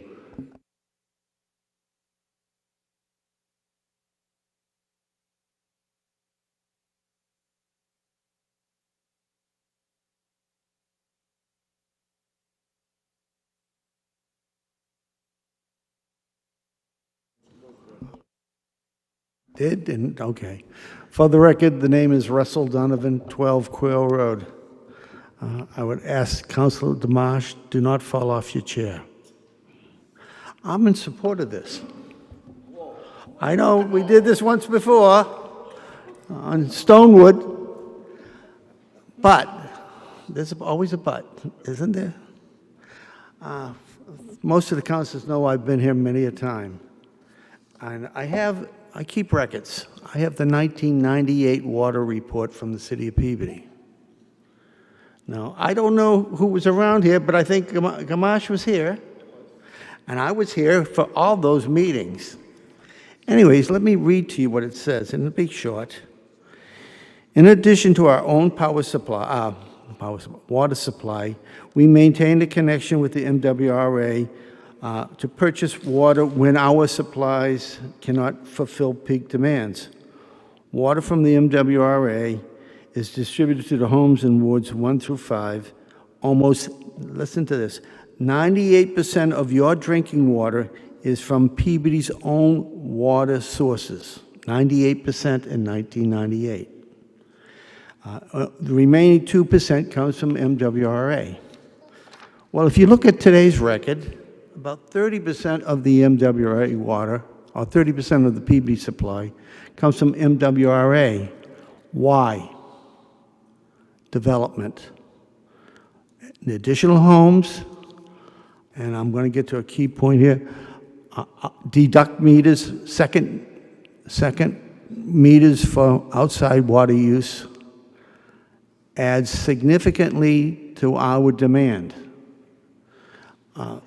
Many, many years ago, the MWRA was developed and built for the sole purpose of providing the metropolitan Boston area with clean, pure water. Why? Because of the contamination from the industrial sites around Boston. Peabody is the Tanner City, remember. Now, today, you're looking for increase in rates. If you read the MWRA material that's online, they tell you they're a wholesale supplier to the cities and towns in the metropolitan Boston area.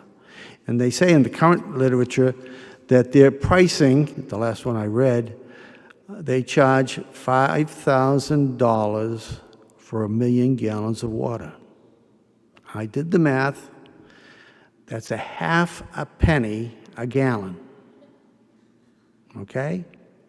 If you do the math, that's $3.75 a unit it costs Peabody to provide pure, clean water. It's already been processed. We don't have to treat it. And at our current rates, I think the Peabody collects $3.92 for the first unit. So we're not making much money from MWRA. But we do make money from the Ipswich River and the North Coastal Basin that supplies, what is that pond? Spring Pond. That water is free. Ipswich River, we have a permit for 1,500 million gallons of water a year. We can draw from that when the flow permits between November 1st till I think it's May 31st. And as we know, we're in drought conditions, so we're already on restrictions for water use, no outside watering of those lawns, which gets to the second meter, the deduct meter. Back in 25 years ago, you were here, the neighborhoods came and said it's unfair for us to have to pay sewage when we water our lawns. And they made a strong case before the city council, which ultimately approved it, against the head of the DPW, John Seitz, and myself. I wonder why. But the reason is this. You want to conserve water, so you're giving them a discount to use water. They don't have to pay for the sewage. John was very good about it. He said, you have to understand, when we calculated or computed the cost for water and sewer and how it mates, there's a formula there, and don't ask me what the formula is, I don't know. But we do know today sewer costs more than water. All right? And if you look at the statistics, they got about 25 years of it, and I'd asked the city today to tell me when the first deduct meter was installed. How long ago has it been? The reason I ask is you have probably 25 years of statistics data to show where the water's been going. How much of it's coming to the deduct meters from household. I know from my usage, when I do my billing, my summertime usage is a lot more than wintertime and early spring, and we get 4 bills a year, so you can see it yourselves, I'm sure you do. So a lot of that water that I use in the summertime, I am paying for sewerage. And if you look at I called the water department, I asked a question. How many deduct meters are there in the city of Peabody? How many meters are there in the city of Peabody? And I had it from 10 years ago because I was asking those questions then. And right now, residential, there are 13,046 meters in the city of Peabody. And there are 3,451 deduct meters. There are 900 business meters. So the math says 25% of the population out of all of us have deduct meters. That means 75% of the people are paying more than they should. You have the statistics, use them. The rates are reasonable, increases are needed. As I said many years ago, there are 2 places the city can make money: selling water and charging the fees appropriately for administration, building permits and the like. So we have 25% of the people are getting a break. The other 75% are carrying them on the sewage, and the sewage is the most, as you all know. Well, I think that kind of covers that. I think you really should do an analysis of that, because I know when I turn the meter on to water my lawn, even though it's June 1st, June 2nd, and there's a short water shortage, when we should have plenty of water, but Peabody's not making any water from MWRA because we have to pay the freight for that cost. But we're paying it because you people are letting development come in here, more homes, more apartments, more businesses. You know, we're only so big. How much are you going to stack in the bag? You know, stop the development, use wide use of your resources, and let the bills come. Thank you very much. Is there anyone else in the auditorium that would like to speak? Seeing none, is there anyone on Zoom that would like to speak? Just raise your hand.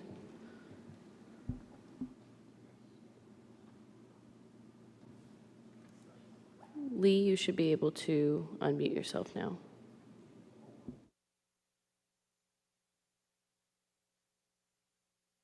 Okay. Never did that before. Yeah, my name is Lee Cordons, and I was there earlier. Are you hearing me? Yes, we can hear you, Mr. Cottons. Okay.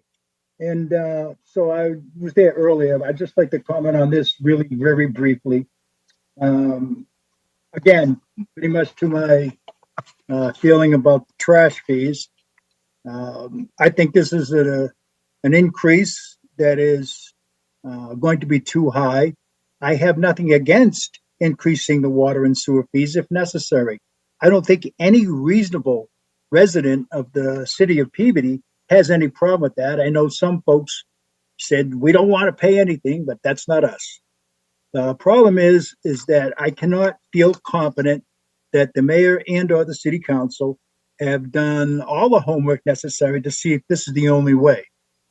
It appears to me that enterprise fees, and especially the one that you're asking for, increase at a rate of 5% per year. Prop 2.5 is limited to increasing taxes to 2.5% a year. I think the people need and deserve the opportunity to have a personal say in this, not just through the city councils, although that's a good way to do it. And I don't think that until it's transparent and until the city council, the finance committee, and the other folks involved in this can give us assurances that this is the best way to do it, I think that the finance committee should recommend a no vote on this. And thank you very much for the opportunity to comment. Thank you, Mr. Cottons. Jason, you should be able to unmute now.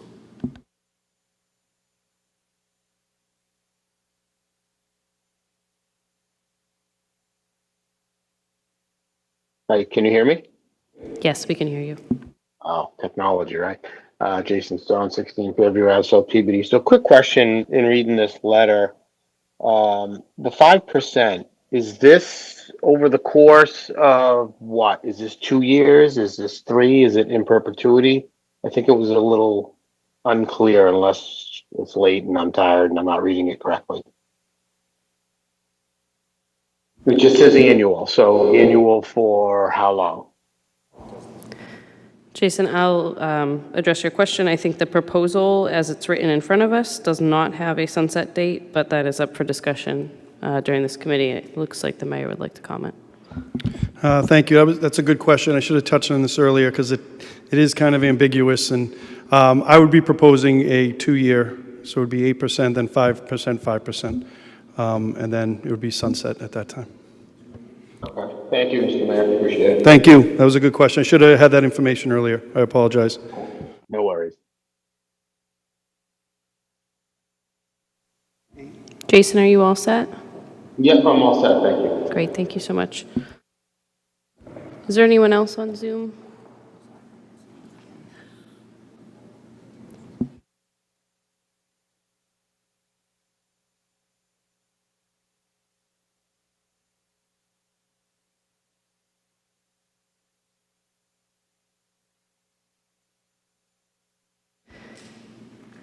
Sorry, Jason, just for the record, the clerk wasn't able to hear your full name and address. If you could just unmute and state that for her so she can record it.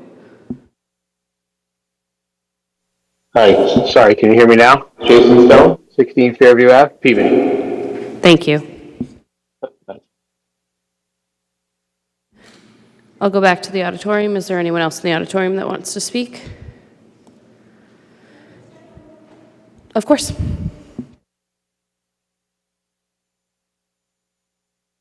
So another thing to keep in mind, everyone, is that, with the 8% of the water, your real estate taxes going up, the additional fees, the trash fee, the 200, the 120 for the water thing.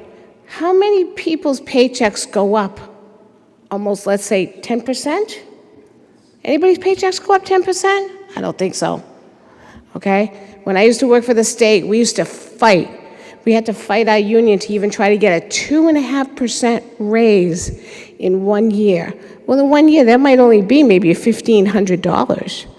Well, over here, we're being raised 8, 10, 12% additional to pay between all your taxes and fees and all these other things that they want to make up. So just think about that before you really vote. And like this other person had stated, let's try to maybe rewrite that water thing. Can we at least try to keep that 10% early pay fee? Give us something back again, and take away that admin fee. What's the admin fee for? I can't remember what he said about, what the mayor said, what the admin fee is. If that's, is that to maybe pay the water department to do their job? I don't know. But that admin fee is $120 a year. That's a lot. Okay? Thank you. Anyone else? Seeing none, Councilor Turco. Thank you, Madam Chair. The first thing I want to address is, since you just asked, is the admin fee. And some councilors may not be aware of it. About 2.5 years ago, I believe it was, when we first learned of Rousselot possibly closing down, we started to see drought conditions, which, as Mr. Donovan noted, and as you can see in the charts, we're in drought conditions more often each year, specifically at this time of year and then later on in the summer. And Mr. Donovan's correct. It's a revenue-generating account. If we're in drought conditions, people can't use water. If we lose companies like Rousselot, we lose large contributors to the water system. So back to 2.5 years ago, we learned of the Rousselot departure.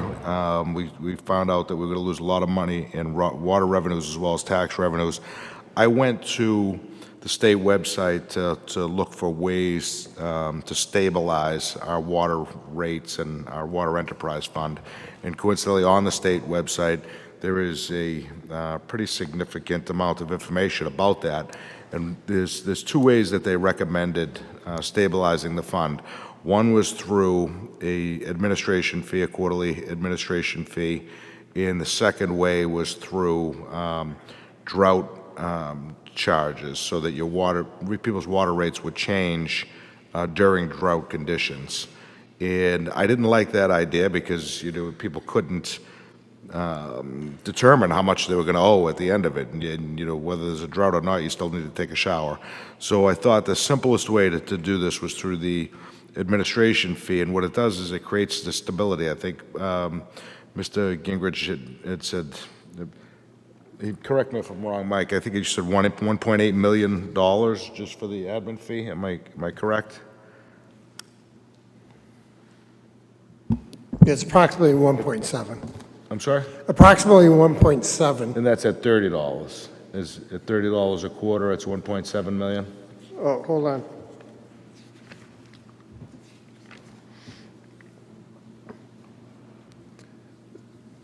The residential fee is 1.5, and then the commercial would be 179,000. So the total is 1.7. Okay, $1.7 million, and essentially what that does is it creates certainty in the account so that we don't face what we did last year and we had a shortfall. And I think that's a misunderstanding that residents have, is this has to get paid one way or another. So if it's not in the enterprise fund, it just gets deferred to the taxes automatically that year to pay it. We need a way to stabilize the fund and not, be dependent on whether we're going to get good usage this year because, we're in that conundrum. We want to conserve water. We want to, declare drought conditions, but we also lose a ton of revenue for it. The only way to stabilize it is through a quarterly fee that gives us a known amount that we're going to have in the fund every year. It's not so much that we wanted to create a fee. We wanted to create stability or the thought was to create stability in the account. So that was my only hope there. My proposal 2.5 years ago was obviously before a trash fee and before tax increases and before all this came up. I still support it. My suggestion was $25 a quarter for residential, $50 for commercial. I stand by that. I don't know where the $30 came from. Even when we discussed at Mayor, we discussed 25 and 50. So 30 was kind of thrown in. I'm not sure why. But I would support it at 25 and 50. The early discount fee, I'm sorry, I'll let you answer that, Mayor, if you want. No, thank you, Councilor. When we did speak and we touched on this, it should be 25. I'm comfortable with 25, having that change. Thank you. Yeah, so if we move forward with it, I would support the 25 and 50. Again, just for stability to this fund, we need some measure of stability. So I asked the mayor today, and neither one of us are sure, maybe somebody else in this room could be. Russell is our biggest water user in the city. I think, and I'm just trying to think out loud here, that possibly Lifetime Fitness could be the second biggest, currently the largest user of water in the city. I can't think of anything else that would use more water than that right now. So that being said, we're dependent on these businesses staying in business to keep revenue within our city. We don't want to run into another issue with a Rousselot. And Rousselot was here for, I think, it was quoted as almost 200 years.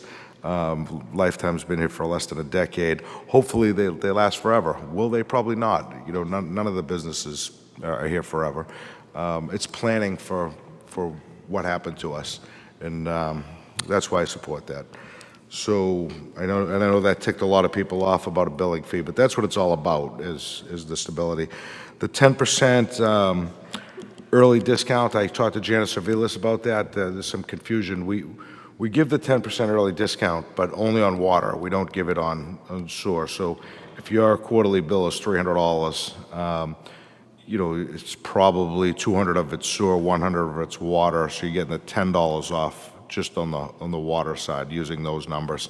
Not to minimize it, but it's not a huge discount. It's not like the PMLP discount that is 20% on the bill in its entirety. This is 10% just on the water portion. I just wanted to touch on overdevelopment because I hear that used so much, and I've been on the council, like I said, just over 10 years, and trying to think of what's been built in 10 years, and I find it to be the total opposite. And Russ, I haven't been here as long as you, so you might be talking about decades before I got here. But in the 10 years I've been on the council, we saw the Boulderwood project up in Ward 1, 100 homes. We saw this project on Route 1 South now that's being built. The new apartment building that's being built. Yeah, behind the Ultimate. That's being built.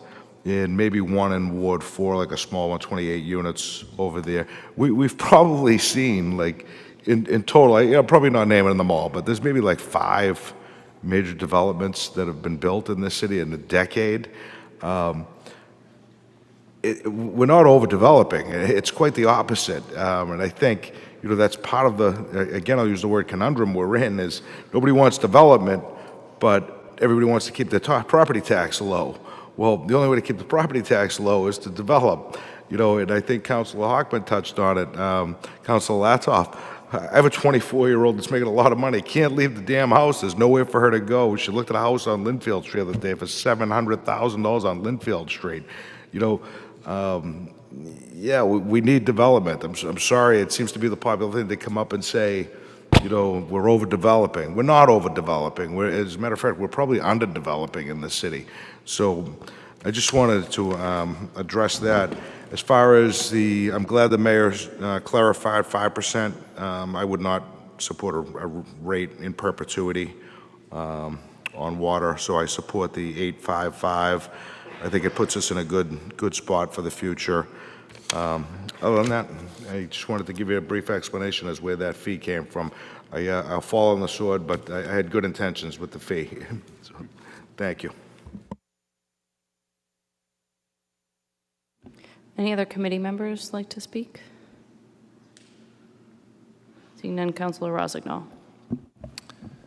Thank you, Mr. Chairwoman. Through you to the mayor. One question I do have is, with that $36 million project that we did to connect Winona to Coolidge, is there a way to, because we're so reliant on MWRA from the Winona side, is there a way to pump what we are taking in from Coolidge to Winona to offset the MWRA?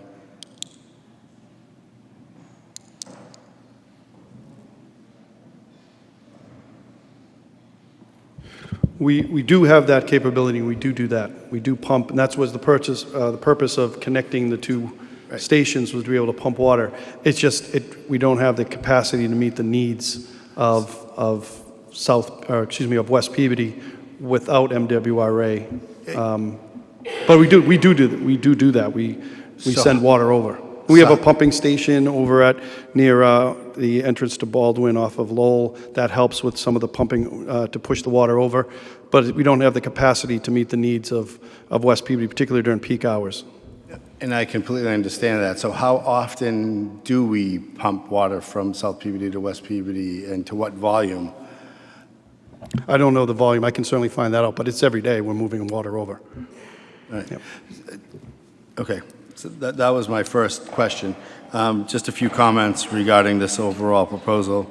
Number one, I would not eliminate the 10% discount. Number two, I agree with Councilor Turco regarding the 25 for residential. Number three is I would only have a 1 year at 5% instead of 2. Those would be what I would be recommending when we get to the council as a whole. I just wanted to make my points known. Thank you. Thank you, Councilor. Councilor Latoff.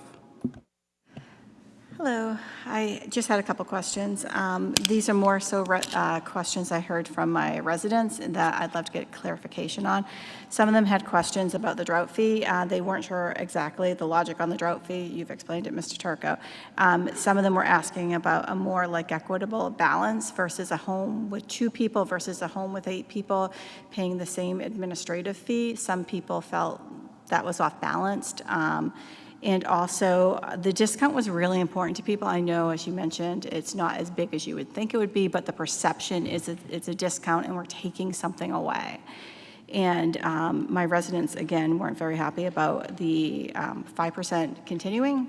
And it should be a discussion we should have again next year to see if we'd like to take those up. Trying to see if I missed anything else my residents had asked about. I think overall, my viewpoint on having the water rights is fantastic. It's something we need. It's, like a hand up that with our electric rates, it's great that we're looking into this, but it was great to see a business plan. A lot of residents has asked, we already bought the water rights over headed that way once we have the testing, but what is, as Mr. Stein mentioned, how much does it cost to do a water treatment plant? And when will residents see the revenue of maybe a break down the line? So I think all that information is great. And when we do get the testing, people were asking if it could be posted on the website, and I'm sure it will. That's the questions I had. So I'm not sure if there's an opportunity to make that fee more equitable across the board. An example I had from one resident is her water bill for a month for one person was it was $80. So that 29 fee is a big percentage to her versus someone else who may have a larger bill. So those were my comments. Mr. Mayor. Thank you, Counselor. And thank all of you. Yeah, I wanted to put forward options. I don't like the discount myself. So I'm proposing that we withdraw that. The administration fee, moving that from 30 to 25 per quarter, and then taking away the elimination of the discount. I didn't feel good about that, but I felt that I needed to put forward everything so that everybody knew, and it would provide some savings. But I think it is a nice offer to the residents to take advantage of that. I know it's only for water, but that would be something that I would be comfortable withdrawing. I didn't feel good about that one, but I did want to present all the options, at least for discussion and examination. So that would be my position. I wouldn't vote for that. Thank you, Mr. Mayor. Just thinking of this based on the discussion, do we want to take each item? I think I'm going to take them separately in votes. Councilor Turco, can I finish my thought? Thank you. Before we get to that, I just wanted to ask one question of Mr. Gingrich. I'm sorry. So I wasn't looking for a motion yet. I just wanted to kind of target the discussion. Like, we can have a discussion about the discount. We can have a discussion about the admin fee. We can have a discussion about the rates themselves. I think that's the best way to move forward, so that we can all get our comments and questions answered. And then I think taking those things as a vote separately. Okay. Since the mayor just mentioned the removal of the... We can start with that, yeah. I'm sorry? We can start with the discount, if you want to start with there. Okay, it was kind of a broad question about all of the above. That's why it doesn't fit under one category. So through you, Madam Chair, to Mr. Gingrich, with the reduction from $30 to $5, with the not eliminating the admin fee, I think you have some numbers for those separately, like the admin fee. I thought you said was somewhere around 500,000. Not the admin fee. The 10% discount would be 500,000. Yeah, the discount's for 500,000, and then reducing the $5 off of the admin fee is 250,000, so 750,000. Yeah, so that's what I thought, it's $750,000. So in your whole presentation, where does that leave us at the end of your presentation? Are we still at a good spot? It's really kind of all I wanted to find out. Yeah, I think it's doable, but it's not as good as it would have been. But it leaves us in the black at the end. It should leave us in the black for at least 2 years. Okay, so depending on MWRA and how much we use. Right. So therein lies the question, do we want to do this every 2 years? We want to, I guess, look at adding, he's telling us this is going to last us 2 years, and then what? So we can keep trying to reduce things and take away things that were budgeted. But, the early discount thing is definitely a tough one, but it's $500,000 that, we're going to put into this water fund. So I think we should keep it as is. I fully understand. I get it. We're taking away a discount that's been given to residents, but it's $500,000 that's added to this fund to stabilize it for future years beyond 2 years. So that's the only point I want to make. Thank you. Thank you, Councilor Turco.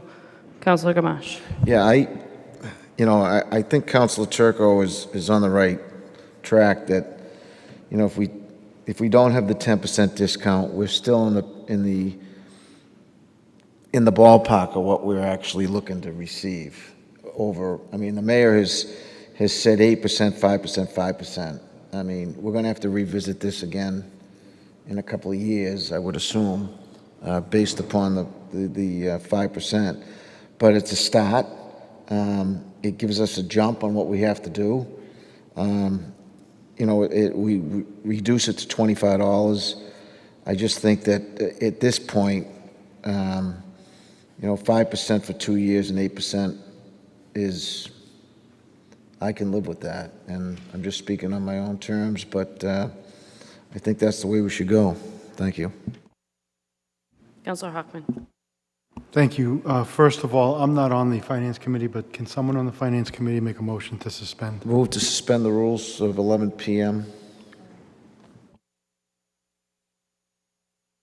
It's not 11 p.m. yet, so. It's 10:58. So we only have to suspend the rules if we're going to take up a new matter. This is the final matter on our Whatever you- agenda. So, yeah, we don't have to suspend the rules. We Okay. can continue. Thank you. Thank you. So, thank you, Madam Chairwoman. If I can, substantively on the proposal before us, had the mayor not withdrawn the 10% discount issue, I would have been opposed to that. I just want to put that on the record. I know that we're talking about it's only $500,000, but it's $500,000 of our taxpayers' money. It's not like it's a blank check we're getting from some endowment or anything like that. And I think, like PMLP2, I suspect that their business model builds it into the cost of the service. I don't think it's, I never looked at it as an actual discount. I looked at the people who didn't pay early were paying more for the services they were receiving. And I could be wrong about that, but I don't know how it's not built into the business model at this point. And on top of that, I don't think it's a straight 10% savings. I think that there's people who either wouldn't pay their bill or forget to pay their bill because they didn't pay it quickly, and there'd be some collection costs associated with that. But we don't have to talk about that. With regard to the 8% increase, I can support that. There hasn't been an increase in water usage for a while, and I can support that. I am not a big fan of the 5 and 5 after that. I might be convinced of the first 5% increase for next year, but I certainly don't want to tie the hands of an unknown city council 2 years from now. I think it is our responsibility to take these up, whether it be on an annual basis or a biannual basis, because that's our term. Our term is only 2 years. And if that leads to difficult votes and difficult long nights, then that's part of how I see our job. So I'm glad that the mayor withdrew the proposal about removing the 10% discount. And I'm hoping that when we do come to a vote, they are individual votes. And I think I'm in line with Councilor Rossignol, where I may be able to consider one of those 5% increases, but not two, I don't think.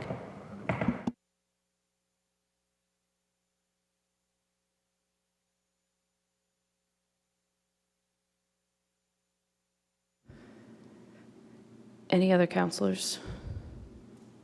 Seeing none, I have a couple comments. I'm in line with Councilor Gamache and Turco on the early discount. $500,000 if that gets moved into your taxes is $20 estimated based on the value of your home. So it could be more, could be less. Based on the addresses given today, the people that came to talk, I'm going to go with it'd be more than $20. The discount, I looked at my last 3 water bills. I didn't break $10 in my discount. But I would have to, if this gets moved into our taxes, because we don't have enough in our enterprise fund, which is how this works. If we don't have enough in the enterprise fund, it's automatically paid for in the taxes, and when we set the tax rate in December, we have to account for whatever we couldn't cover in this enterprise fund.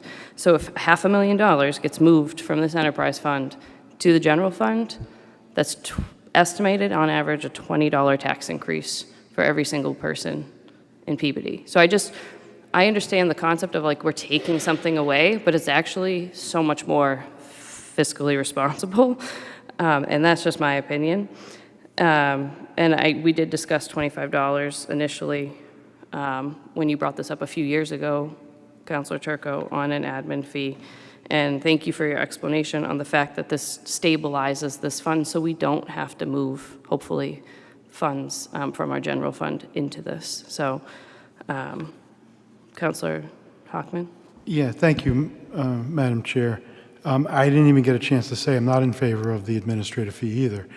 If we want to have a real conversation about what water cost us, we should have a real conversation about that.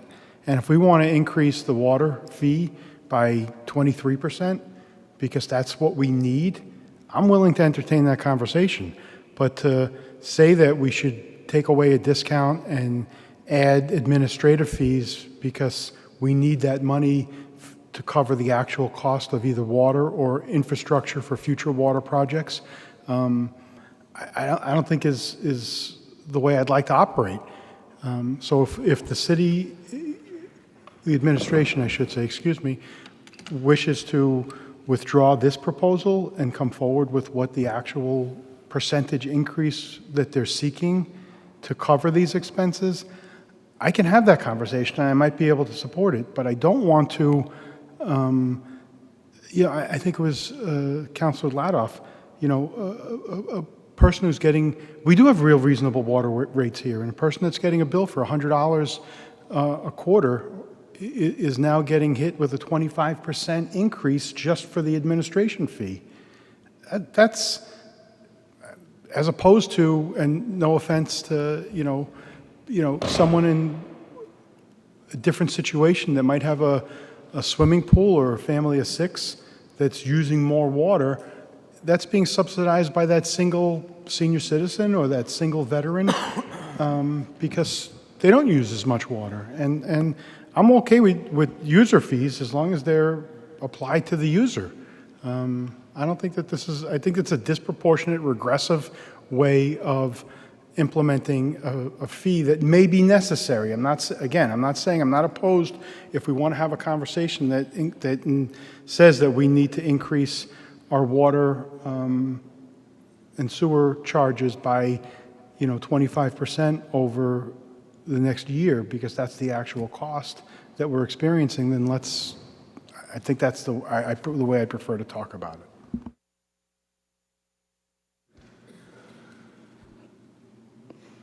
I don't have any additional comments. I think I'm ready to make a motion if you don't. you're ready to make the motion. Councilor Gamache, can you, whatever motions you're going to make, can you make them separately so that when it's brought to the full council, we can vote on the rates, we can vote on the proposed water and sewer rates, we can vote on the water rate discount, whatever, if that is passed favorably, to remove that, and then the admin fee, and then the baked-in 5% increase for 2 additional fiscals. Okay, the original motion would be, and this is the way I plan on doing it, we were going to delete the top half, and then a separate motion on section 2, which would be inserting in place thereof the following. So, Can you do the rates first? So we would make a motion. The motion would be to remove the rates from section 2 as they stand from July 1, 2023, and adopt the Chart A, July 1, 2026 rates. okay, so Sorry, Counselor. I did not realize that Counselor Manning Martin is not here. So with that, I do need someone additional to sit on the Finance Committee. Or do we? Okay. Counselor Rossignol, will you sit in for Counselor Manning Martin? Sure. Thank you. Okay, at this time, excuse me, an ordinance amending the ordinance entitled Sewer and Water Rates of the City of Peabody, Massachusetts, be it ordained by the City Council of the City of Peabody, Massachusetts as follows. Section 1, that the ordinance 28-16 entitled Sewer and Water Rates of the City of Peabody, Massachusetts is hereby amended by deleting therefrom the following. Section 2, Sewer and Water Rates. The sewer and water rates per 100 cubic feet shall be as follows: is July 1st, 2023. Do you want me to read all those? No, you don't need to read the rates. Delete that chart. Section 6, water rate discount. Payment of water bills made within 15 days of the billing date shall entitle the user to a 10% discount thereon, and that motion was to delete. So move. Counselor, can you amend the motion to just delete the rate table? So that the Okay, the discount delete the can be rate, delete taken the away. rate table. Yes. And add the new table all in one motion. Sorry, what was that? Add the new table for July 1, And add the new 2026. table July 1st of 2026. Counselors, you heard the motion. Is there any discussion? Seeing none, roll call vote. Councilors Daigle. Yes. Gamache. Sorry, do you have a question, Counselor Turco? Yeah, apologies. So just to clarify, the new table is 855? No, we haven't gotten that. Oh, we haven't. No, we have not gotten to so the new 8%. table is an 8% increase. That is what we're voting on just right now. okay, Just the so 8% first year 8%. Okay. new table. I just want to know what I'm voting on Yep. right now. Okay, thank you.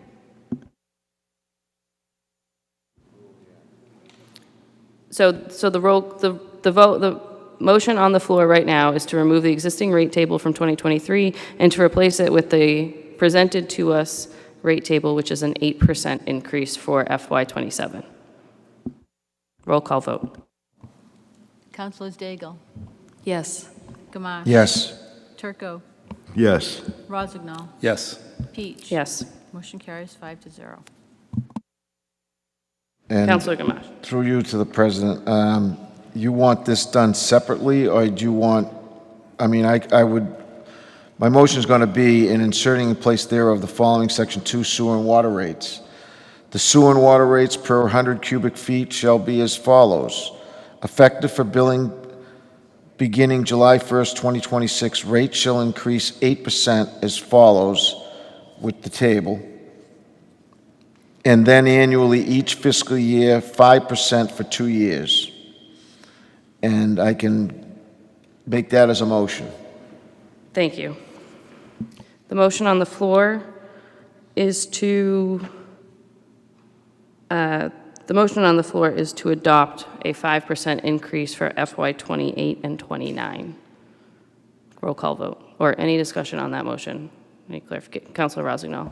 Thank you. On the motion, would you be willing to just cut it back to 1 year versus 2, so just 28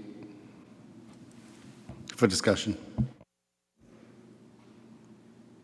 I would prefer to leave it at 2 years. If you want to, you know, you can, That's fine. Leave it at 2 years. I can make that when we get to We the can committee change as it in a the whole. ordinance when we move for the council. So that would be for 2 years. For clarification, the motion on the floor is a 5% increase for FY 28 and 29. Roll call vote. Councilors Daigle. Yes. Gamache. Yes. Turco. Yes. Rozignol. No. Peach. Yes. Motion carries 4-1. The next motion would be, in addition, an administrative fee of $25 per quarter will be charged to all residential accounts, and a fee of $50 per quarter will be charged to all commercial accounts. So moved. Councilors, you heard the motion. Is there any discussion?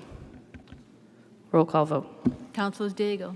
Yes. Gamache. Yes. Turco. Turco. Yes. Rozignol. Yes.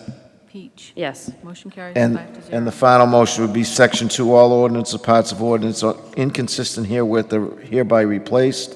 This ordinance shall take effect upon passage if otherwise is provided by law. So moved. Councilor Gamache, and maybe this isn't a motion you want to make, did you want to remove the water rate discount from the ordinance? We left that out when we did when we took the table out. I said Section 6, water rate discount. Payment of water bills made within 15 days, and the billing shall entitle the user to a 10% discount thereon. That's repealed. That's deleted. Councilor, we did not. The motion was to remove the table and replace the table, and then we would need another motion to remove that or have no action from the committee for it to remain. I had you take it out of the motion. So we still need Section 6. We still need Section 6. Section correct. 6, water rate discount. Payment of water bills made here within 15 days of the billing date shall entitle the user to a 10% discount thereon, and that's to be repealed, deleted. Yeah. Councilors, you heard the motion, which is to remove the water rate discount from the ordinance. Is there any discussion on that? Seeing none, roll call vote. Councilors Daigle. Yes. Gamache. Yes. Turco. Yes. Rozignol. No. Peach. Yes. Motion carries 4-1. Councilor Gamache, Section 2, that'd be great. The last part of it. Thank you. Section 2, all ordinances or parts of ordinance inconsistent herewith are hereby replaced. This ordinance shall take effect upon passage otherwise as provided by law. So move. Councilors, you heard the motion on Section 2. Is there any discussion? Seeing none, roll call vote. Councilors Daigle. Yes. Gamache. Yes. Turco. Yes. Rozignol. Yes. Peach. Yes. Motion carries 5-0. Are there any other motions on this matter from committee? Motion to adjourn? We are adjourned, but we are scheduled to meet in a special meeting, so don't go far.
I'd like to call to order the special meeting of the City Council this Thursday, June 2nd, 2026. Mr. President, I moved under suspension of the rules to allow us to meet after 11 p.m. So moved. You all heard the motion. It's a roll call vote. Councilors Daigle. Yes. Gamache. Yes. Hockman. Yes. Turco. Yes. Welton. Yes. Rozignol. Yes. Ladoff. Yes. Corriveau. Yes. Peach. Yes. Higgins. Yes. Motion carries 10-0. All right, we had, we'll go to item A, which we'll have a report from the Finance Committee meeting. Councilor Peach. Thank you, Mr. President. The Finance Committee met this evening for a long time. We had 2 items on our agenda. The first item was a proposed trash fee from the mayor, and the second was a water and sewer rate increase. Excuse me. We had many members of the public speak after the mayor's presentation on the trash fee, and their voices were heard and their input was taken by councilors. And I do think that there were changes made to the proposed ordinance based on those comments. I know there were. The mayor presented many different things that have led us to the financial situation the city's facing. Much like most municipalities in the Commonwealth, we're facing high healthcare costs that we have no control over. So that is the biggest cost increase that we're seeing year over year, and I believe the mayor stated we've seen that go up almost 45% over the last 3 years. There was extensive discussion by the committee and by other councilors. All councilors were present for both discussions. Ultimately, for the first item, an amendment came out of committee favorably to draft and advertise a trash fee ordinance, which I will now read. The City of Peabody, an ordinance establishing a trash fee on all residential structures of 4 units or less of the Code of the City of Peabody, Section 13-4, be it ordained by the City Council of the City of Peabody as follows. 13-4 trash fee. Trash fees and all ordinances regarding trash fees are on file in the City Clerk's office. Residential. An annual trash fee of $200 per dwelling unit is hereby established effective July 1, 2026 on all residential structures of 4 units or less. The trash fee will be billed semi-annually each fiscal year. Bill 1 covers July through December. Bill 2 covers January through June.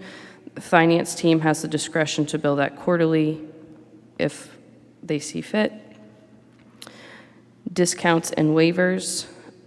A senior citizen discount of $100 is available for residents 65 and above residing in an owner-occupied dwelling. There is a $50 discount for each half year. To qualify for this abatement, you must meet all of the following qualifications prior to June 30th of the billing fiscal year in which you apply. Proof of age, proof of residency, application for abatement approved prior to June 30th. Only a one-time approval is required as long as you continue to be the owner of record and reside in the dwelling. All other adopted abatements to property tax in the City of Peabody apply to this fee as well. Residents with a compost pickup contract can also apply for a discount of $100.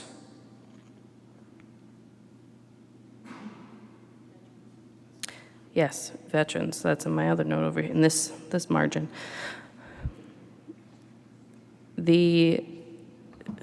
All veterans, regardless of their status, or a veteran discount of $100 is available for all veterans residing in an owner-occupied dwelling. There's a $50 discount for each half year. B, vacancies. Any property owner who owns an unoccupied unit shall be eligible to receive credit for each full 6-month period for which the unit is not occupied.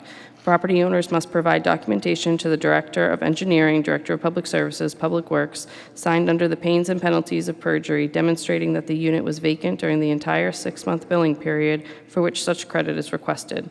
Eligibility shall be determined by the Director of Engineering, Director of Public Services, Public Works, using a water bill, or in cases where a unit's water meter is not separate from another unit, a letter or billing statement from the electric company. Applications for abatement must be received by the assessor's office within 3 months after the billing period has ended. C, violations and penalties. The Director of Engineering, Director of Public Services, Public Works shall assess applicants a fine of not more than $250 for submitting false documentation. Lien for unpaid fees. All past due balances will be assessed a $15 demand fee and interest at 12% annually. Any fee not paid within 60 days of the demand shall become, upon application of the collector of the City of Peabody, a lien upon the property. Exemptions. Any person who can demonstrate and document to the satisfaction of the Director of Engineering, Director of Public Services, Public Works, an alternative lawful disposal method may apply for an exemption from the fee. A contract from a properly licensed private hauler by the Peabody Board of Health would enable the fee to be abated. An additional section was adopted that would freeze this fee for 5 years upon adoption. That passed committee unanimously, and I now bring it to the, that passed committee 4-1 with Councilor Ann Manning Martin voting no. I now bring it to the full council. You heard the motion. Any discussion? Councilor Turco. Thank you, Mr. Chairman. Through you to Councilor Peach, where you mentioned the 5-year, can we date that? Can we put from July 1st? I think, Dave, do you still have the dates in front of you, Dave? It's That would be, structure shall remain in place with no increase for a 5-year period from July 1st, 2026 through June 30th, 2032, as amended. I will amend my motion. Thank you. Councilor Hockman. Thank you. I spoke earlier about, instead of having a language in the motion to not increase the fee for a period of 5 years, I'd prefer a sunset. I'd like the sunset to be earlier than I'm going to propose, but it seems like 5 years is what the consensus of the committee is looking for in terms of maintaining this fee. I'd ask that Councilor Peach amend the motion through Mr. President to include that the fee will sunset on June 30th, 2032, rather than just a moratorium on increases. Councilor, I understand your point that you're looking for the sunset clause. I'm not willing to amend my motion to include that. I think this is for financial planning purposes, especially when we run up against a date like that to sunset something, we run into timing issues, and if the future council doesn't adopt in time, we leave a gap in our budget and we'll be unfunded. So that's my reasoning for not including it in my motion. Councilor Turco. Just for some clarity, I gave you the wrong date. It's 2031, not 2032 for the 5-year period. Apologies. So it would be June 30th, 2031. Sorry. Which seems like an eternity from now, but I will amend my motion to 2031. Councilor Welton. Thank you, Mr. Chair. Not to belabor the point, and thank you, Councilor Peach, for making all those amendments and taking all those into consideration. I just want to be clear on the abatement. Some of the language that we had talked about potentially using was abatement up to 100% fee to be reduced. The reason being there is, I know how you read it implies the discount where it would go down to 100. I think up to 100% of the fee reduced would give the discretion to the department for situations where we might have somebody with income eligibility or if they're on supplemental Social Security or disability or whatever. So I just want to make sure that however we write it out, it gives the discretion that's available in those certain situations. I know you also mentioned that other abatements as outlined, this being a fee, I want to be clear that the other abatements are outlined for tax purposes, not for fee purposes. So I just want to make sure that we have the right language in there. Thank you, Councilor Welton. Through the discussion, it was confirmed that to add the other abatements as already adopted as they relate to property taxes and making sure that they can apply to the fee. That's why I added that language in there, which do allow for an up to 100% abatement in them. Okay, great. Thanks for Yeah. clarifying. I just wanted to make sure. Yeah, Income, yeah. eligibility. Okay, perfect. Awesome. It is Thank you. all in there. Good. Thank you very much. We have a lot of abatements in the city, so instead of trying to list them all out and miss one, incorporate any that have been adopted. Councilor Ladoff. Through the chair to Councilor Peach, could you clarify for me, I had a resident who just left, and she was asking questions in regards to the fee goes to the renter or to the landlord, just because renters come and go, and can you clarify that one last time, because she wasn't clear? I believe, and the mayor can clarify, I believe the discussion was to have this put on the water bill, so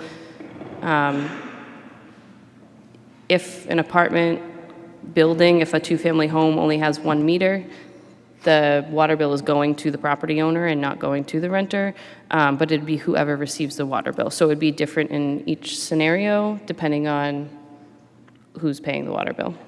Thank you. Any other comments? Seeing none, it's a roll call vote. Councilors Daigle, Yes. Gamache. Yes. Hockman. Yes. Turco. Yes. Welton. Yes. Rozignol. Yes. Ladoff. No. Corriveau. No. Peach. Yes. Higgins. Yes. Motion carries 8-2.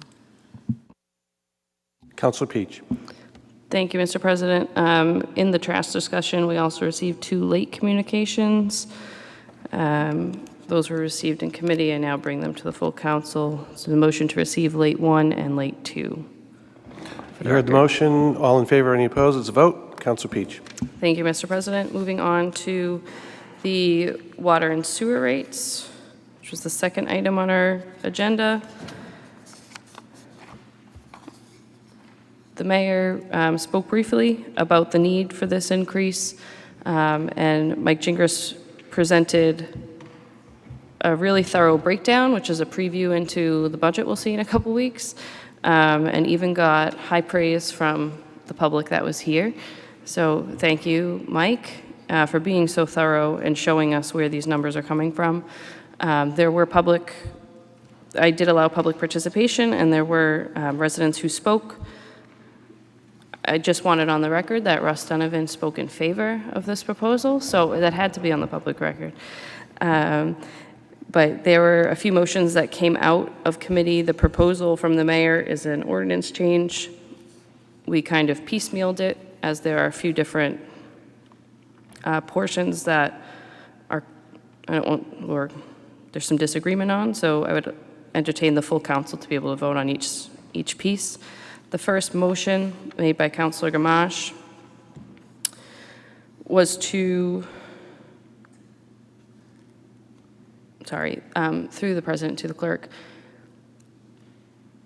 would it make sense for me to read the amendments that were, or the motions that were passed, and then read the full, make a final motion with anything that passes full council? Does that make the most sense? I think you can just read the changes. I don't think you need to read it all together at the end. My intent was to allow the full council to vote on each section as the committee did. So just read the changes like as we did in committee and not read the full thing over. Okay. So the first motion from Councilor Gamache was Be it ordained by the City Council of the City of Peabody, Massachusetts, as follows. Section 1, that the ordinance 28-16 entitled Sewer and Water Rates of the City of Peabody, Massachusetts is hereby amended by deleting therefrom the following. Section 2, Sewer and Water Rates. The sewer and water rates per 100 cubic feet shall be as followed, and the motion was to delete Table A, July 1, 2023, water and sewer rates, and replace it with Table A, July 1, 2026 rates, which is an 8% increase in the water and sewer rates. That passed committee unanimously. I will add, for the votes on this matter, Councilor Manning Martin had left, so Councilor Rossignol sat in on committee. So the motion is to draft and advertise that change. So moved. You heard the motion. Any discussion? Seeing none, it's a roll call vote. Councilors Daigle. Yes. Gamache. Yes. Hockman. Yes. Turco. Yes. Welton. Yes. Rossignol. Yes. Ladoff. No. Corriveau. No. Peach. Yes. Higgins. Yes. Motion carries 8-2. Councilor Peach. Thank you, Mr. President. This is not the order of which they happened in committee, but I'm going to do it so I don't miss anything. There was a motion made by Councilor Gamache to remove Section 6 of the current ordinance, water rate discount. Payment of water bills made within 15 days of the billing date shall entitle the user to a 10% discount thereon. That motion passed 4-1, and I now bring it to the full council to draft and advertise that deletion. You heard the motion. Any discussion on the motion? Councilor Rossignol. Thank you, Mr. President. I did not vote for this in subcommittee, and I will not be voting for this in the committee of the whole. I think that we've done our due diligence with putting the 8% on the water rate to get us out of the financial hole and to get us solvent. I think by keeping the 10% early payment, I think is appropriate, and I think it should maintain. So that's just my 2 cents. Thank you, Mr. President. Any other comments? Seeing none, it's a roll call vote. Councilors Daigle. Yes. Gamache. Yes. Hockman. No. Turco. Yes. Welton. No. Rossignol. No. Ladoff. No. Corriveau. No. Peach. Yes. Higgins. No. Motion fails 6-4.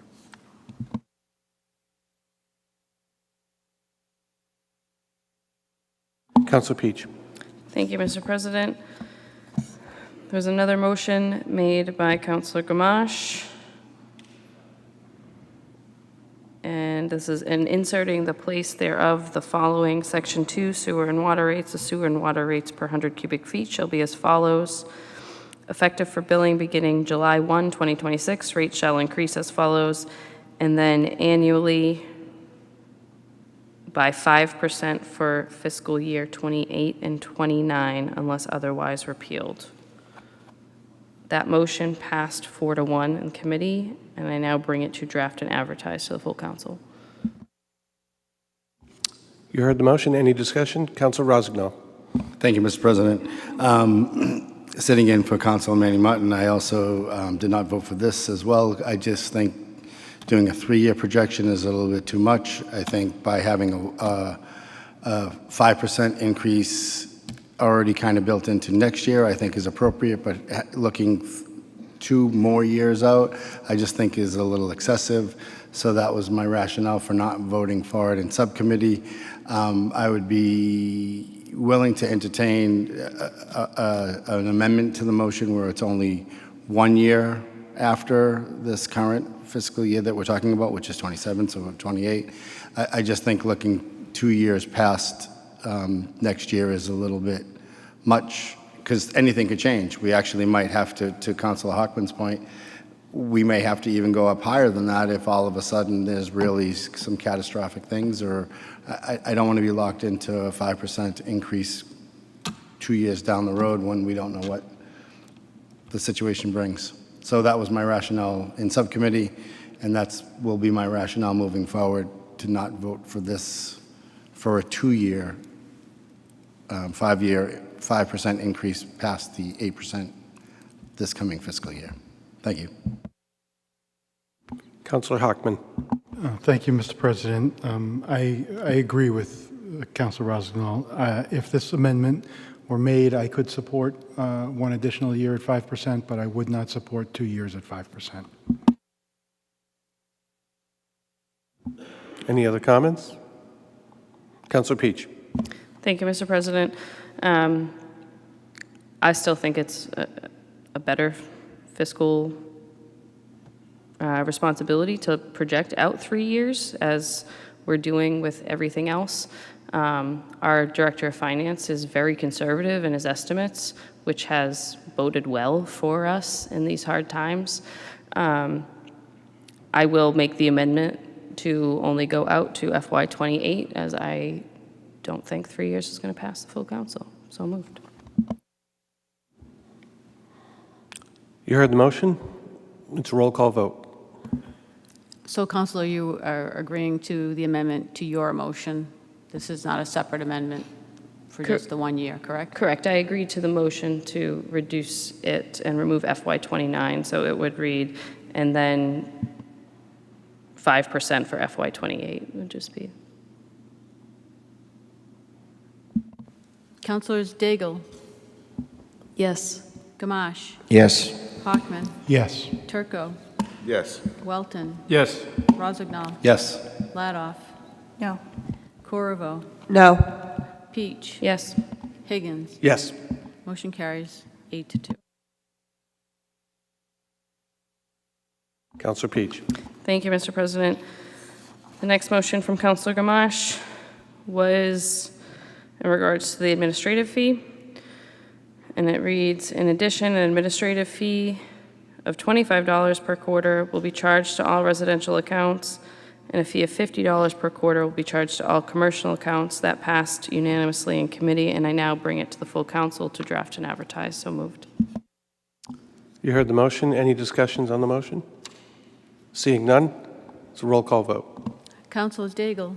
Yes. Gamache. Yes. Hockman. No. Turco. Yes. Welton. Yes. Rossignol. Yes. Ladoff. No. Corriveau. No. Peach. Yes. Higgins. Yes. Motion carries 6-3. Councillor Peach. The final motion, 7-3. it's really late. You know, we 7-3. shouldn't be doing math past 11 o'clock.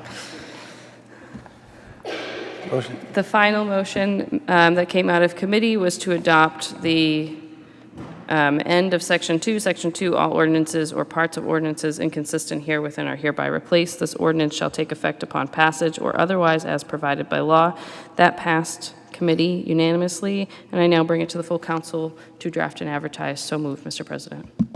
You heard the motion. Any discussions on the motion? Seeing none, it's a roll call vote. Councillors Daigle. Yes. Gamache. Yes. Hockman. Yes. Turco.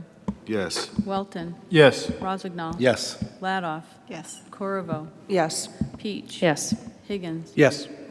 Motion carries 10-0. Councillor Peach. That concludes my report. Motion to adjourn. We're adjourned. Crack. Only 11:45. Wow.